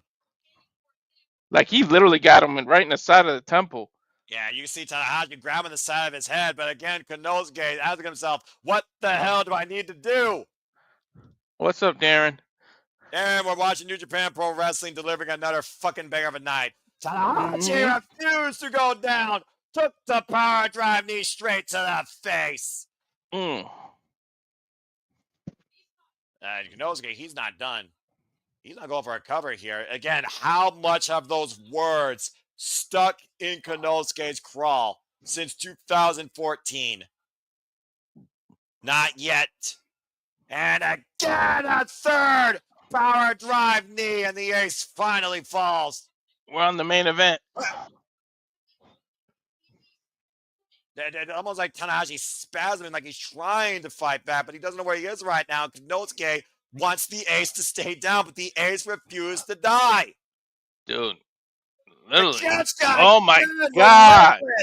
4 power drive knees. Cover the man. Prove your point. Takeshita is literally throwing the full deck at the ace. He's telling him stay down, I think, in Japanese. Oh my God, Tanahashi ever the rebel, not staying down. It's not about winning, Walter. It's about proving. And Takeshita will prove just that to make sure the ace is down and out. A 5th power drive knee and the cover. And no! Oh my God! How in the fucking world is Tanahashi still alive? Takeshita is literally saying, "What do I gotta do?" Dude, this is Shawn Michaels to Ric Flair levels of "I love you, but I gotta take you out." Tanahashi finally back to his feet, and Konosuke another elbow drops the ace. 11 years of frustration and anger. Sandy, you couldn't say it any better. 20 minutes. We're 20 minutes in. I think he's going for that last knee strike. This has got to be it if he hits this. You wonder if Konosuke, though, wants to do this. But he might have to. Double. That's for DDT right there, dude. That's for DDT Pro. Raging fire! It's over. Why isn't he covering him? It's not about winning. It's about proving you are the conversation and you belong in the speak. And Konosuke has beaten the ace in his final match here in America. 11 years later from their first encounter. Look what it took, though. Look what it took. Look at what Konosuke must be feeling right now. Is he finally absolved being in the ace's shadow from those comments? Dude, that is a monkey off his back. That's a monkey off DDT Pro's back. You heard what Konosuke said. Those words not only affected Konosuke, it affected DDT Pro and its outlook across the wrestling landscape. That wasn't a win for Konosuke. That was a win for DDT Pro. He just threw the ice pack off. I think he's going to hug him. Come on, end it right. About to say, yeah, at what cost was this? I mean, considering all the companies are working together now, can we finally put the past away? Bury the hatchet. I mean, you bury the ace here tonight in America, it feels like Tanahashi ain't moving. Dadgum. That's a hell of an emphatic win for Konosuke Takeshita, I will say that.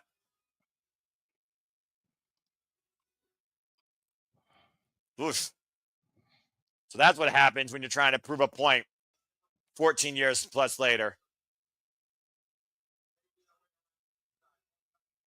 You see a home type representation making the way around ringside here, honoring Tanahashi here in his last match in America. And to your point, there's Konosuke with the hand put out.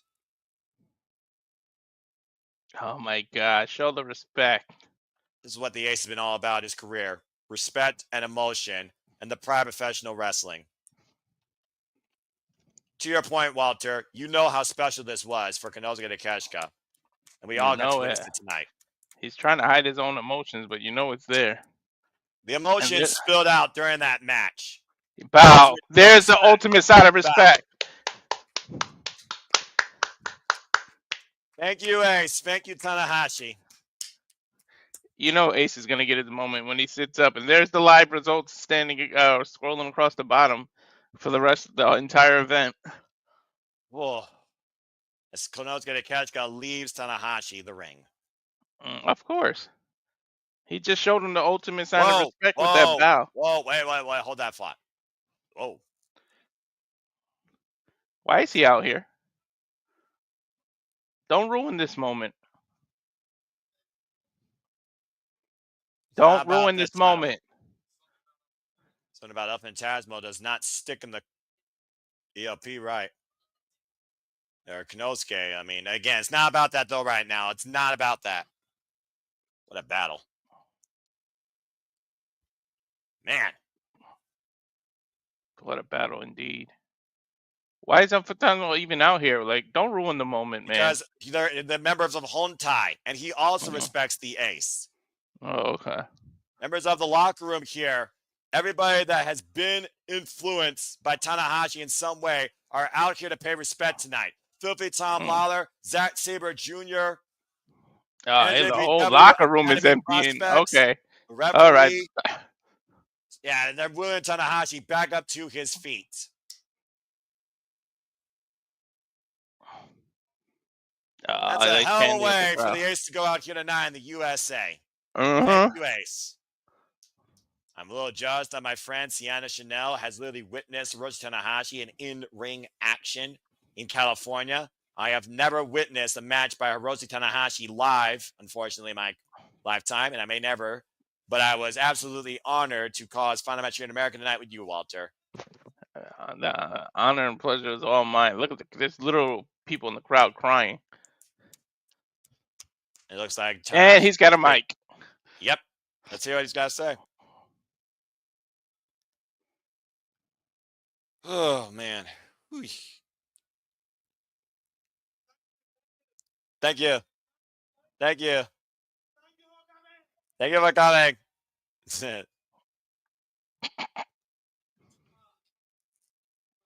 His knees are going to thank him pretty soon when he stops wrestling.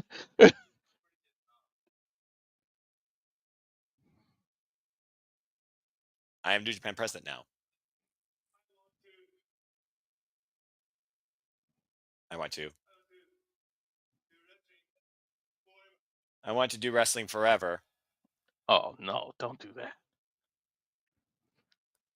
But.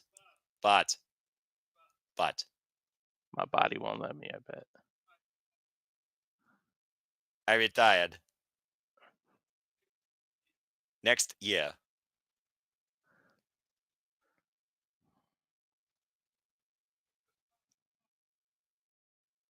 And there's the look at the banner. Please don't wear New Japan Pro Wrestling. Look.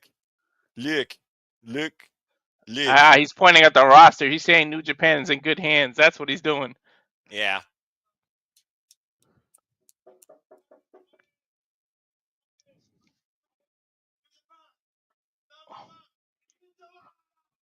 I made New Japan #1 in the world.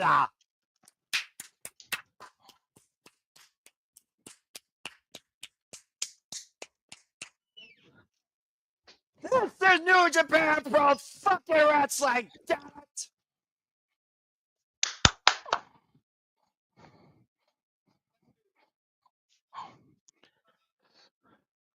Look at Zack. Zack is in tears.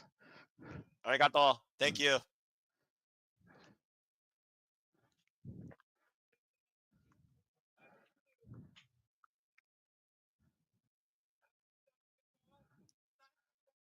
Thank you very much.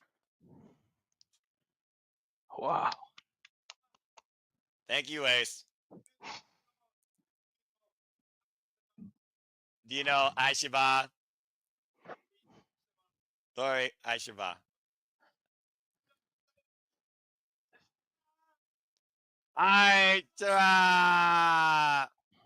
As always, Tanahashi ends with saying, I love you. You better enjoy the next 9 months, Noah, because it's going to come to an end.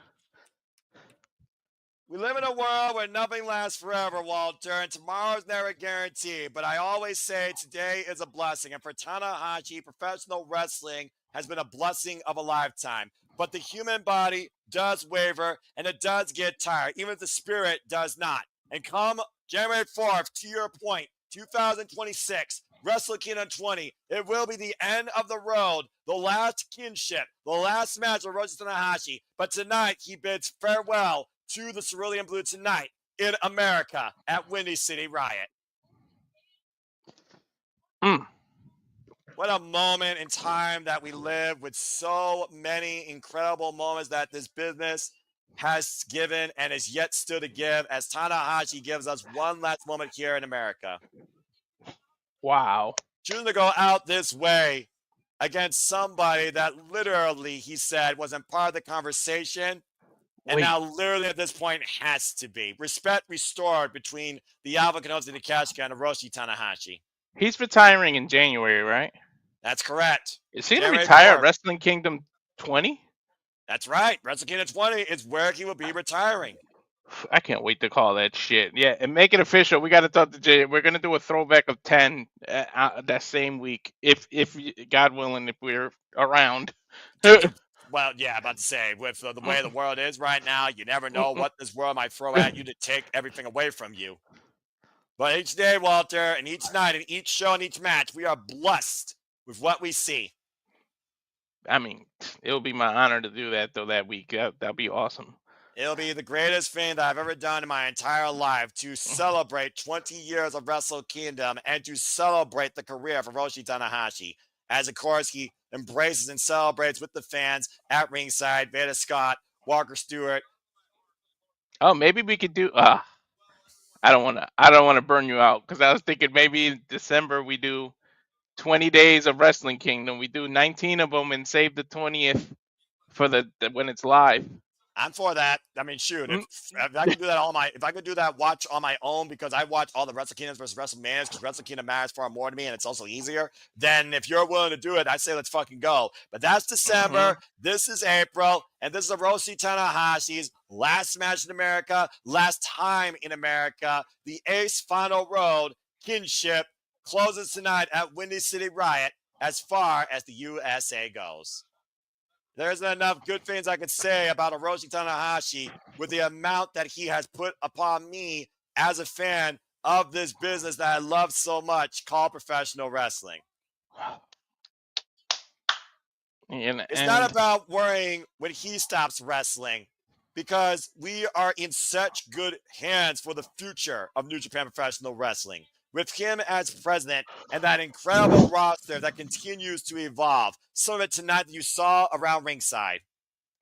All right. I mean, thank you, folks. So I say we throw to a commercial break, then we bring JJ in and we announce the cards that he wanted to announce for WrestleMania. Look at that lucky fan, gets his autograph right there on that poster. Autographs, handshakes, sweat on towels, selfies. But to your point, this is basically a celebration. This is an appreciation, but this is also a definitive conclusion. For the Ace in America, I say once again, thank you, Tanahashi. And to all of you, I say thank you. Our Windy City Riot coverage may officially have concluded, but we're not quite done here with you. Stay tuned as we give you this brief commercial break, and afterwards we'll have one announcement, courtesy of Mega Wrestling JJ Woods, before we bid you all a good night. So please stay tuned for the post-show Windy City Riot conversation, the announcement from JJ, and then we'll bid you all farewell for tonight. Go ahead and run the trailer. And now for a taste of things to come.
if you haven't figured it out by now, truly here as I continue to see the A smile on my screen. We embrace, encompass, celebrate, enjoy all the wrestling. Before I say go Genyo Sayonara, I believe the Renegade Wrestling, JJ Williams, has a quick announcement for us regarding other activities before we bid you all fine adieu. So go ahead, sir. I make it sound like it's me being all kinds of official and shit. There were rumors going around today of what the card was going to be and what matches were going to be what night, and they announced it on SmackDown tonight. So I was just making it known in the chat room, and y'all decided that you wanted me to come on and say it. So it's not like I'm making some kind of presidential decree, this is the information that was given out on SmackDown. Go for it. So for our SmackDown Go Home show to WrestleMania, John Cena returns to the show that he made famous. We get the Andre the Giant Battle Royal.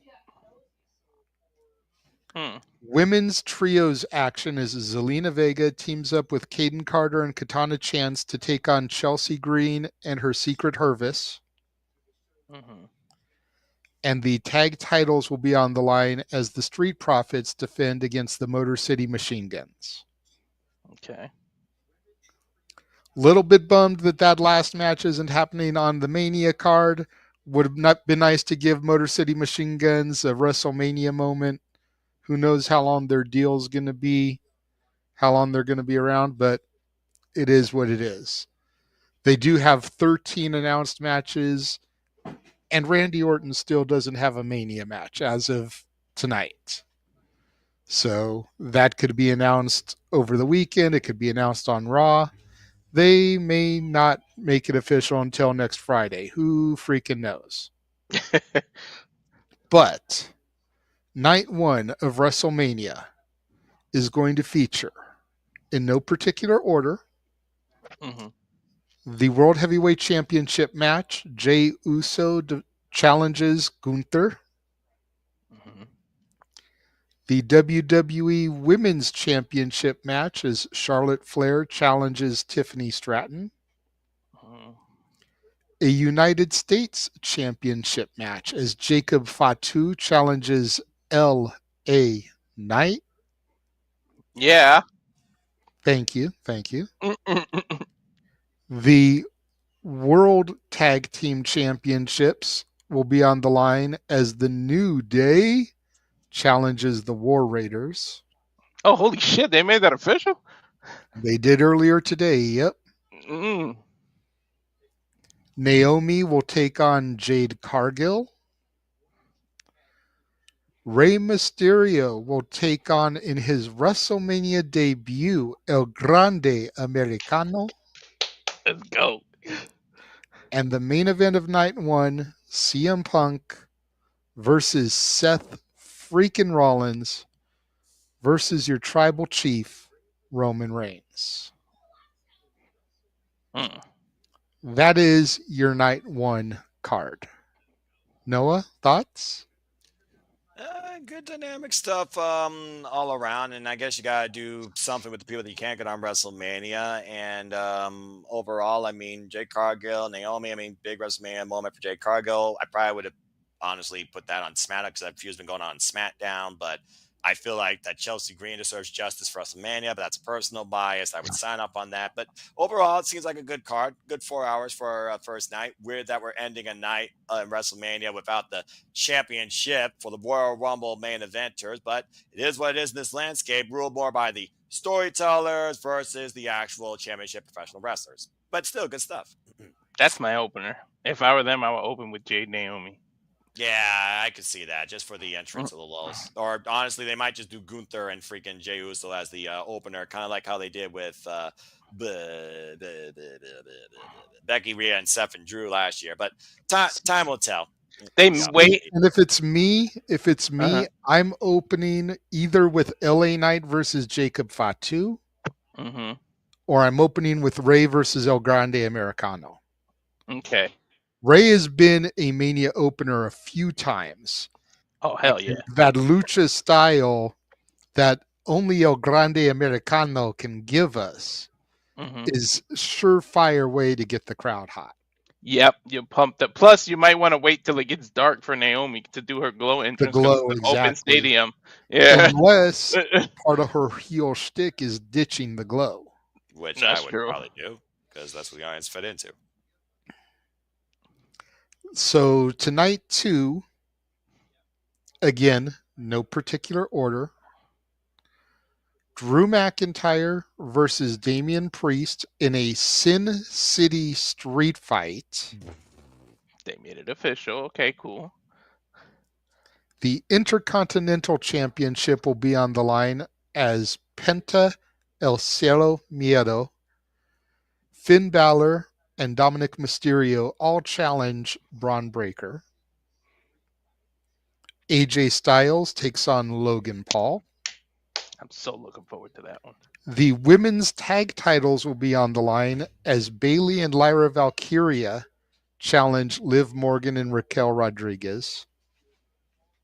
The women's championship will be on the line as Io defends against Rhea Ripley and Bianca Belair. And the main event, John Cena challenges Cody Rhodes for the WWE Championship. I refuse to call it the Undisputed Championship. There's a championship on Raw. It can't be undisputed anymore. You can dispute that. Good luck with that with WWE. Thoughts on night 2? I think night 2 is still going to have the bigger implications that are going to affect WWE more and be the lasting memory. So I think, besides the fact that we got Sin City Street Fight, boy, isn't that freaking creative? We're in Las Vegas. You're going to silence somebody with a deck of cards, throw a freaking casino table at them, throw every possible gimmick possible. You're going to throw a slot machine at them. Come Hey, on. you know what? Maybe one of them will take a pile driver on a casino chip. Oh, Right? wait, that's been done already. Yeah, ain't that some originality? Balance. I mean, I'm not surprised with the gimmick on the second night. They did that last year. We'll see if Snoop Dogg's high as hell and on commentary again. It looks promising. I mean, Triple Threat Mania, apparently. Multi-person Mania. Well, not as much as Stand Deliver, but I am very curious to see what happens at the end of the day with more than anything, Cody Rhodes and The Rock, because it's got to come down more to that, because I think the John Cena thing is just a stepping stone to whatever the last thing is that the final boss is signifying if he's really 27 days ahead. But still, good stuff. Good stuff. It is good. And at least the main event is ending. The right main event is ending. The right Yeah. main event. What a crazy concept. And I mean, Randy Orton is still going to get something here at WrestleMania. Don't do the shtick. I heard you do it already, I fucker. only do the shtick once. Don't beat the shtick to death. I don't do that. You know But that. we know Orton's going to get something. It's just a matter of what do they do for Randy. Some people are saying he's going to get Nick Aldis. That's the odds-on favorite if you go to the online betting places, Oh, good grief. is that it'll be Nick Aldis versus Randy Orton. Solo Sikoa came out tonight to kind of throw his name in the mix because he doesn't have a match at Mania either. Mm. I'd like to see it be Joe Hendry. Say his name enough times, he will appear. He has said on social, he tweeted something to the effect that I have it on good authority. If enough people say my name, I will appear. Mm-hmm. So I'd like for it to be that. I mean, you think about the connection that Aldis has to TNA from back in the day. Mm-hmm. It would be a cool little liaison there, not Ariana Grace, No. to try to segue Hendry. And I mean, his last appearance was the Rumble. So it would be a cool little tie there. Have Joe Hendry end up appearing at the Big Four. I would love that. I would love that. I think it'll be a big pop. We'll see. And that's also your chance to, if Olives has a representative, you just brought back Miro. You can have him re-debut at WrestleMania against Orton.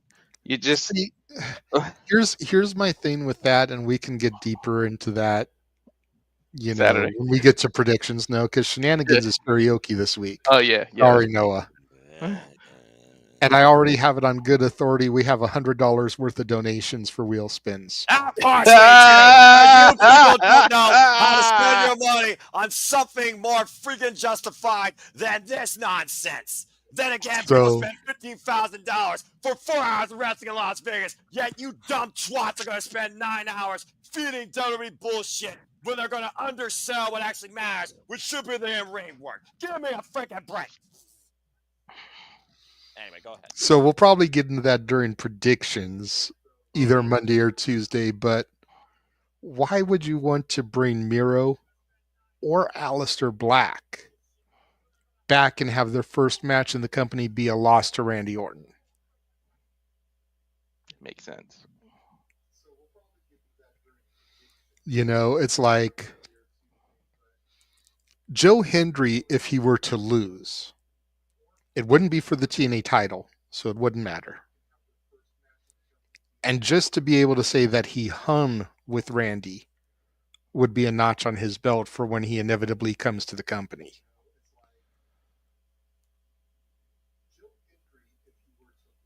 But you don't want it to be Miro or Aleister Black on their return and have them get squashed. Yeah. Hopefully, if you believe the rumors, that Joe Henry's all right. They're saying it's rotator cuff or something. He's going to be in a match at Unbreakable. He's fine. Yeah, I'm about to say, as long as you believe, he's fine, and we believe. But him and Masha versus Kazarian and Tessa Blanchard. That should be an interesting match. It should be. Still debating whether or not even doing something for Unbreakable based on times Thursday, what the actual card is, but now I'll make that decision official later because Rebellion is 1 week later, so it's like, Anyway. All right. But still, balance 7-6, and they loaded SmackDown with what they chose not to put on the card. Probably would have swapped a couple of WrestleMania things for what's on SmackDown, but that's just me. Hell, the Dre could actually be something that the pre-show actually might be worth watching for, but what do I know? But okay. Maybe do the Dre and have whoever wins the Dre face Randy at Mania. And maybe that could be the consolation. I could see that. Well, I wouldn't mind. I wouldn't mind it being Nick Aldis and Mickie James brings them out, give her a WrestleMania moment. Yeah, that's still up in the air, but I can kind of see it would be cute. Yeah, exactly. It'd be a moment. It would be a nice little consolation considering she got her LFG gig stolen from, Michelle McCool, but that's another story. Yeah, that's another story. They did announce that also tonight, that Taker will be inducting Michelle McCool. Shocking. DDP will be inducting Luger. Okay, that makes sense. Okay. Punk will be inducting the WrestleMania moment match. Nice. Shawn Michaels will be inducting Triple H. Not surprised. Of course. Of course. They did not announce who's inducting the Natural Disasters. Right, they don't know. Damn, who would you do to do that? That's a good one.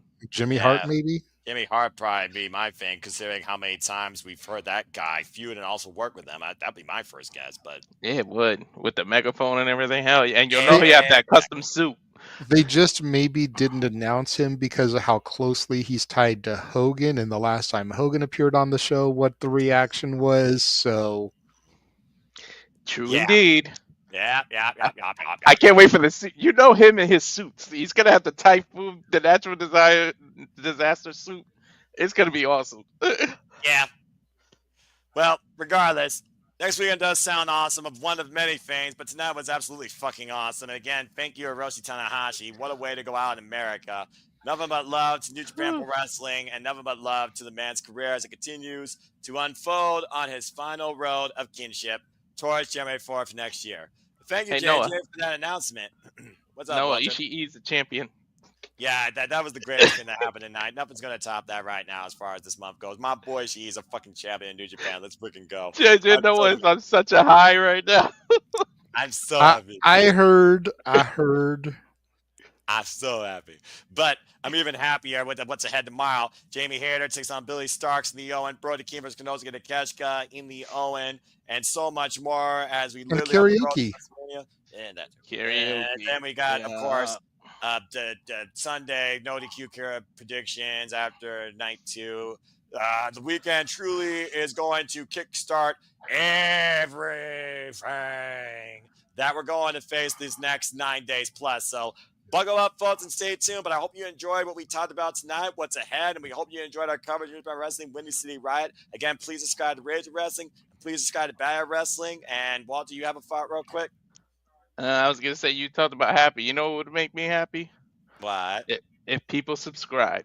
And if you want to listen to us three, maybe you can listen to La Princesa telling you to subscribe. Hey, you there. Yeah, I'm talking to you. Don't you know it's a sin to watch without subscribing? That's right. Make sure you're subscribed right now to Rage of Wrestling. Would you really want to miss their shenanigans Saturday? That's right. Subscribe.